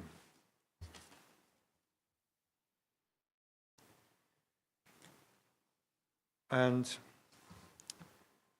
in terms of surveillance, I'll let Mr. Grady give evidence about that and whether that's necessary for sports pitches, etc. The inspector will be able to come to view. Ma'am, you've probably been already on site, but you can look at the APACM sports pitches and comparative surveillance, whether that's necessary. In relation to playing competitive sport, Mr. Churchill, again distinguishing the two, natural surveillance of people playing competitive sport is not identified as a requirement in any document, as opposed to local areas of play and children playing in that environment. If you're playing a competitive game of football, there's no policy requirement for it to be subject to surveillance in that way, is there? No. No, thank you.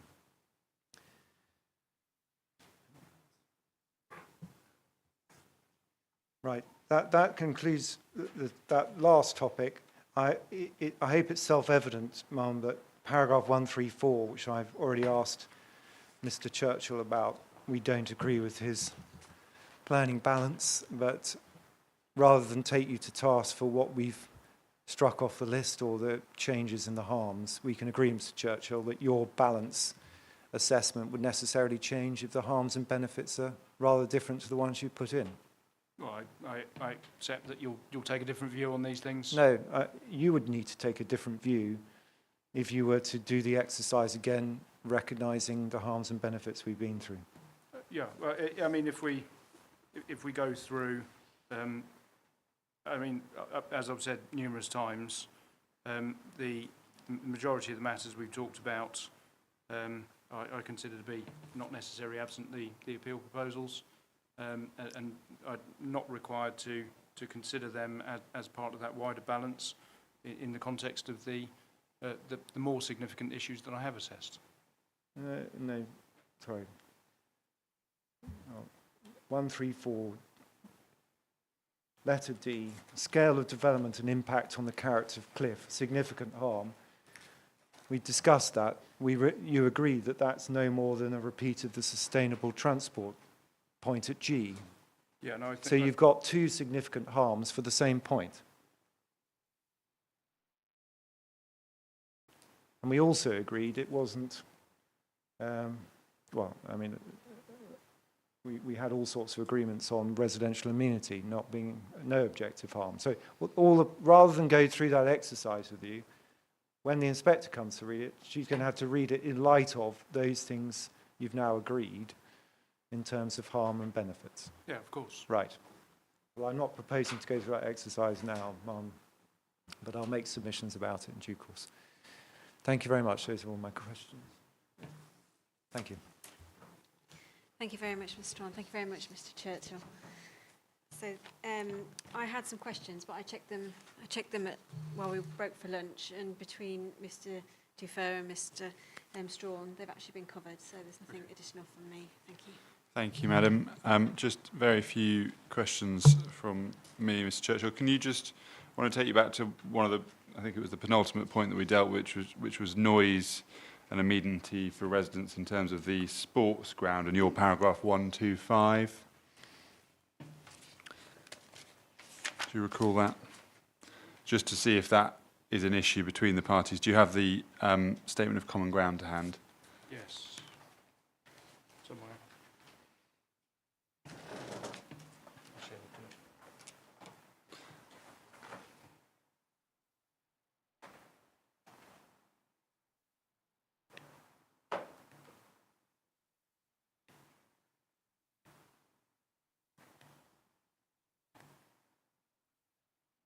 Have we got a core document reference? I'm not sure it does have a core document reference, actually. I can read you the section. Oh, does it? Statement of common ground? Oh, of course, it's got an ID document number, absolutely. Yes. whether that's accessible to you. You've got It's not accessible. fine. Well, let me just read 5.19. This is a section on noise. Noise levels for the community hub and sports pavilion could be adequately controlled via planning conditions. So, do you take any issue with noise in terms of the sports pavilion? No. And extend that to the sports playing fields themselves? No. Thank you. And so, to the extent that that's suggested in your 125, should that be got rid of? I think Yes. Thank you. Now, just going to go back through taking things more in order. I want to go back to the document that was handed in. I think it's core document 908A, the hard copy of the committee report. Do you have that? Yes. Yeah. And you were taken to a passage of that document, I think, whilst it wasn't in front of you, which was fair enough because there were printing issues, but I just want to go back to that passage and let you look at it when it is in front of you. Again, no page numbers, I'm afraid, but it was the section halfway through about the Secretary of State's view on policies BN25 S1 and S2, particularly S1 and S2. It's under the planning appraisal section and a section headed background. Yes. Do you have that section? Just so that others do. And on the after, so planning appraisal, go one page over, and then it's the last two paragraphs that you're on the next page that you were asked about. Quite a difficult document to navigate without paragraph numbers or page numbers. Yes. You were asked about the Secretary of State's assessment. I just want to read this section with you. So the Secretary of State, in his assessment of the case, concluded that the proposed scheme, this is the scheme, previous scheme at Cliffe Woods, was not in accordance with policies BNE 25, S1 and S2 of the local plan. The Secretary of State considers these local plan policies are not fully consistent with the MPPF and that policies S1 and S2 run counter to the objectives of the framework to significantly boost the supply of homes, and that the weight that should be attached to BNE 25 and S1 and S2 should be reduced to moderate weight, and that conflict with them in terms of protection of the countryside also carries moderate weight. So a few questions arising out of that, if I may. The Secretary of State, did the Secretary of State identify conflict or not with S1 and S2? Yes. What did the Secretary of State identify, sorry? Was there conflict or was there not conflict? There was conflict. Fine. Sorry, I asked that question, you said yes, so I didn't know which one you were. I'm so used to saying yes. Okay. So the second sentence, the Secretary of State considered these local plan policies are not fully consistent with the MPPF, and that policies S1 and S2 run counter to the objectives of the framework to significantly boost the supply of homes.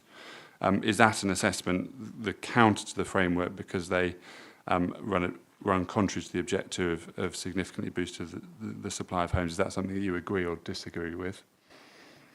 I agree with that. And that one reduces the weight of any conflict to moderate weight in the circumstances of that case. Yes, I agree. Thank you. And so just returning to some of the questions put to you, it was put to you here that there's no conflict with S1 or S2. Obviously, different schemes, the Inspector will have to form her own view on this scheme, but how does the question that there's no conflict with S1 and S2, how does that accord with the Secretary of State's view taken on the Cliffe Woods scheme as to conflict? There's no conflict with S1 and S2 of these proposals considered to be suspended. Okay, that was the context with it, was it? Fine. And that's why I said it related to the reason that these are And the other, forgive me. That proposal wasn't sustainable because it didn't have the enhanced bus lane. And the other question that was put to you was that the mere fact that it was in the countryside, it was my note again, Mr. Strawn will correct me, doesn't conflict with policies S1 and S2. Just looking back at what was said by the Secretary, what's reported to have been said by the Secretary of State, policies S1 and S2 run counter to the objectives of the framework, sufficiently boost, got that bit. And S1 and S2 should be reduced to moderate weight, and the conflict with them in terms of protection of the countryside also carries moderate weight. So to what extent was the Secretary of State in that case identifying conflict because of protection of the countryside, is the question. Yes, applying weights. Secretary of State applied weight to that. Thank you. Move on now, please, to this issue of bus services and transport, and you were taken to 1.18 of the Statement of Common Ground, setting out the existing bus services, and you were taken eventually after the quiz to 5.3.5 of the transport proof, setting out the proposed mitigation measures in terms of improved bus services.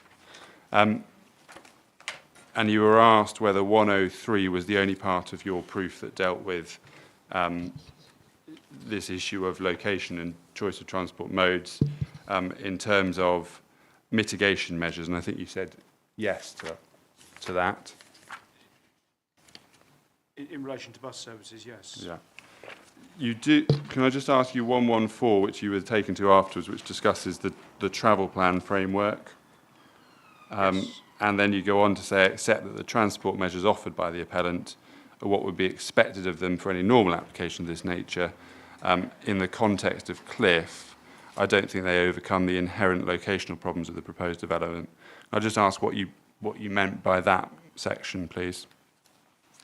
Well, what I mean by that section is the accessibility by pedestrian and cycle modes, and the very fact that Cliffe is, for all intents and purposes, a cul-de-sac. Right.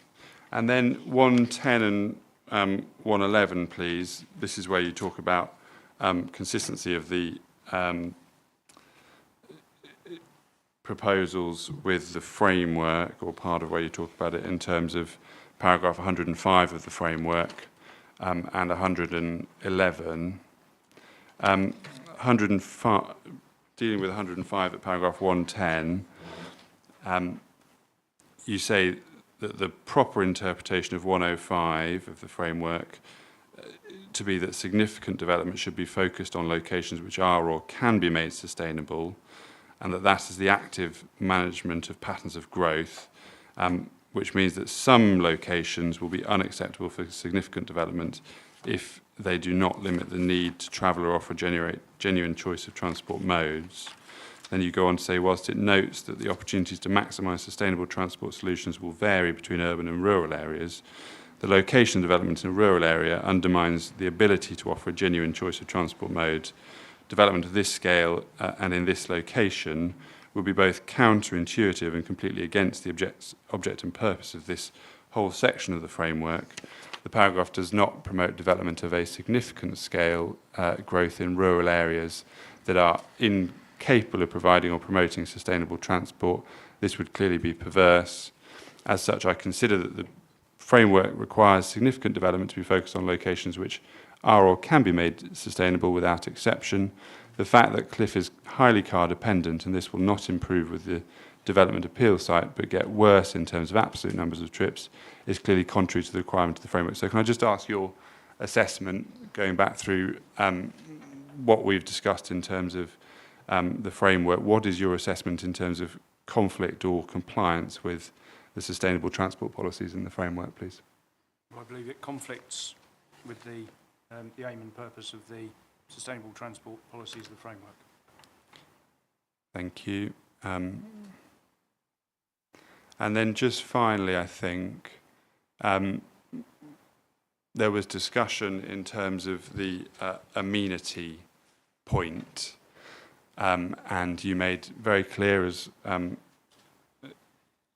think you also did in the statement of case, that this is not about technical points on noise, air quality, congestion, I think, but you kept coming back to qualifying your answers by saying on an objective level, you said there's not an objective basis, and you mentioned perception. Mm-hmm. Can I ask you just to explain again what you're talking about and why you say that's relevant to the decision maker if you say you do? Well, any increase is perceptible. That's the point. It would you would naturally be aware of an increase, and that's the context I've assessed it in. Thank you. And is it anything more or less complicated than that, the point that you're making under this section? No more complicated than that. Thank you. Those are all the questions I have. Thank you very much. Thank you, Mr. Churchill. Thank you. That's you done. Thank you, Mr. Strawn and Mr. Doofer. We've got scheduled now Councillor Fribbins. You've got a time constraint, haven't you? So you need to be here no later than 5. So I don't know whether we want to just go straight into it or whether you prefer to have a short break beforehand. I'm happy to continue if everyone is. Quick 5 minutes. Oh, okay. Yes, yeah, no, right, we'll take a brief 5 minutes. Okay, thank you very much.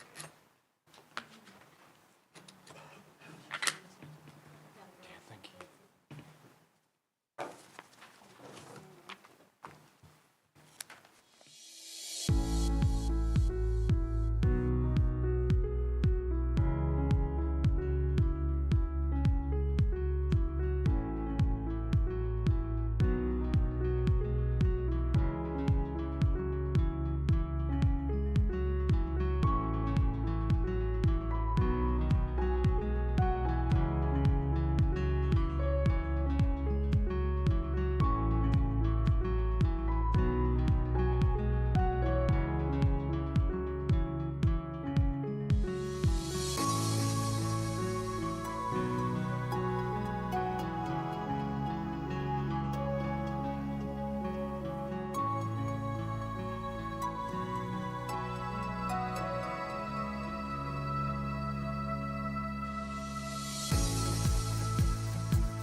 Okay, Councillor Fribbins, thank you. It's 3 o'clock then, and we'll resume after the short break.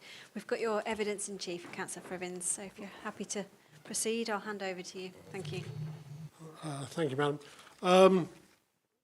Just to introduce myself to the inquiry, I've been a member of the Parish Council of Cliffe and Cliffe Woods since 1984, apart from a recent period where I actually was the clerk proper officer of the council, but now currently back being a councillor for the Parish Council.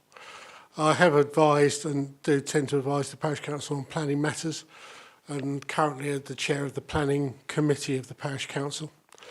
I have been chair previously, and I do chair the Cliffe and Cliffe Woods Neighbourhood Plan Steering Group. I was reminded by a resident who's here today that although I've been a resident of Cliffe and Cliffe Woods for 44 years, I'm still treated as a newcomer. That's the nature of Cliffe, I think. There are many other roles. I used to be a councillor on the City of Rochester Medway Council from 1987 to when it was dissolved in 1998, and the original years of the Medway Unitary Authority from 98 to 2000, where I was a member of local plan and regional structure plan working parties. But I'm sure you would still appreciate that I'm not a planning professional. I am interested and have lots of experience of planning matters, particularly of the Cliffe and Cliffe Woods area. There are two particular prime issues I want to address to you, Madam.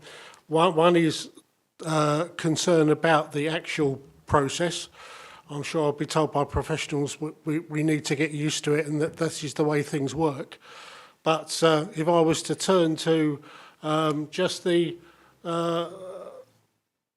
description of the planning application, you know, an outline application with all matters reserved except for access for a residential development of up to 250 dwellings, a mixed-use community. But I won't read the rest, but you'll obviously be aware of the description. That becomes very misleading for local residents and, in fact, even non-professionals to understand what you mean by that, because it appears to be very clear. All matters are reserved except for access. And then we have been spending some time today talking about all these details which have not necessarily been shared directly with the local communities, certainly not the parish council and certainly not residents. Many of the issues that have been discussed have been between planners and not between the community and others. So some of the issues and some of the benefits that are being proposed are not things that have been shared with residents.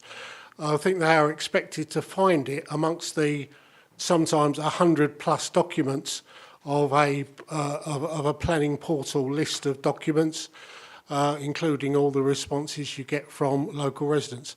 So it does make it very difficult for residents to understand what exactly is being proposed from the description and what's changed since. That does become very difficult. And does make it very difficult for the parish council in terms of assessing the proposals to actually make fair representation on what is being proposed, because it has not been consulted about its views at all on what is being proposed. That's the high level thing, the issue, I think, for local residents. They sometimes do feel very disengaged from the planning process, very remote from what actually goes on between planning professionals, and sometimes surprises come very late in the day. And it's very difficult to blame them for not making their way through the many, many documents which are filed on the planning portal, many of which are dozens or even hundreds of pages long. So it does make it very difficult to assess.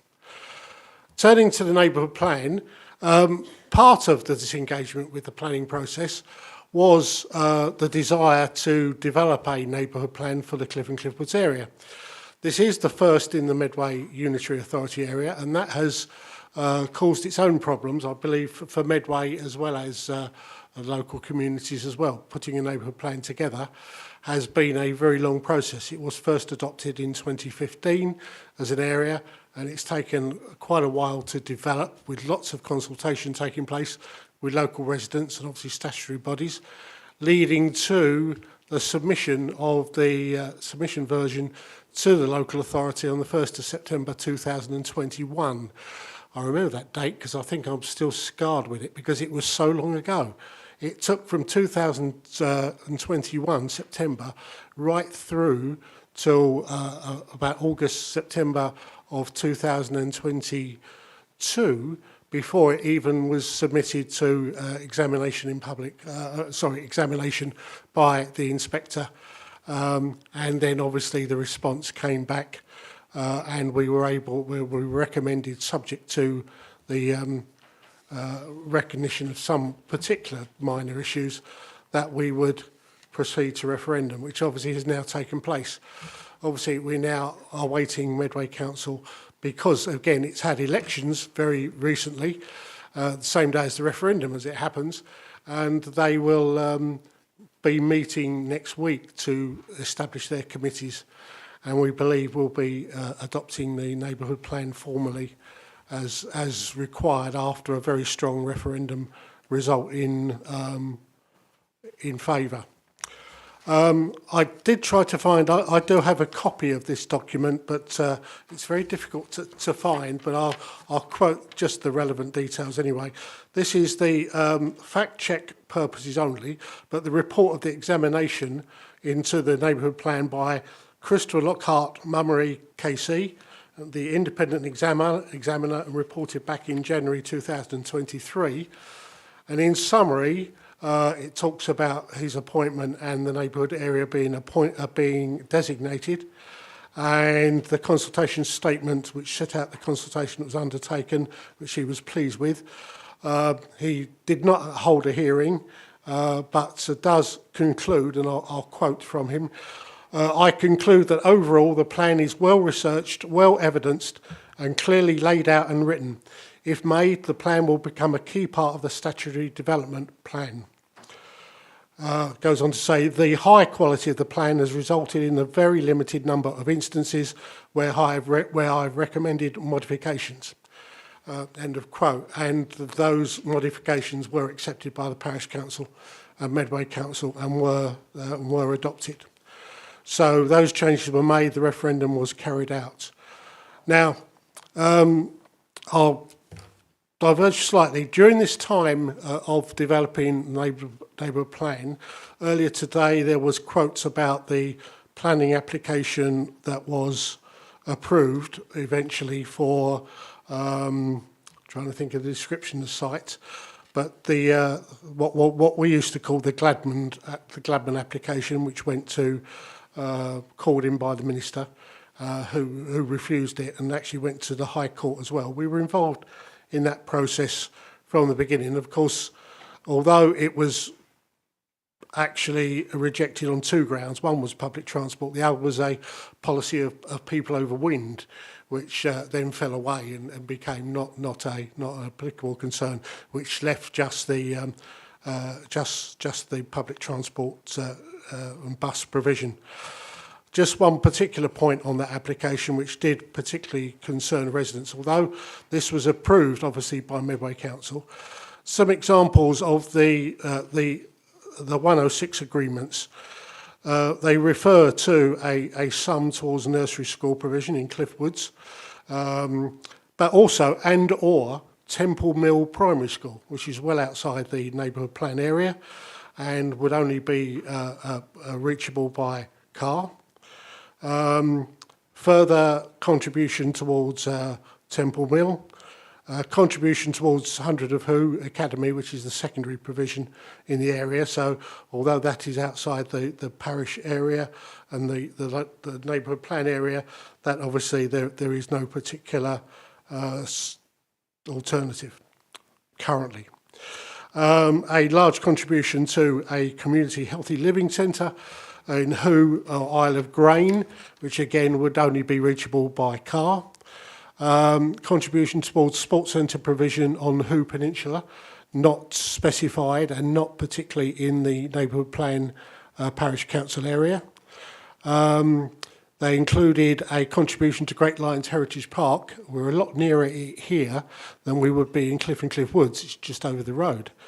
And the bus shuttle service, which obviously was highlighted as a condition and a 5-year description.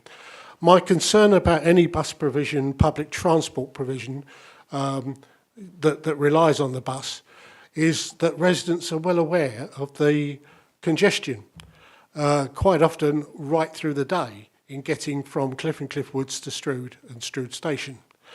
Particularly bad in rush hour times, morning and evening, but all during the day there is quite often delays in Strood Town Centre. So although we are talking about an innovative solution for the bus provision, it would be likely that could easily be delayed, and it's all right advertising it as linking with HS1 services. You know, I do know a fair bit about the rail provision. The fact you might miss it and have to wait at least half an hour or more for the next train would not necessarily be something that would be reliable and people could rely on being able to use that service. We'll see from some of the figures in the neighbourhood plan documents that car and van ownership in the neighbourhood plan area is a lot higher than the urban area. Now, you would expect that because it's out in the country. But the high level of car ownership has led to a number of problems for the parish. Obviously, the amount of traffic that's going backwards and forwards, the lack of reliable, frequent public transport to and from the village, and reliability to be able to use it for, say, commuting, as an example, commuting to London for work, where the last bus until fairly recently left the town at 5:30, so you wouldn't get back from London in time to use a bus.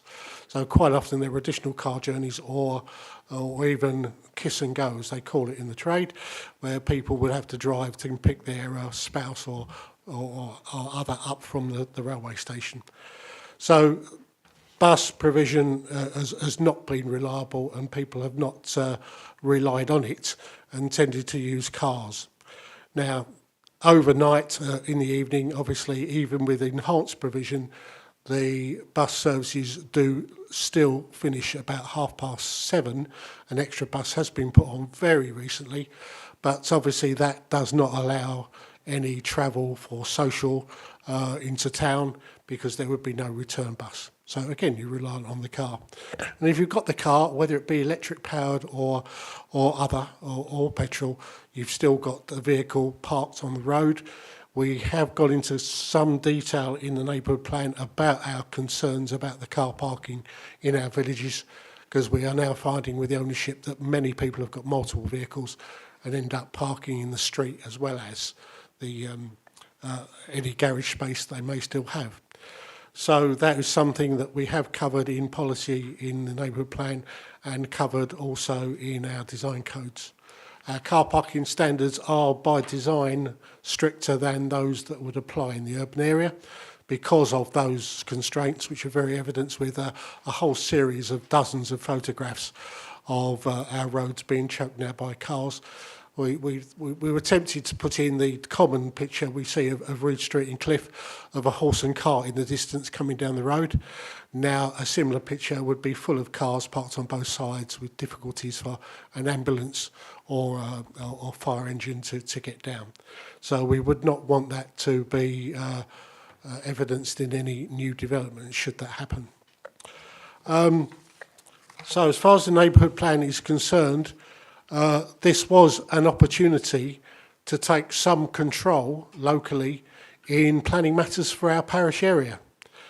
We were, I'll use the word advisedly, disillusioned or sometimes disenchanted with how our area was treated in local plans and by Medway Council in particular, and many of the issues that residents have raised, they've wished that they had the opportunity sometimes before to raise these concerns as well, but not necessarily have them listened to. So taking some control of planning locally, which is the whole intent of the neighbourhood planning process, was something that we actually did get engaged with and worked up the neighbourhood plan to look at the responses. Now, there are constraints on the neighbourhood plan. I'm sure there are a large number of residents of the parish who would probably just like a one-sentence plan that says no more development, please. Now, we realise that's not practical in terms of neighbourhood plans, and it has to say if developments were to take place, the sort of issues they would need to overcome to be acceptable for the area. There are many issues which we've touched on earlier today that are not, still not being resolved. There was talk about public and cycle access. Now, within the parish, there are some improvements that could be made, but generally there are a number of walking paths and cycle paths. Between Cliffe and Cliffe Woods, this is where Cliffe Woods and Cliffe become different issues. Although the number of residents might look very similar, in fact, Cliffe Woods has increased and has increased with the developments that have now happened or are happening or have planning permission in Cliffe Woods. That is just down the hill from a footpath stroke cycleway. In fact, the footpath is a joint cycleway footpath to Mockbeggar Farm. That comes almost to the boundary of the neighbourhood plan area, the parish council area, but does go no further. So there is actually a fairly steep hill, narrow hill with HGV vehicles, large vehicles, and a number of other vehicles on that road. That is certainly not felt as safe. And that would be the route to get out of Cliffe and Cliffe Woods in a very sustainable way, if you could walk or cycle. Now, you can do that from Mockbeggar Farm. As I said, that is to the boundary of the parish area. It is not into the parish area. And that difference just down the hill is a significant difference. There are no alternative ways of doing that at the moment. It would probably rely on some rights of access over other land to be able to get up that hill. Cliffe becomes a different issue because it's further. It's even further. So after negotiating the difficulty of getting into Cliffe Woods, there are currently sections which are, because of presentations Parish Council have made and others, there is going to be an extension to the footway opposite a new development which is currently being built, which you'll see on the site visit. It has caused tremendous disruption during its construction, and it isn't finished yet. There's still quite a lot of work still to be done to put a pavement on one side of the road, which would actually get you through the B2000 through Cliffe Woods to the other end of Cliffe Woods where the recreation ground is, but then no further. So the road, the main B2000, then is a narrow hedgerow on either side, bendy, and there are difficulties with vision and difficulties with it is not safe to walk, and you need to be a fairly confident person to cycle.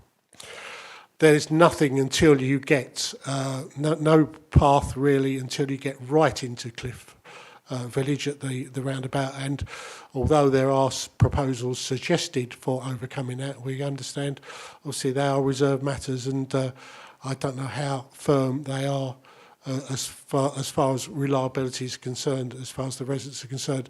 That was obviously referenced in the access part of the application. So we expect, if that was approved, that obviously we would have some improvements, because again we made representations about pedestrian footways on Station Road to the roundabout, and there are also another area, number of houses which front directly onto the road in Church Street just before you get to the proposed development.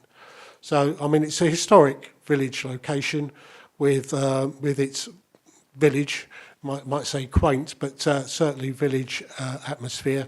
But number of houses say that entrances are direct onto the road. There is no footway at all.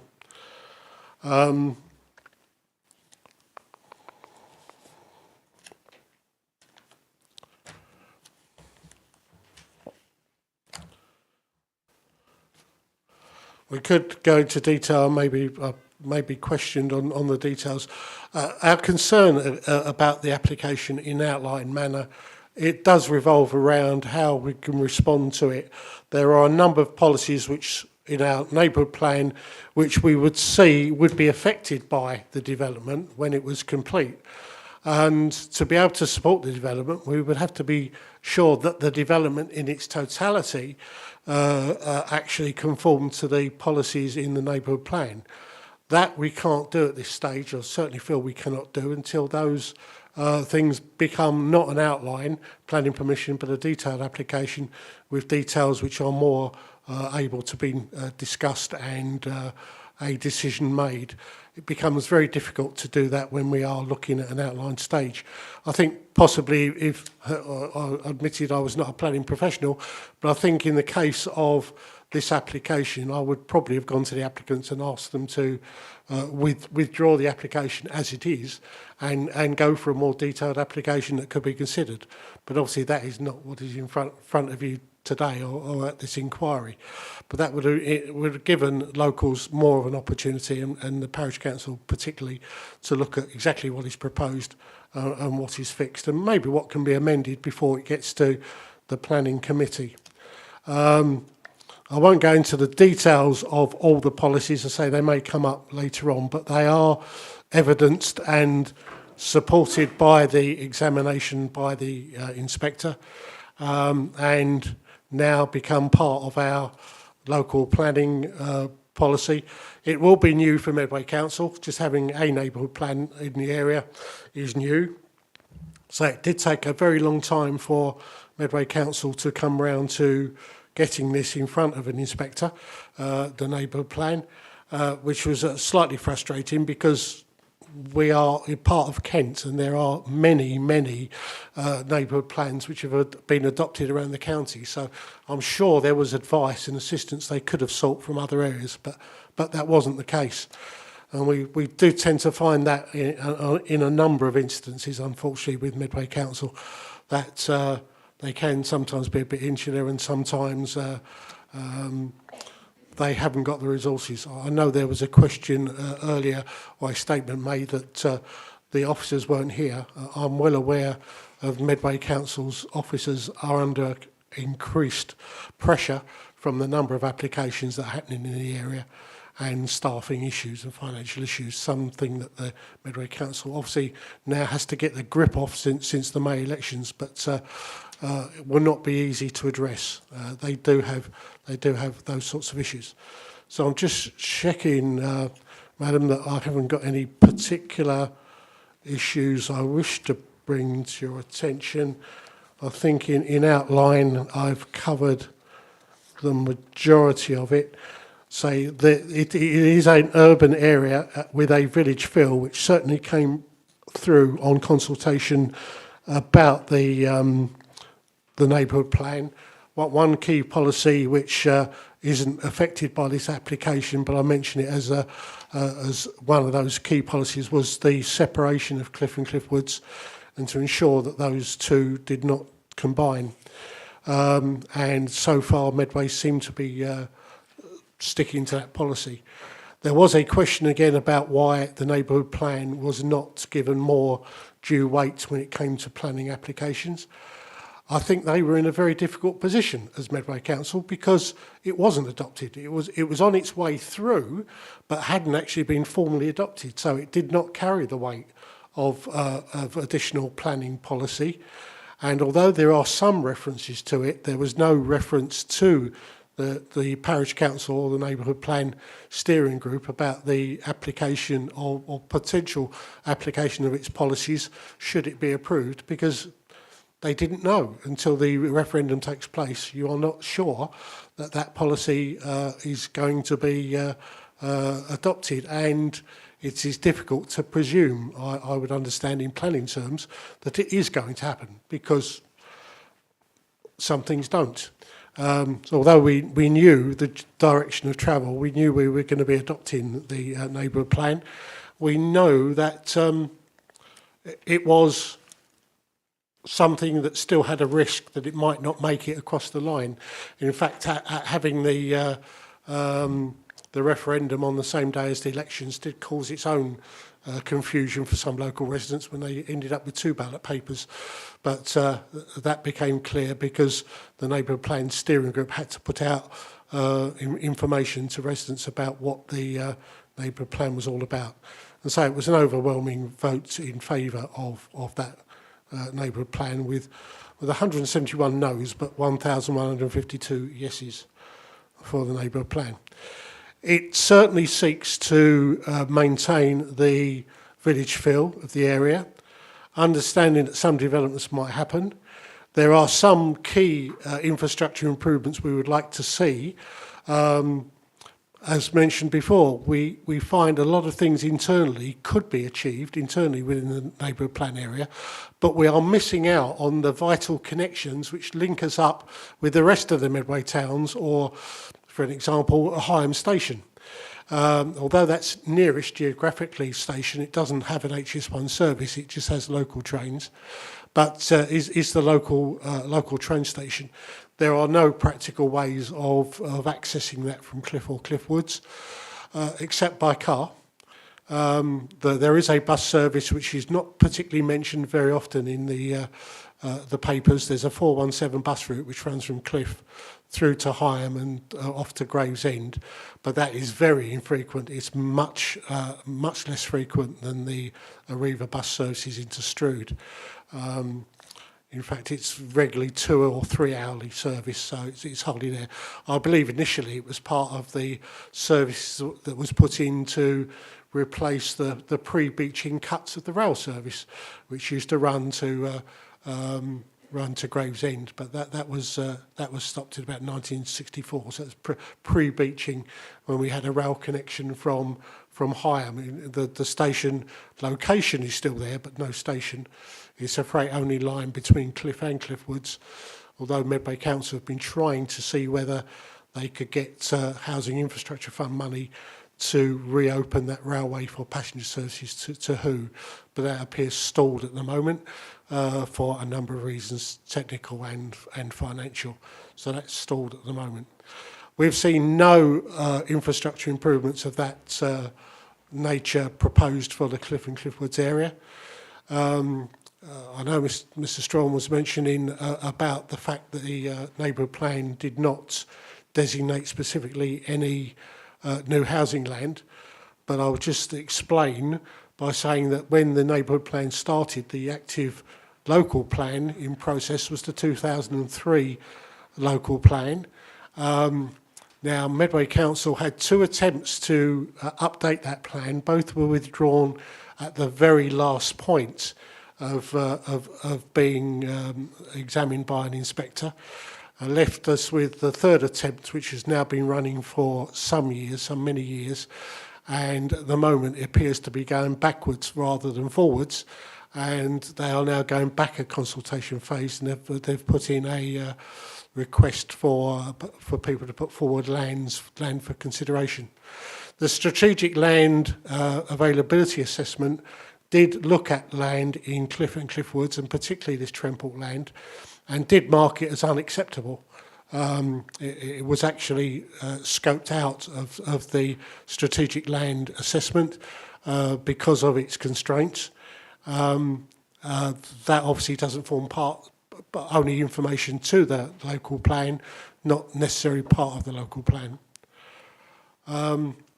At the time of the active local plan, obviously a number of policies have been maintained and still hold weight. At the time, the boundaries of Cliffe and Cliffe Woods were clearly defined. There were no further lands proposed to be taken for development in the area. Now, Medway have let us down by not getting a local plan and their housing supply sorted, but Cliffe Woods in particular has been highlighted, has had 4 significant applications approved in very recent times. One which is nearing completion, 92 dwellings, which we call the Esquire development, which is on the west side of the B2000 in Cliffe Woods. The development was up to 250 houses, but that was reduced to 187 when they looked at the design. That is under construction at this time. There are 2 further applications in View Road, Cliffe Woods, which have been approved, which all feed onto the same well, it's not even a mini roundabout, there's just a junction of View Road and Town Road. There's a development, I believe it's about 60 houses, 62, and there's the retirement homes, which is a number of blocks, mainly blocks of 50 houses, which has approval. So the local area has taken development. There is new development that's been approved. That's been incorporated in the area since the local plan was previously approved. So that land has been designated in the neighbourhood plan and is shown on the village boundaries as shown within the neighbourhood plan. Other sites that have not got planning permission have not been included in those boundaries. They are outside of the boundaries. As I mentioned in opening, that obviously there is still planning scope for consideration as rural exception sites to our view, but obviously this development far exceeds anything that would be a rural exception site. So the idea that there have been no designations within the neighbourhood plan, there are areas that are clearly identified as extra that have taken place or have got permission. They have been incorporated, they haven't been excluded from the neighbourhood plan, but the arguments from both housing needs assessments and our consultation with our local residents is that that is adequate to satisfy us for the current neighbourhood plan period, and we hope to see the local plan making some progress quite quickly. In fact, the other issue I didn't mention, another reason for adopting a neighbourhood plan was the fear of residents that we would be picked off by developers as somewhere to develop fairly cheaply. Obviously, there are brownfield sites available, but do cost more to develop, and sometimes they don't come forward as fast as other sites.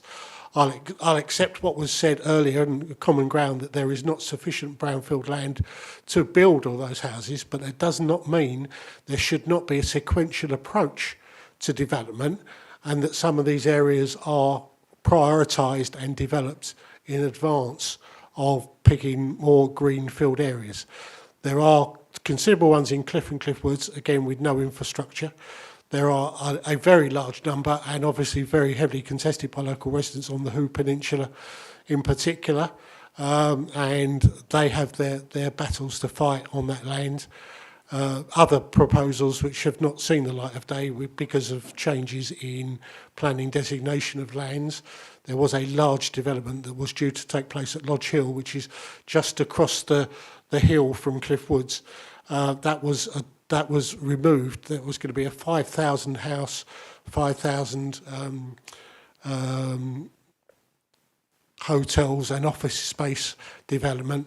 But late in the day, that was designated as a triple SI, and therefore the idea of that development went away.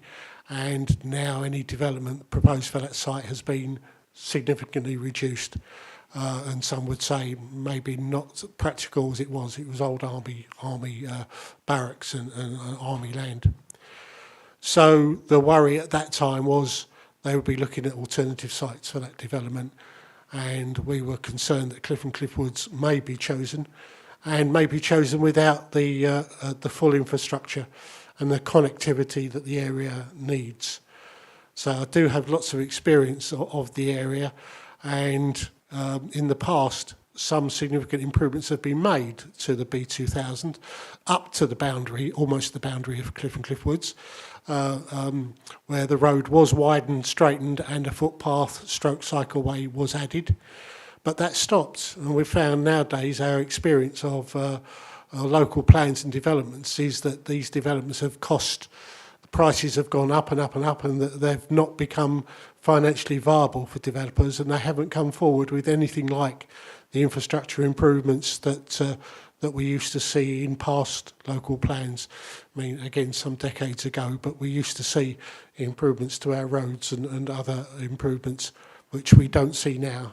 The improvements are limited and don't actually provide the solution that's required. I know a lot of residents of our area would be anti-development. Cliffe is a very historic village area. It has links back to, well, Bronze Age, and it has quite a history. You will see in the neighbourhood plan that there are some policies to do with heritage and history, because we do have a concern that lots has been found, lots of history, Roman and Iron Age relics have been found in the area, and we are concerned that should any development take place in the area, that a proper survey be done of any other areas to see whether there is what we designated as hidden heritage, where things could be but haven't yet been investigated and discovered. So it's something that we would certainly like any developments to take on board to see whether there is anything more in the area that could be preserved, identified and preserved for future generations.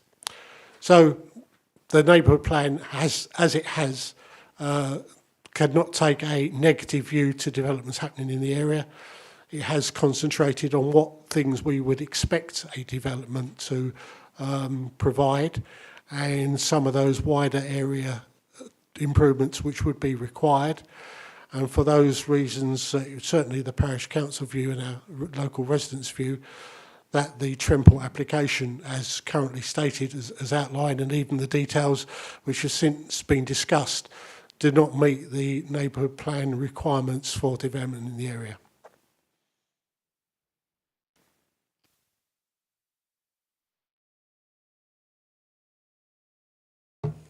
Thank you very much, Councillor Fribbins. Are you still okay for time for so cross-examination? Thank you very much. Good afternoon, Councillor Fribbins. Can you hear me okay? Yeah. Good. First of all, congratulations on getting a neighbourhood plan in place. If it was your responsibility, I don't know, but well done. A team effort, Mr. Strong. Team effort, well done. Just a couple of questions. First of all, you made reference in your first remarks to details being discussed about which people didn't know.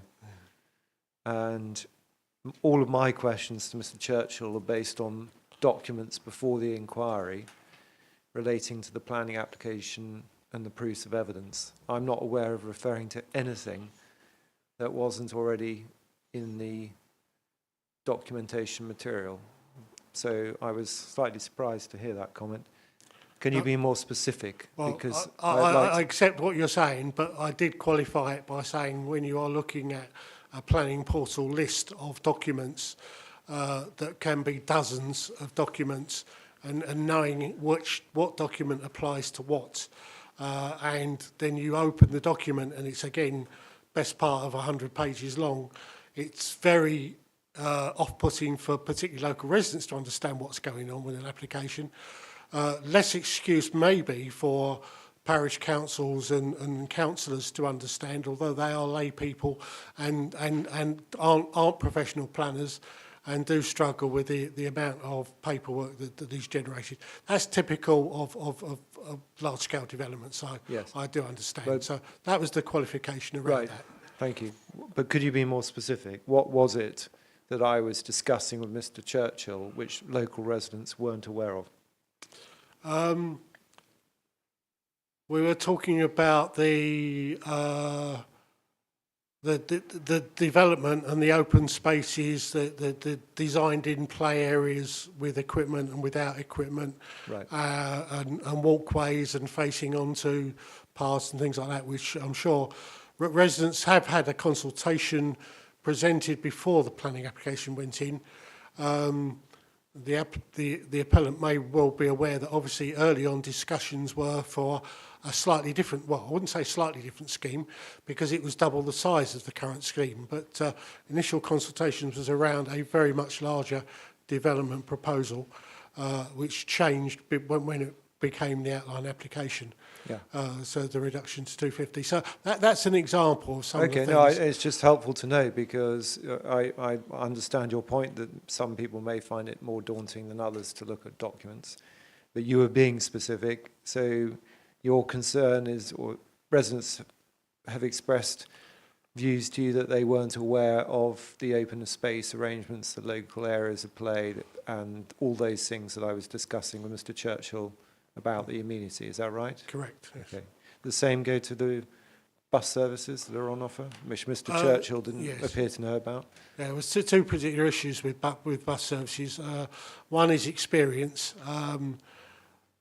It's partly we are not convinced as local residents that the bus service provision will necessarily happen, even with a considerable Section 106 agreement in place, and whether that would be sustainable in the longer term. In fact, bus use on the peninsula, well, no, not on the peninsula, in Cliffe and Cliffe Woods is actually very low. We quite sorry, often Councillor, see... I don't want to cut you off, but No. my question's quite specific. It's just about which things residents didn't know about, and I've got the points about open space. Yeah. I'm just trying to understand what it is Yeah, they didn't know about. They wouldn't be aware of the bus provision. Right. Although the parish council did ask that the bus services to Cliffe Woods be extended to Cliffe. In fact, that was a response to the Cliffe Woods applications as well. By the time you've got to Cliffe Woods, you might as well go the extra 1.82 miles into Cliffe and not cut them off. So that was in response to Cliffe Woods applications. Okay. Thank you. And then the second question I wanted to ask you about was just about the neighbourhood plan. Two questions about that, actually. The first is you were talking about the council's assessment of the neighbourhood plan. I don't want to trouble you with documents unless you've got them, but I know you're a Rule 6 party, so I assume you've got... But there's a committee report, the council's committee report on this application, and about halfway through, there's a section called Neighbourhood Plan for the area, yes, where council officers considered the neighbourhood plan. Again, it's 29 of 30, what's that, a 9? It's, yes. 29 of 30, 51? 29 of 50, it was either 29 in your version or... Oh, 30. So it's probably... So no, it's I'm aware 30 of the or reference. 31. It's right at the bottom of the page. It says neighbourhood plan for the area. Yeah. Thank you. Sorry. Yes, I'm aware of the reference. So just wanted to clarify with you, Councillor Fibbins, because you probably attended this meeting, I don't know, but you've read the report. The council certainly did consider the neighbourhood plan and its policies and reached a view that the proposal was in accordance with those policies, didn't it? That is the report. I think the view of the neighbourhood plan area in the parish council would be that it was not considered adequately enough. Okay. And then the third and I think final question just relates to the neighbourhood plan itself.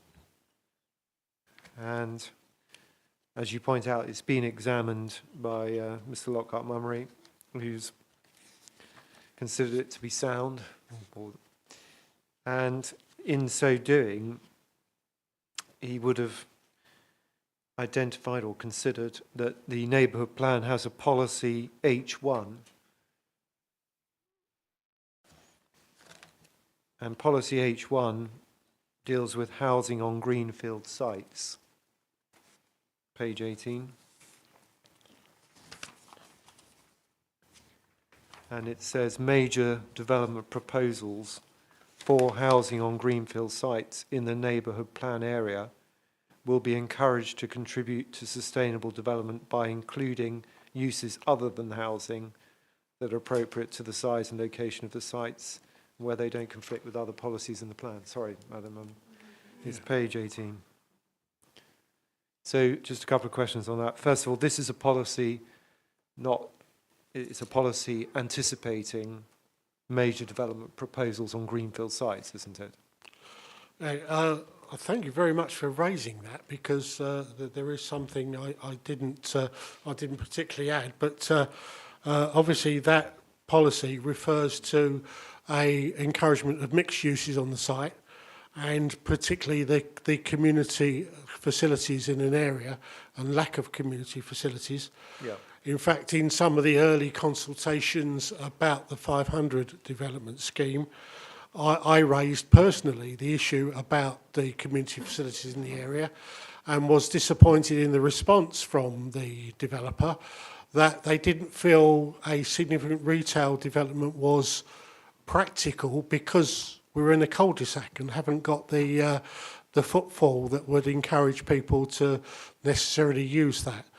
Now, Cliffe and Cliffe Woods are two distinct areas, and therefore getting between one and the other does rely heavily on the car, and that really is a major concern of residents in the local area.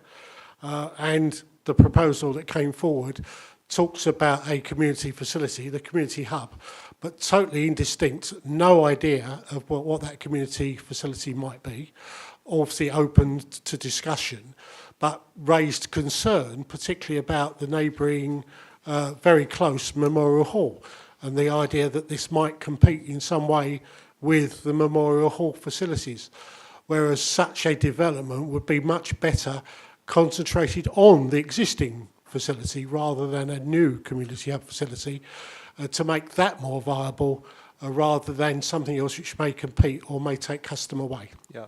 Well, I'm glad it prompted some other thought which I didn't ask about. But that's all very interesting.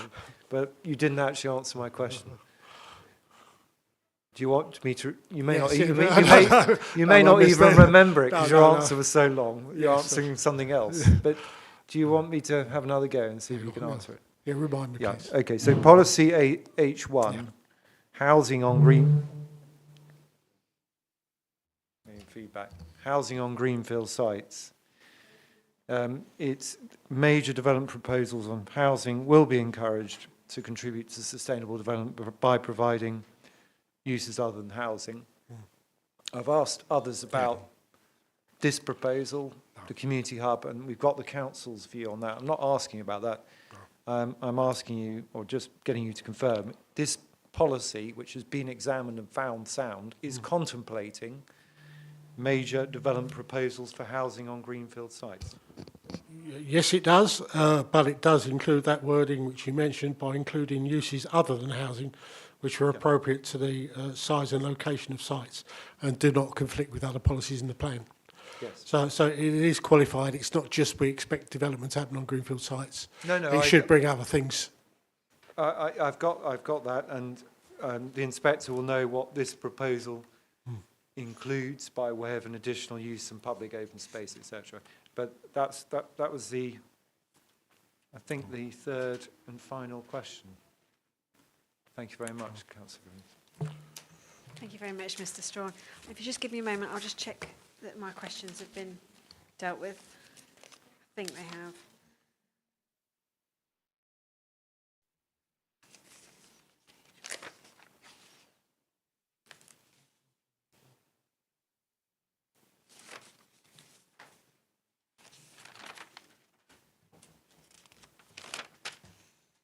Yeah, no additional questions from me. So thank you very much, Councillor Fribbins. Thank you. We're now at 10 to 4. Are you happy to have a short break and then proceed with the residents group? Is that okay with you for timings? Yes. Yeah. Fantastic. I know the combined total was 2 hours and 50 minutes. I don't know how long you're planning to be today. I'm not putting any pressure. I'm just inquiring whether we're going to finish the first witness. Given the fact that the people... Terribly sorry, I thought I had. Given the fact that the people who helped produce our proofs of evidence unfortunately can't be here, we're going to have to give a reasonably sort of truncated and cut down version, either in the form of written statements or some presentation I've made from sort of notes and briefings. I don't expect for being too long.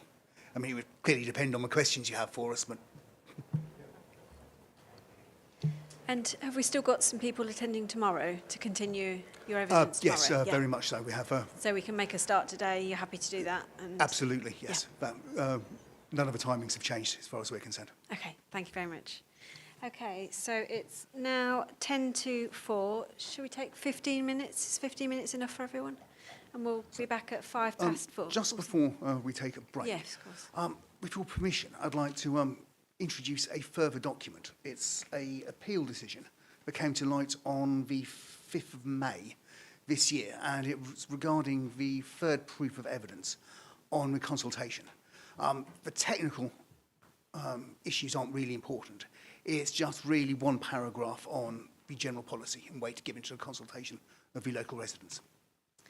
Okay, thank you. Would you be able to provide a copy to Mr. Strawn to see whether he's happy for me to accept it, and if he can consider that over the adjournment? Yes, of and then we course. can return to that when we resume.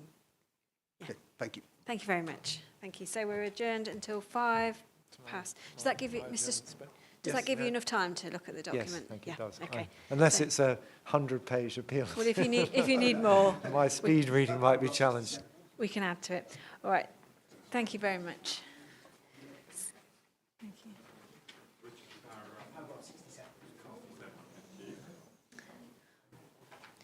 Okay, so we're adjourned until 4:05. Thank you very much.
Okay, welcome back. It's 4:05 and we're ready for the evidence in chief for Mr Brunskill. With regards to the appeal document, you've both had a chance to consider that. Are you happy for me to accept? Okay, thank you. Yeah, thank you. Councillor Fribbins, are you happy that I accept the document? Yes, thank you. So I'll mark this one up as ID 5. That's inquiry document 5. So thank you very much. So, Mr Brunskill, I'm happy to hand over to you for your evidence in chief then. Thank you very much. Thank you.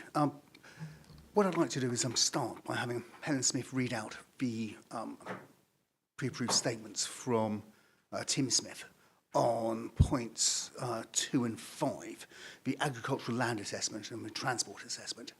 And then I will finish up on the proof of evidence 1, which is the ecology survey, and 3, which is the consultation. Can I just double check? Will we do the agricultural land and then you do your cross-examination and then transport? Does that work, or is it one statement for both areas? There are 2 statements, Two so statements. I will. We're happy to have it either as one cross-examination or 2. Okay, shall we start with the agricultural land then and then see whether there's a lot of questions? If there's not, we can take them together and we'll see how we go after that one. Is that okay if we make a start? Yes, of course. Okay, thank you. Okay, thank you. So this is a proof of evidence summary by Tim Smith on behalf of the CCW RDG. There's a statement at the beginning just to introduce who Tim is. So my name is Tim Smith. I am a resident of Cliffe and a chair of the CCW RDG and work for a specialist civil engineering company. Whilst I have no experience in planning, I do have expertise in the technical assessment of reports, including governmental and professional regulations and standards. The purpose of this evidence... I'm so sorry. Where are you reading from? So this is a statement that was issued from Tim. It's not part of our proof of evidence. That was just an introduction as to who he is. The rest of the summary is taken directly from our proof of evidence.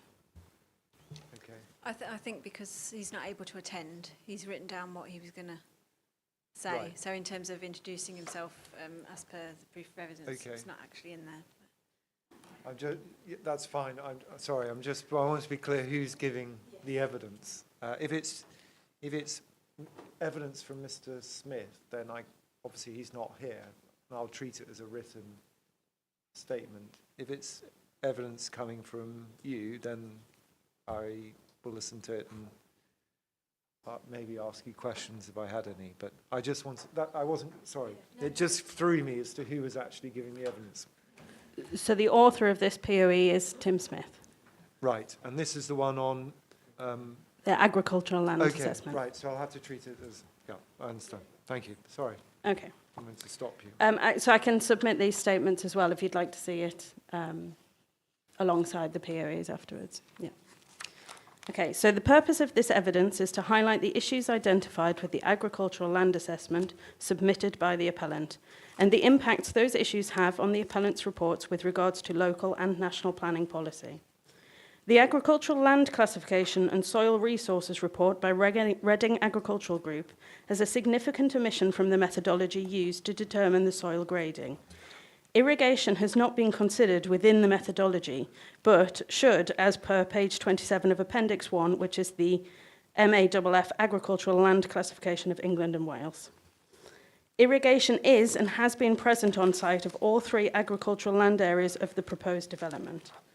A suitable water source for the irrigation measures on site are provided by water abstracted from groundwater, as shown in the appellant's ground conditions report. The report details 3 separate well locations, all for use for irrigation, via the established irrigation mains laid to supply all 3 areas with irrigation water.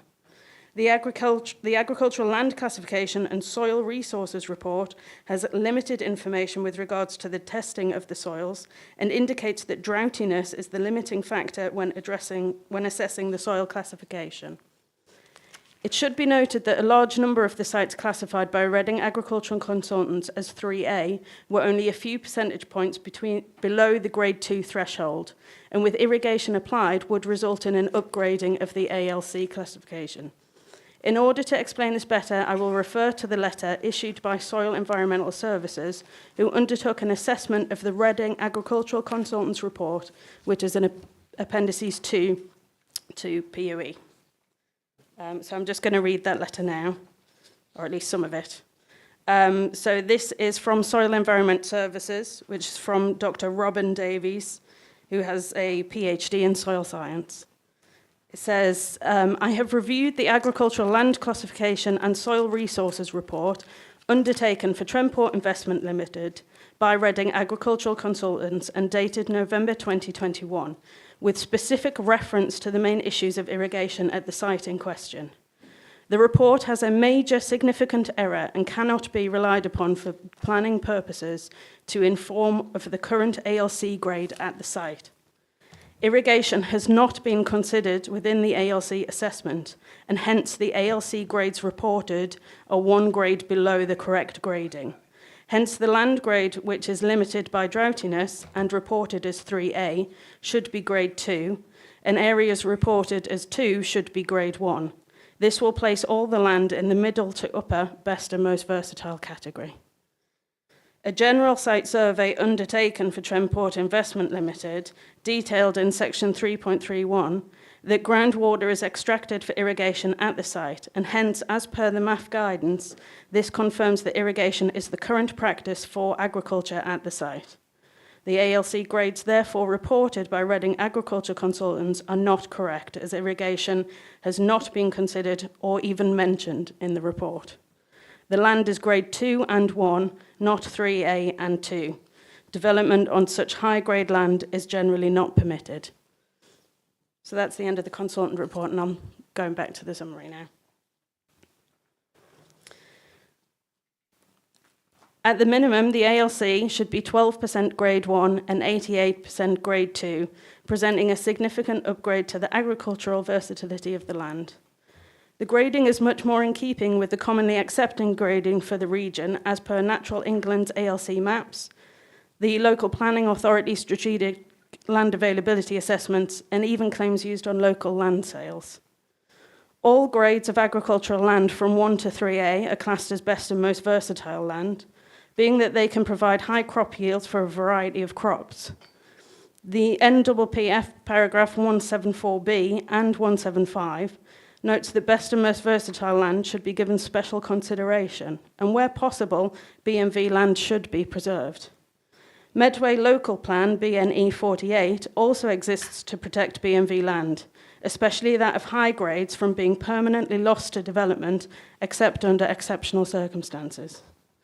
The Levelling Up and Regeneration Bill proposes to make changes to the NPPF with regards to placing a much bigger emphasis on the retention of B&V land and resist the loss of such land to development. Whilst this bill has not yet received royal assent at the time of writing, the bill is likely to become law before any form of development on the site takes place, and as such should be considered. Several other government publications also promote the use of B&V land to be retained for agriculture rather than development, including the National Food Strategy Plan, the 25-year Environment Plan, and a Land Use Framework for England. All these plans provide information to conclude that the proposed development site is unsustainable.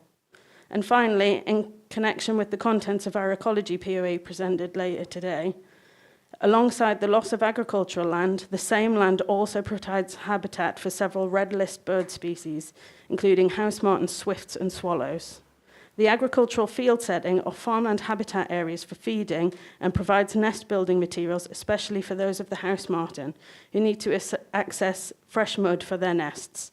There are several house martins nesting on the perimeter of the proposed development sites, and the loss of the farmland setting would have a significantly detrimental impact on the birds' ability to hunt and find nest building materials.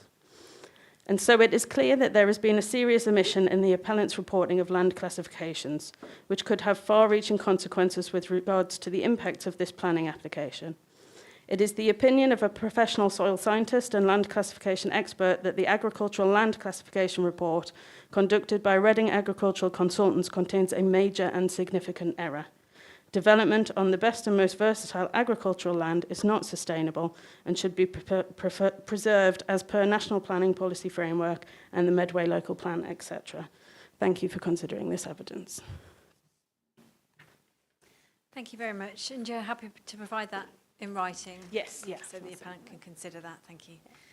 So in the absence of Mr. Smith, no questions, presumably? Or I think that must be right, Madam. Although, if we can have a copy of that, I'm just checking on the website, but there is a. Sorry, just give me a moment.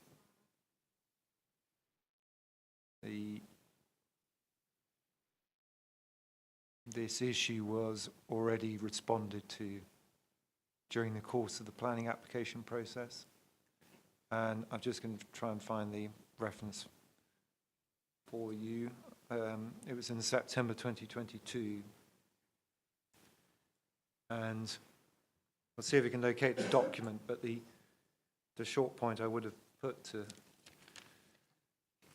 Mr. Smith, if he were here, was that response, which explains that irrigation was taken out of agricultural land classification 20 years ago, and there's guidance about that. But rather than me just read out the response, we'll dig out the response for you and from the website. It was part of the planning application process. Sorry, I would just like to add that if you do have any questions, we can share those with Tim to get a written response to those. Yeah. Yeah, happy to do that. Thank you. So are you happy to move on to transport then? Is that next? Yes, Yeah. yeah. Yeah, perfect. Just bear with me a moment. I'll just get the right document.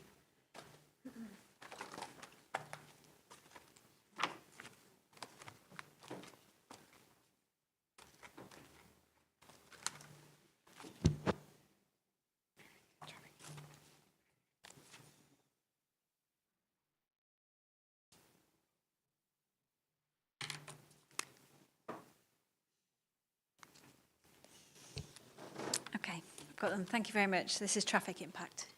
Thank you. Yes, so again, this is a summary statement from Tim Smith on behalf of the CCWRDG. So just again to introduce Tim as a resident of Cliffe and chair of the CCWRDG, and the fact that he works for a specialist engineering company. He has experience with working on multiple highway projects with complex traffic management schemes and interfaces. So the purpose of this evidence is to highlight the issues identified with the construction phase of the proposed development. This evidence also details issues with regards to the safety of users of the B2000. Lastly, this evidence provides details of how cycling and pedestrian access between neighbouring areas are not feasible. The B2000, including Station Road and Church Street, is the main road into and out of the village of Cliffe, with Cliffe being the terminus. The B2000 is essentially a lifeline to the village, and without access would be severely impacted for all residents. The appellant's proposals, as stated in the environmental statement, indicate a minimum period of 9 months is required to realign Station Road and divert or install the required infrastructure currently located under Church Street. This would impose unacceptable levels of disruption on the residents of Cliffe, who almost entirely rely on the use of the B2000 for work, shopping, and almost every other activity. With delay and disruption along Church Street, emergency services, including the Cliffe Fire Brigade, will struggle to move effectively either into or out of Cliffe. Traffic is likely to increase on the smaller single-track roads on the periphery of Cliffe, where residents seek to reduce the amount of disruption caused by the enabling works. As part of the conditions recommended by Sports England, the relocated sports facility is to be established before any other enabling work commences. Therefore, there will be an increase in pedestrian and cyclists using the non-pavemented Butway Lane access to the relocated sports ground, where due to the enabling works, it is also likely more vehicular traffic will be using Butway Lane. This presents an unmitigated risk to all road users during the enabling works. The environment statement details safety improvements proposed by the appellant, one of which is an unsuitable for HGV sign sited to the north of the Rectory Road junction on the way into Cliffe. This acknowledges that the approach to the village is unsuitable for HGV traffic, owing to the narrow roads and the increase in pedestrians. The construction of 250 dwellings and associated infrastructure will be impossible without the daily use of multiple HGV movements for the delivery of materials over a period of 4 to 5 years. No proposals identified by the appellant's submitted application documents indicate changes to the B2000 carriageway between Mockbeggar Farm and Rectory Road that will remove the current safety issues present on the road. Instead, the appellant has proposed to provide new signage and warnings of these hazards. The B2000 has a high volume of HGV traffic compared to other roads of a similar size, length and bends. The HGV traffic generated from Salt Lane industrial area often causes traffic flow issues where HGVs cannot pass each other without having to slow down to a halt and/or leave the carriageway. A series of 3 videos were submitted by a local resident and shows the cycling route along the B2000 between Cliffe Village and the Cliffe Wood and Wainscott surgeries. These doctors' surgeries form part of the Highcliffe medical practice that serves the village of Cliffe, where patients are expected to be able to attend one of these surgeries. All 3 videos show that cycling along the B2000 between Cliffe and Cliffe Woods or beyond is of a high risk and not suitable for use as a safe method of transport. Given that cyclists and pedestrians are vulnerable road users, it stands to reason that walking along the B2000 is also not a viable option. This means that vehicular transport is the only realistic method of transport that can be used to access services and amenities beyond the village of Cliffe. National Planning Policy Framework paragraphs 104 and 105 are unlikely to be achieved because of a lack of realistic and safe options for alternative modes of transport. The result is an unsustainable development proposal that provides no benefit to the existing or future community. A further 2 videos were submitted to show the proposed walking route using RS 84, the public right-of-way. This route has been proposed as a viable alternative walking route to access Cliffe Woods. Whilst this route has been recorded during the day, it is entirely feasible that should a Cliffe resident have an appointment at Cliffe Woods doctor surgery late afternoon during winter, it would be dark. Similarly, after-school clubs could feasibly finish after dark, and journeys to and from Cliffe Woods Primary School could be required to be made along RS 84. The complete absence of street lights along the route, combined with its remoteness and surfacing in some areas, creates an unfavourable route for most especially lone women, younger persons, or those with disabilities. Highway safety will be unacceptably impacted during the construction phase, therefore does not comply with National Planning Policy Framework paragraph 109. Proposed safety improvements are inadequate and unlikely to reduce safety issues along the B2000 for all users. As per demonstration of access to neighbouring areas via walking and cycling, it is shown that National Planning Policy Framework paragraph 110 or Medway Council Policy T3 are unlikely to be achievable. Thank you for considering this evidence. Thank you very much, Mrs. Smith. And likewise, if we could have a copy of that one as well. Mr. Strawn, any? I think questions? it's in the same category, isn't it? But Yes, exactly. In addition, you're going to hear some transport evidence where we'll pick up these points. Thank you very much. Okay, so is it ecology next, is that correct? That's correct, yes. Thank you very much. So this is the proof of evidence number 1 on ecology. Now, while I'm actually not qualified to comment on the methodology and how this was conducted, I'm not an ecologist. The main issue that we have with this is that the evidence is just simply not supported by local evidence, particularly in later years. For instance, the 20% net gain claimed for the development just was not borne out by the evidence of the interested parties given at this hearing.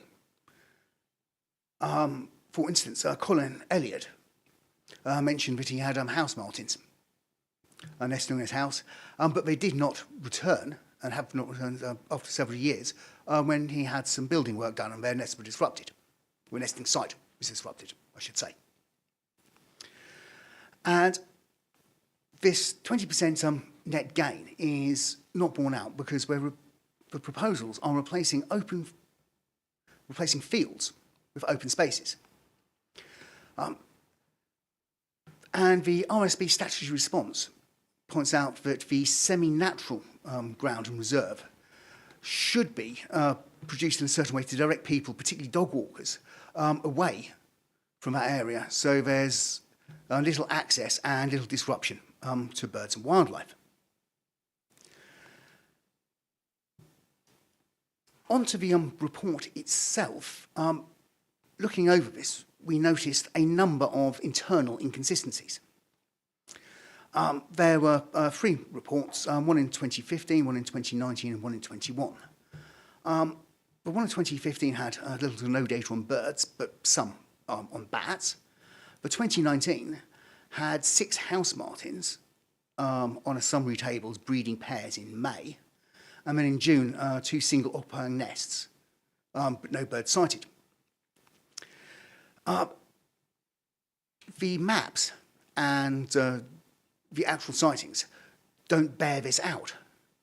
In 2021, there were no house martins on the summary table, where in June, 4 were spotted on Chancery, there was a spot on West Street. In July, 7 were on Chancery, 4 on the APCM site itself, and 2 north of Butway Lane. Again, this was missed off the summary table. So this idea of a baseline 6 pairs on breeding ecology report is just not actually supported by the report itself due to the internal inconsistencies, and certainly not by local residents and local evidence. Now, we as a group have actually produced some evidence, reproduced in the first appendix on this, and showing a number of house martin nests throughout the village, and showing some residents' comments on this. It's actually on page 130 of our appendices, we have a number of photographs showing a larger number of house martin nests than reported in the report. So not all, I can say somewhat anecdotally, not all of those nests are actually reported in the village. I noticed some on Chancery Lane the other day, but hadn't actually made it into a report. So the fact that in 2023 we can show more than the pair showed in 2019 indicates that either the report was flawed in some way, or that circumstances have changed. One possible speculation on this is that the latest reports were in July, and the RSPB have house martins nesting and breeding up into September. And so it is entirely possible that on the 2019, where most were seen for a report, that actually, due to whatever environmental conditions, they may have just been later that year.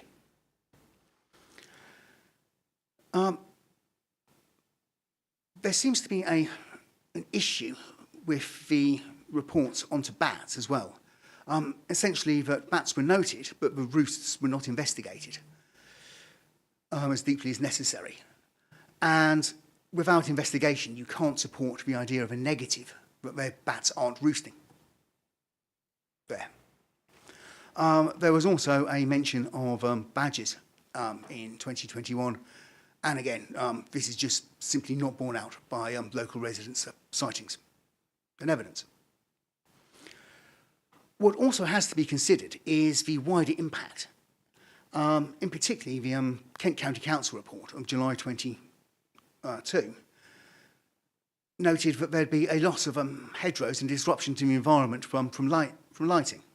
This would affect the yellow wagtails, a red-list bird, due to habitat loss through the hedgerows. There's also a highlighted issue of predation by an increased number of domestic cats. When the report was produced, house martins were on the amber list. As of March 22, they have now been moved onto the red list. And again, in particular, the yellow wagtails, which would be affected, were also on the red list and still are.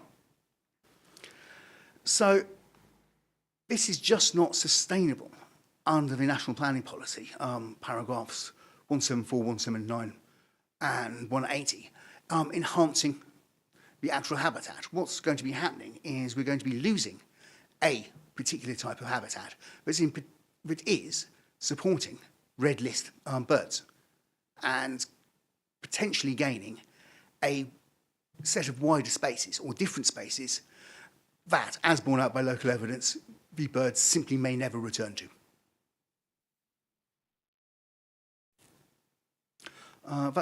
Concludes my presentation or representation on the proof evidence one. Thank you very much, Mr. Brunskill. Was that your presentation, or did someone else do the... E. Harrison it was, so... Yes, unfortunately, they couldn't be here, so oh, okay, I so didn't actually produce the report. So same situation as with the other two. Yes. Are you happy to provide that? Sorry, in writing, sorry, like the other two statements? Or was that... Oh, I was working from notes. I'm no, happily fine. turn that into a written statement. No, that's fine. I was just, I didn't know whether it was a statement from the person who wrote the proofs. Are you happy to take, have you got any questions, Mr. Strachan? I'm happy to take questions on that, yes. Oh, great, thank you. Well, I'm happy to do it in the most efficient way possible. I'm conscious that this may not be an efficient way because it looks like it'll be a bit like Chinese whispers or, secondhand, but I can try.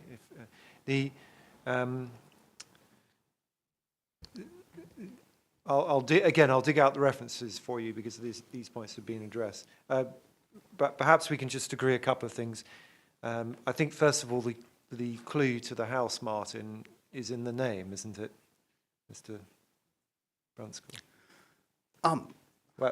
Where they nest. I would presume so. I must confess, I'm not an ornithologist or a keen bird watcher. No, so I don't think it needs to be, because it says house martin. I would suggest that, yes, the house martin and the evidence I've seen suggests that they do tend to nest in the eaves of houses. Indeed, yes. And there are going to be more nesting sites created if this scheme goes ahead, aren't there?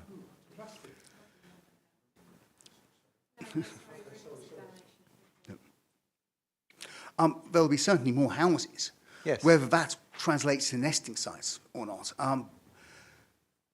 would seem to be borne out. The evidence from Colin Elliott would say not. No, even some disruption would keep them away. Well, but I would happily concede that there will certainly be more houses. Yes. Okay. And secondly, just about the sighting of house martins. Again, this is in the response, but the study area for the birds relates to the appeal site, not the village. Were you aware of that? Yes, I was. Yeah. So the fact that residents spot more birds in the village doesn't undermine the assessment of the study area, does it? It does partially, because in the 2021 report, there was a small number, 4, I believe, spotted over the APCM site itself. But that didn't actually make it into the summary tables, right, which is the point I'm making. And of course, house martins, being birds and have to hunt, will obviously tend to hunt over open spaces. We've heard evidence that they need farmland and fresh mud and things for hunting and habitat and nesting. So the fact that what are you referring to? Sorry, Mr. That was the report from Tim Smith on the agricultural. Sorry, the evidence from Tim Smith on the agricultural land, where he mentioned habitat. The house martin habitat he's talking about? It was actually a 3.14, we'll happily provide you with this, of course. Alongside the loss of agricultural land, the same land also provides habitat for several red list birds, including house martins, swifts and swallows. The agricultural field setting of farmland habitat areas for feeding and provides nest building materials, especially those for house martins who need access to fresh mud for their nests. There are several house martins nesting in the perimeter of a proposed development site, and the loss of farmland setting would have a significant detrimental impact on the bird's ability to hunt and find nesting materials. Right. So I just need to know who's giving the evidence so we can respond to it. So that's part of the ecology evidence you want to submit? That was part. That was actually reference to a question you asked me, but that was from the agricultural land assessment for proof of evidence too. Okay, well, that's fine. Well, I can get that responded to as well. And the I think you mentioned badgers. Very, very briefly, there was a within the agricultural report from Bioscene, there was a mention of one badger sighting, I believe. Sorry, I've not yet understood the point. There's a 2015 report. I think that's what you were referring to in... Quite simply, that the sighting in one of the 3 reports by one badger is not borne out by local evidence and local experience. Sorry, which bit of your report are you referring to? Bear with me 1 second.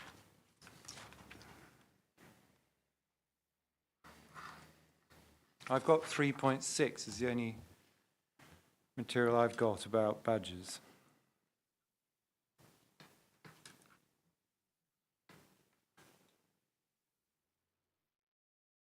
On our proof of evidence, it's 3.7 and paragraph 3.8.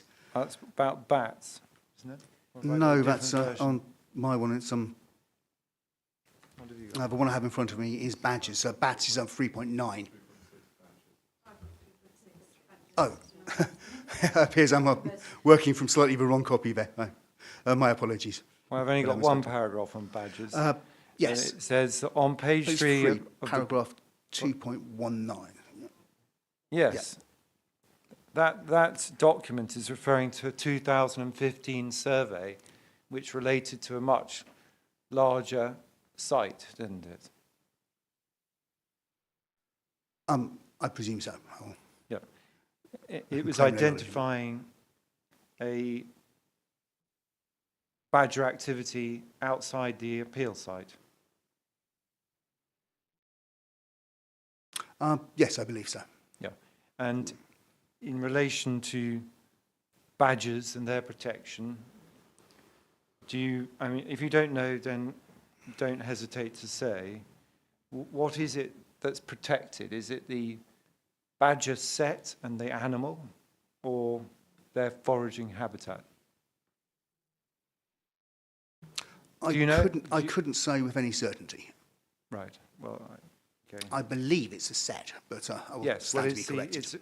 it stems from badger baiting, that practice in the past, and the protection relates not to their rarity, but against cruelty in relation to damaging or killing the animal or destroying their sets. Is that something you're... To be honest, badger baiting is only something I'm vaguely aware of, but I am aware of it. And yes, your statement, I can't dispute your statement because it chimes with my limited knowledge. No, well, I'm not trying to test you on things you don't know about. It's just the relevance for the inspector. The fact that a badger activity was found on a site outside the appeal site doesn't mean that there's going to be any impact on badgers for the reason they're protected by the development of the appeal site, does it? In the relevant paragraph, it does mention the badger collecting strong grass, taking it back to its set in October 22. Yes. And this was just I believe, to the south of the development. Yes. So they may not be directly affected, but the step may not be dug up, but they are in close proximity of the development. Maybe, I don't know, but even if that's right, that doesn't mean the appeal site's going to have any prohibitive effect on badgers, does it?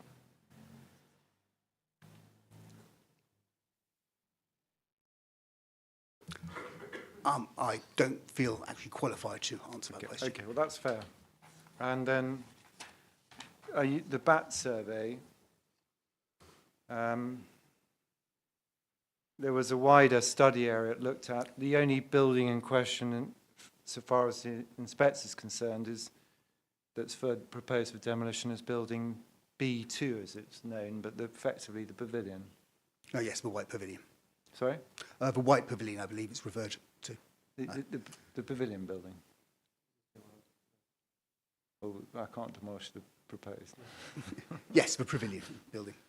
Sorry. Yes. And the conclusion is no impact on bats from demolition of that, but as is perhaps often the case, there's the proposal to do a further survey at the time of demolition in case bats have moved in.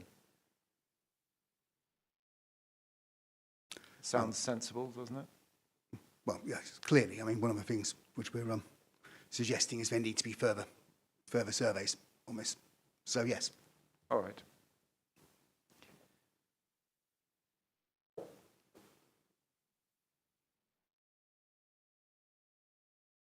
I think that's proposed. So.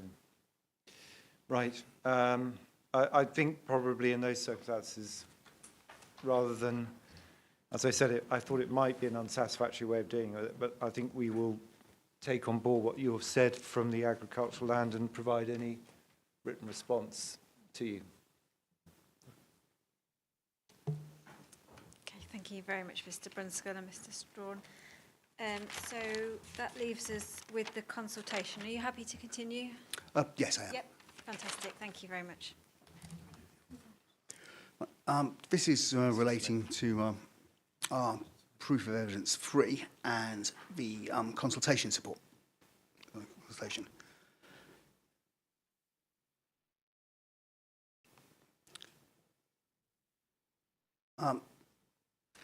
It is our position that this consultation is flawed, and flawed from the outset. The appellants were advised to consult by the Zone South East and asked for a list of names, which was sent out to them. Unfortunately, this list was somewhat flawed, incomplete, and the information wasn't followed up. This is reproduced in the appendices of our proof of evidence. And we have the list that was supplied to Design South East. And we've added a third column to that, whether they were contacted or not. And I don't propose to go down every list of people, but you can just scan down there and see that there was only a very limited number of people that were contacted on that list. And you can see that some of the people that were meant to be contacted had no contact name or contact details.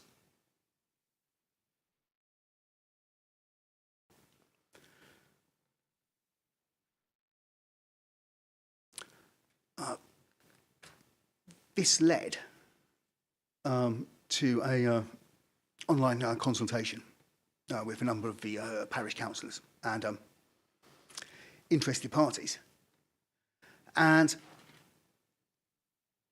which was seen to be unsatisfactory.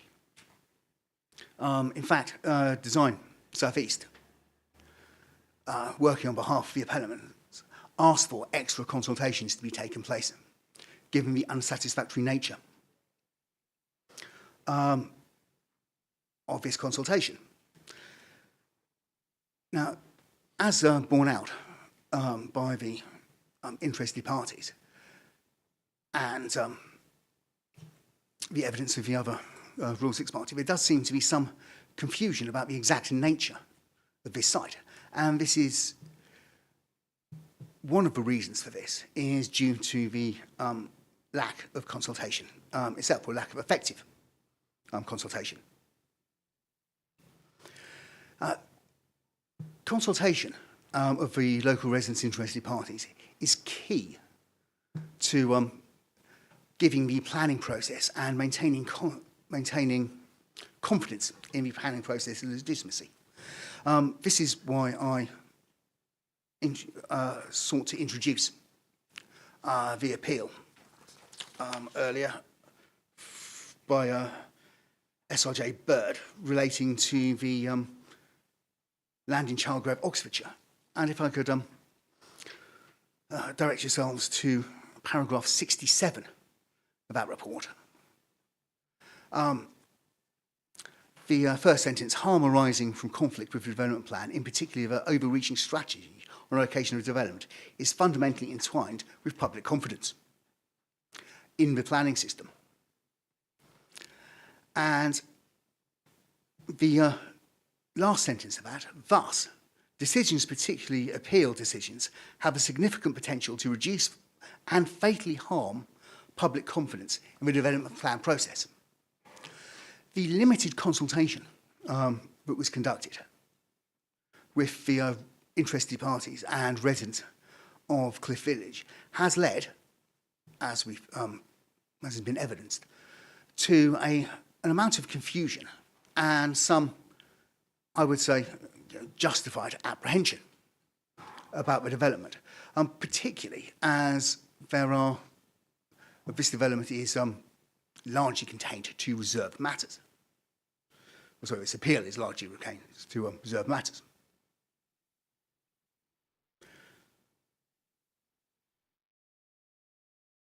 Now, there's also the issue that the APCM is considered to be an asset of community value.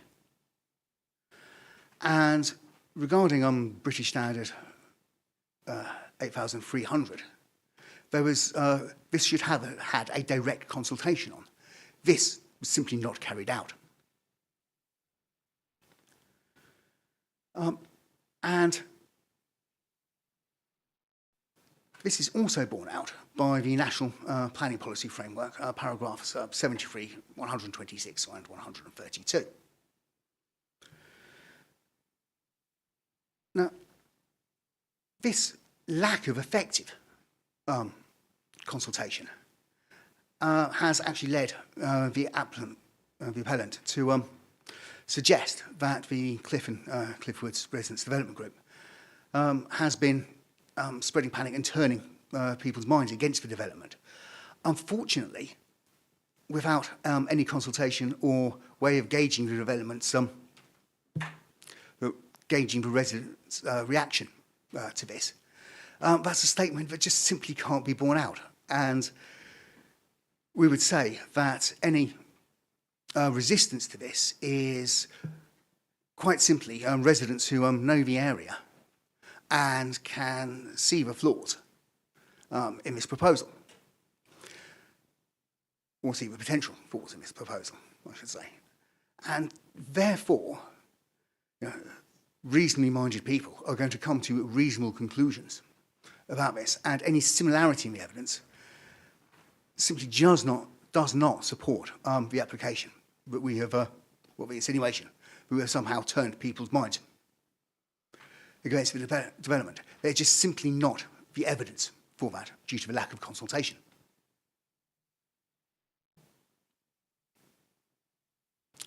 And I would like to conclude. Thank you very much, Mr. Brunskill. Are you happy to take questions? Absolutely, on that as yes. well? Yes. Yeah, thank you.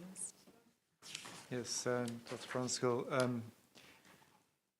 I'm going to just ask you a few questions about this because the appellant obviously strongly disagrees with your characterisation of events, but let's just see if they're fair. Have you got the Statement of Community Involvement, which is a core document on the website available? Not in front of me at this time, but Are you aware of the principle of such a document? I'm aware of the principle of such a document, yes. Have you I have read that document, but it was some time ago. So, Right. Well, have you got access to the core documents? it's just 1.8? 1.8. CD 1.8?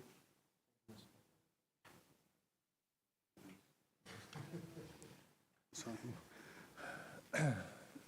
One moment, please. We're just trying to find that.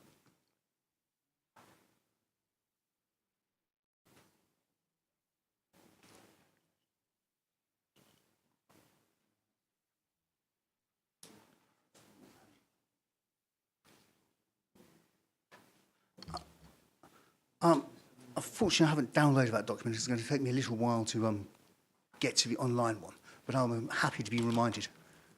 I don't think you need to download it. If you press it to the right, it will just give you show it to you immediately. If you press the box on the right. I don't have. I'm not sure I have access to that site.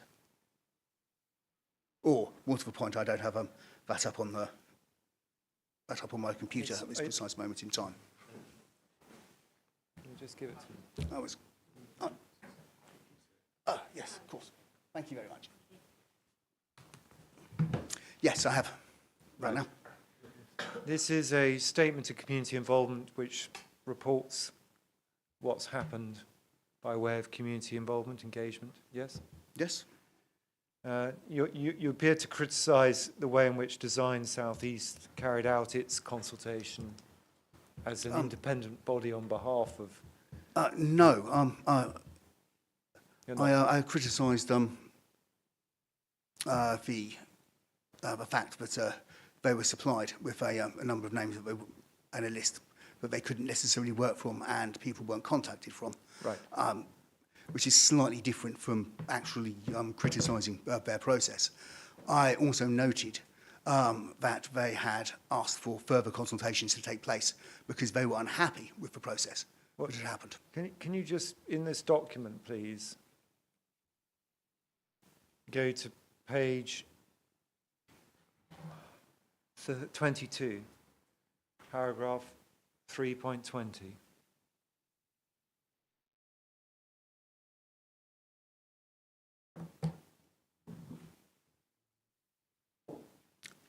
Publicity for your exhibition. Yes. Yes. To inform people of the public exhibition, this was to an exhibition about the proposals, wasn't it? Yes, it was. Yeah. Leaflets were delivered by a specialist delivery firm to approximately 1,079 homes and businesses in the area surrounding the site prior to the exhibition taking place. See copy of leaflet. Yes. You don't dispute that? No, not at all. Plan is attached, shows the delivery area. Don't dispute that?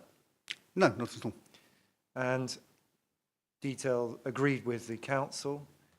Details of the website where the public consultation display boards and questions were available to view were also included on the leaflet. The leaflet you can see as Appendix 1 if you need to remind yourself of it. Perhaps you got one through your own door. As it happens, I did, yes. Yes, good. So I'm aware of that leaflet. Right. And the leaflet was advertising the exhibition, and the exhibition 3.23 had various A1 display boards, all sorts of information, and then invited people to come along to discuss the application with representatives of the consultant team to answer queries. The representatives include not just the applicant then, but Constantine Wright, the lead master planners, iTransport, transport consultants, and Vincent de Gorbing, the town planners. Yes. Yeah. Did you attend the meeting? Yes, I did. All right. So you could have asked people about transport matters, for example, if you... I in fact did. Oh, good. All right. Unfortunately, I received no satisfactory answers, but I certainly asked for questions. Well, there it goes, Dr. Brunskill. What you regard as a satisfactory answer, as is so often the case with engagement, is a different thing to engagement taking place. Because I know you're opposed to the scheme, you don't agree with the evidence, but that doesn't mean you weren't aware of what was being proposed, does it? I wasn't. The meeting I was referring to, where people weren't contacted, was the key stakeholders meeting. And on our proof of evidence, paragraph 3.3,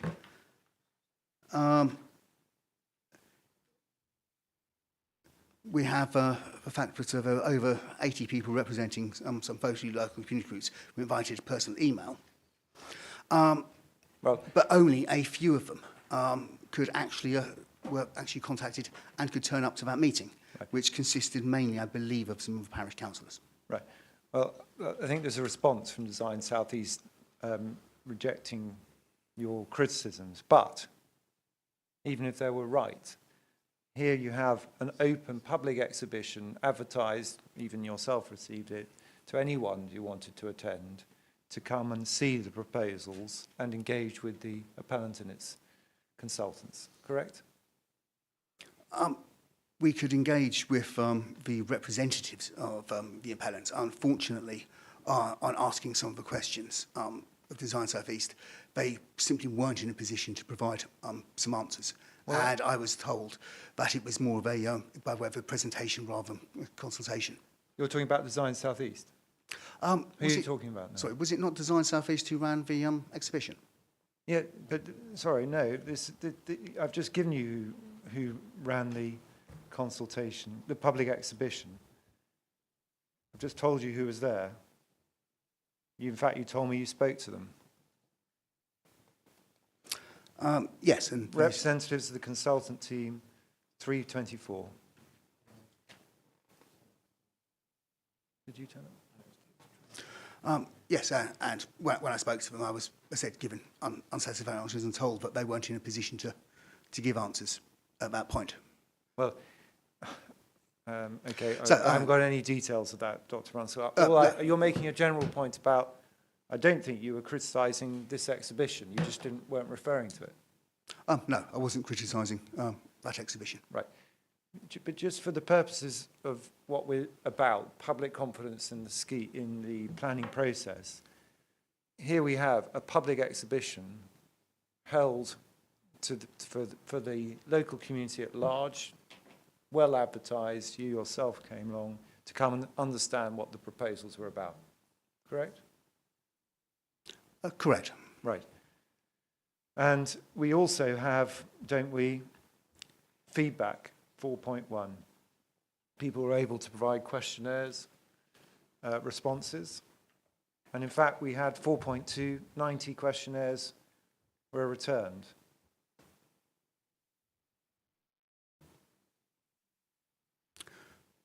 That would appear so. Yeah. 71% of those thought the exhibition did improve their understanding of the proposals. See 4.5.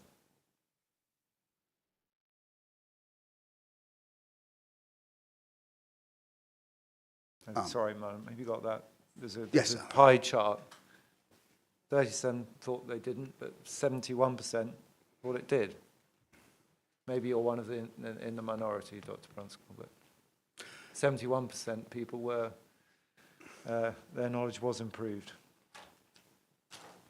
Regarding the Design South East session? No, I'm actually asking Dr. Brunskill questions at the moment.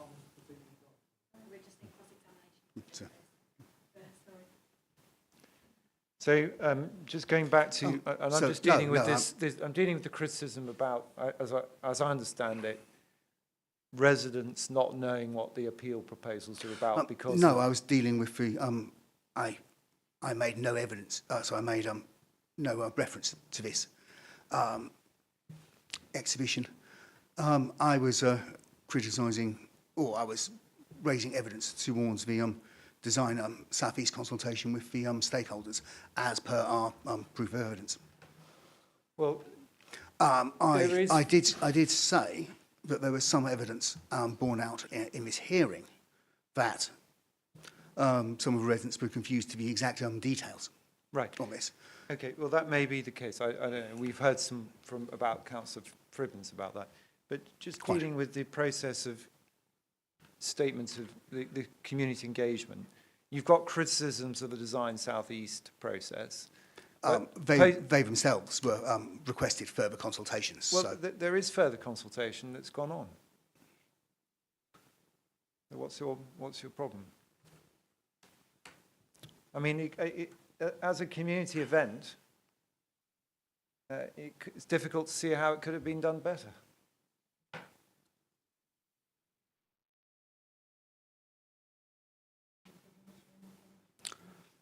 If you just give me one moment.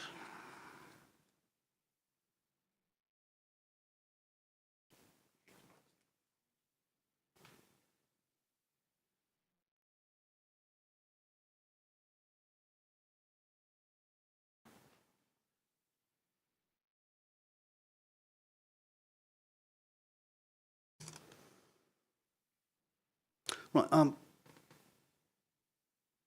notwithstanding this event,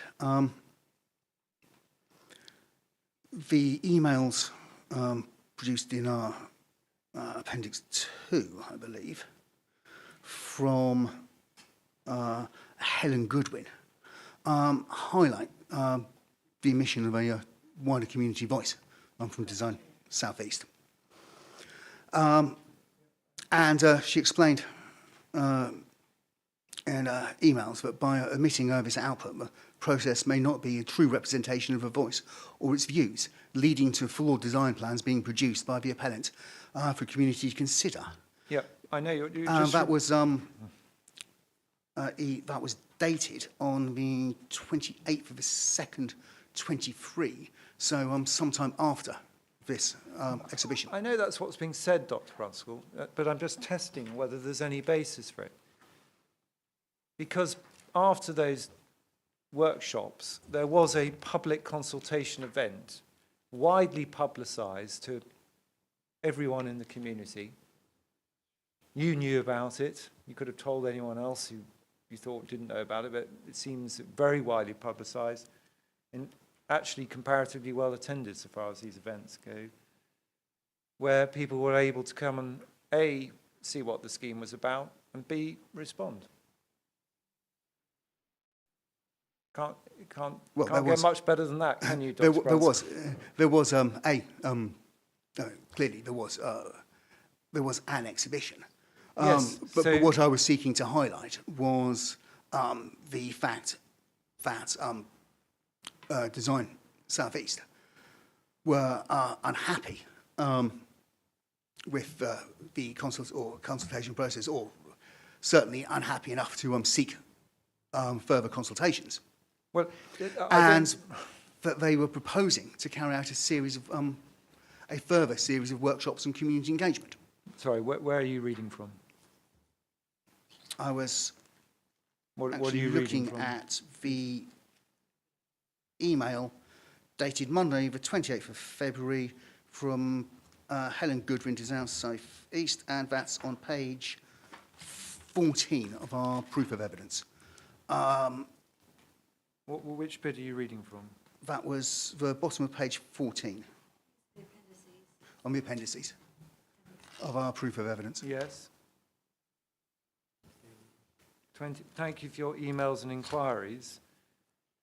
The contact list of invitees for the workshop was, as I said in my previous email, provided by Trentport, was added to by Chris Fribbins, whose help we enlisted as clerk of the parish council to reach additional community groups by email at the recommendation of Trentport and Medway Council. So, yes, that's correct. And if you go our further CRMN database down, shows that emails were opened by other invitees beyond the parish council who did not respond to our email invitation. So they were actually open, but they're not required to come. Yep. They couldn't disclose that because of GDPR, but it meant that a low number attended. Yes. Trentport welcomed the opportunity to gather feedback from any who attended the workshops. Yes, and the start of that paragraph is Trentport were made aware of low numbers ahead of the workshop, and we did highlight the constrained time frame between the invitations and the event.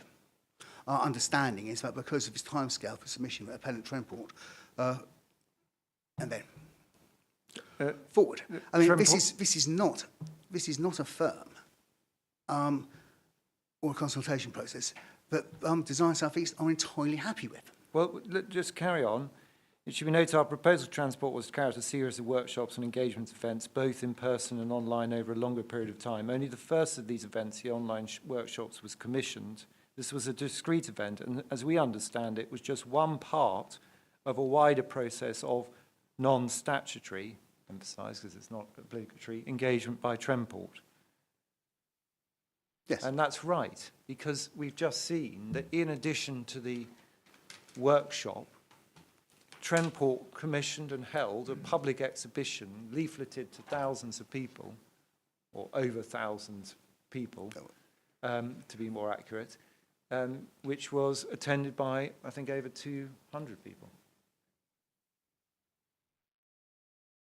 Yes, that was one consultation event, clearly. Yes. And I'm trying to understand what you're criticising about that further public consultation as part of non-statutory engagement. I put it to you a number of times now, Dr. Brunskill, that consultation event... I don't believe I criticised that particular consultation event. Right.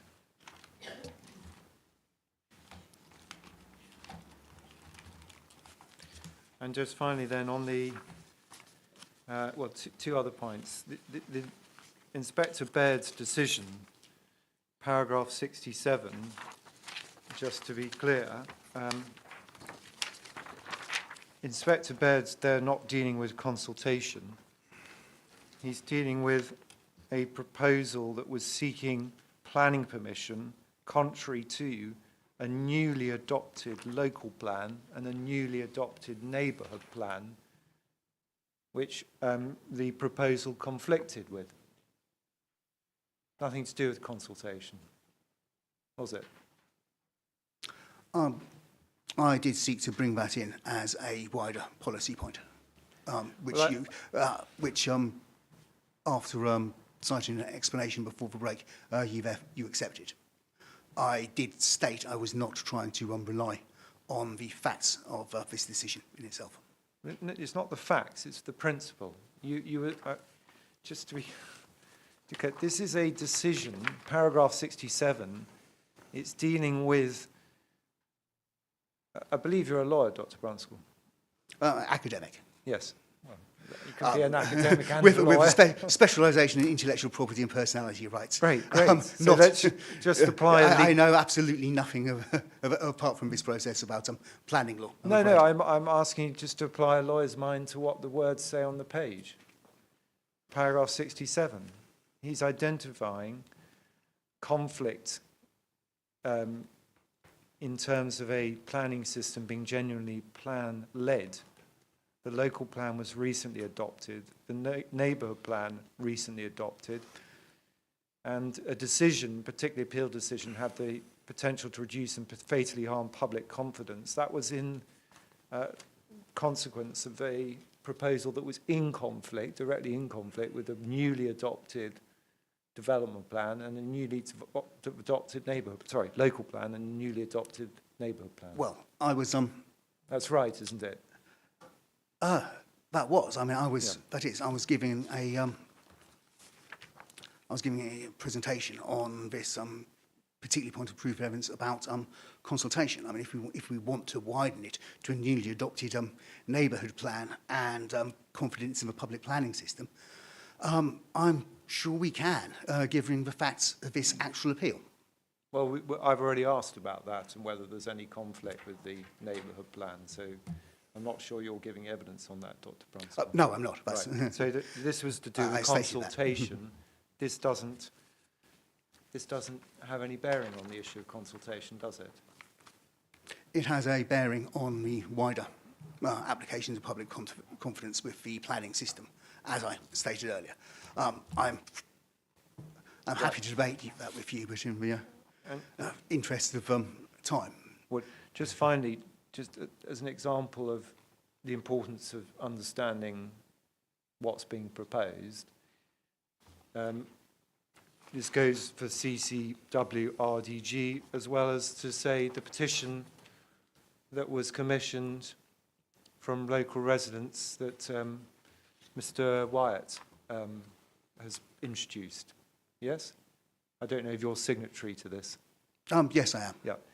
If you are signatory to it, Dr. Brunskill, you would have been told and been signing up to an objection to a scheme that would cause an increase in air pollution, negatively influence the quality of life in terms of noise and light pollution, and would, amongst other things, negatively affect the ecology of Cliffe. That's what people would believe this scheme is going to do when they're presented with a petition of this kind. Correct? I didn't present anyone with a petition of No. that kind, but yes, I didn't say you did, Dr. Brunswick. I said you read it because I did. if people were asked to sign the petition, they were being told that this was a scheme that would cause increase in air pollution, negatively affect the ecology of Cliffe, influence the quality of life in terms of increased noise and light pollution. Yes. So, but unsurprisingly, people might say, well, that sounds rather bad. the Cliffe and Cliffe Woods Resident Development Group didn't produce that petition. I know, no, I'm It's, just... it has, it's just simply not connected to us. No, but I'm just getting apart to a from- point about consultation and knowledge. Don't you agree, Dr. Brunskill? May not be surprising if people sign a petition of that kind if they believe that's what the proposal is about. If in fact the proposal doesn't have, for example, a negative effect on ecology, but a positive improvement, doesn't negatively affect noise and air quality in the way that was being described, they might have a rather different view about it. They might, but I believe one of the reasons for this hearing is to determine exactly those facts. So. Well, I know that's what we're doing, but it's just the weight to be attached to what people are told, because you mentioned what CCW and RDG are telling people, and you similarly are saying, for example, in relation to your ecology proof, that you don't believe what the appellants are saying. So people are going to take... No, I didn't say... tell you so, I didn't say that I didn't believe what they were saying. I said that the report from the various years, 2015, 2019 and 2021, was not borne out by local evidence and local sightings.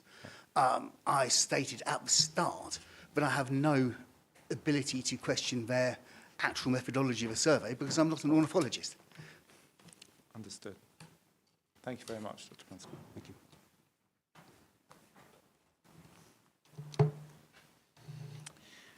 Thank you very much, Dr. Brunskill and Mrs. Smith. That was very helpful. I think that covers everything that you're able to cover today, doesn't it? You've got the Yes, main that's things correct. tomorrow. Yeah. Okay. Thank you very much. Okay, I think 5:15. I think it's probably time to call it a day then, before we move on tomorrow. Are there any procedural points or anything before we finish for today?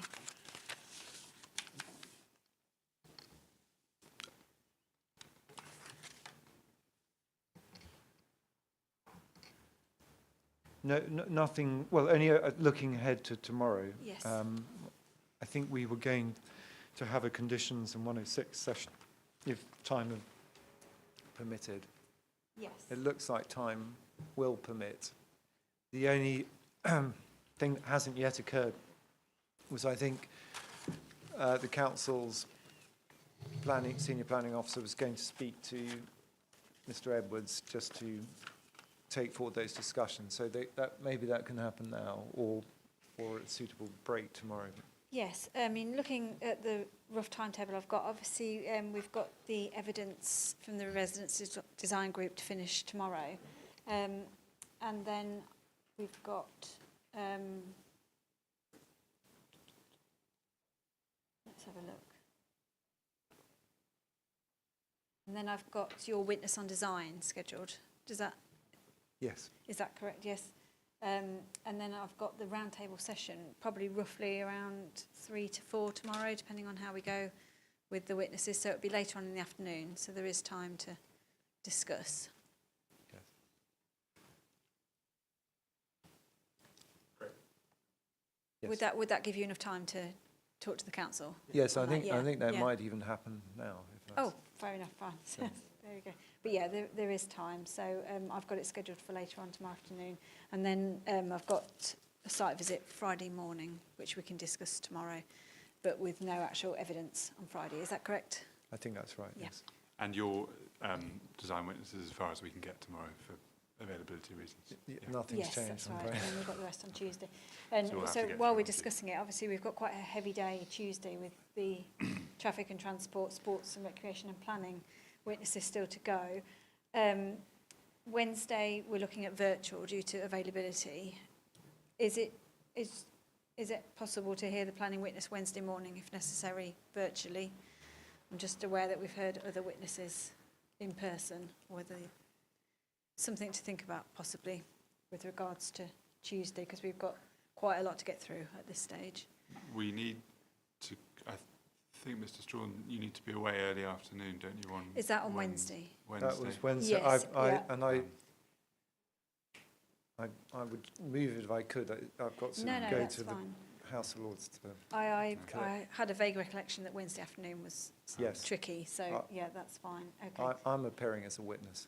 Oh, okay. On the other So side. I'm going to be cross-examined, so I get dose of my own medicine. You will, won't you? That's right. So we probably need to get through, even if it's a long day, we probably need to get through the evidence on Tuesday, realistically, Yeah. don't we? So we'd have to think about, we'll see how we go tomorrow then. Yeah, so we need to get design done tomorrow, don't we? And then we'll have to go through the witnesses. I'm just mindful that if we're resuming virtually on Wednesday, it might be that we have to revert back to 10, because I've got about a 3-hour journey Tuesday night to get home to be fresh-faced on the screen for you on the Wednesday morning. That's, So, Likewise. I don't know what... yeah.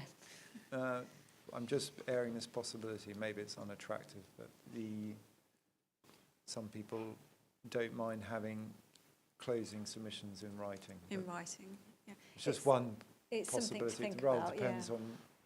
I know some inspectors don't like it because if questions arise, they like to be able to deal with them then and there. So it is a possibility, I suppose. Yeah, I mean, it's something to consider. Perhaps if all 4 parties could consider that, and we can discuss that again tomorrow when we see how we're going in progress. But certainly, if there's time constraints where various people, because I'm similar to you in that sitting beyond Wednesday is difficult because I've then not got another inquiry coming up. So yeah, it may be that that's an option, but with the agreement of all 4 parties on that. So if you can have a think about that.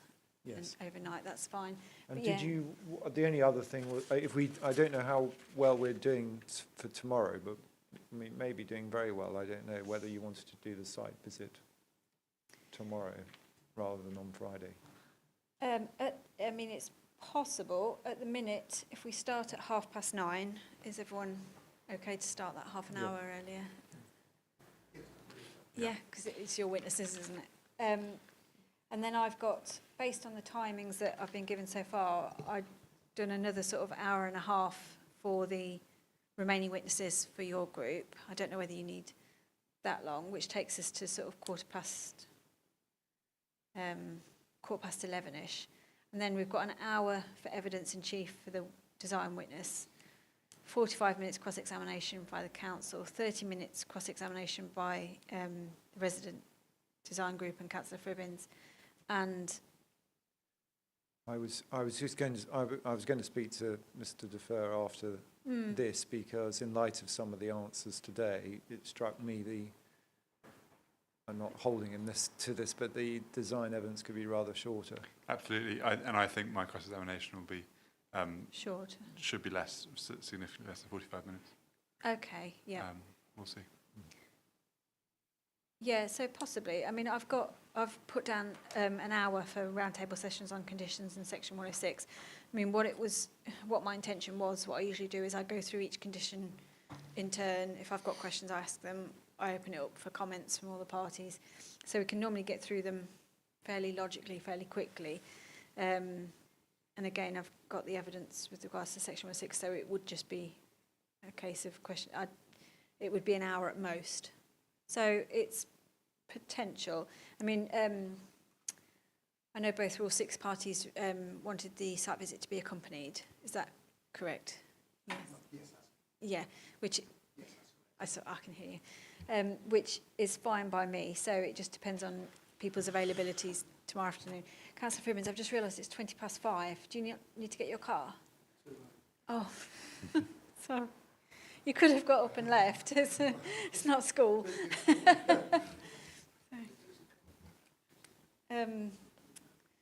Yeah, so we could do an accompanied site visit tomorrow.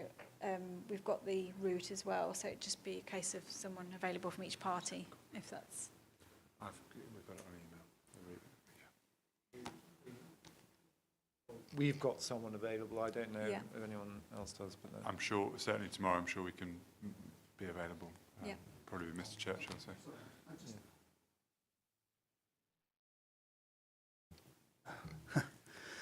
Just one question about the site visit. Were you planning on visiting the R84, the Wellpen Road, So- and So there is, yeah, there is the run a, up to Cliff Woods from there? yeah, there's a route RS84. that's been circulated by email. Mr. Simons, did you send that? No. Oh, sorry. Yourself. Yeah, so which covers quite a few public rights of way and around the area as a whole, rather than just the site. Have you? I think it's on an email somewhere. Have you seen a copy of the route? Yes, thank you.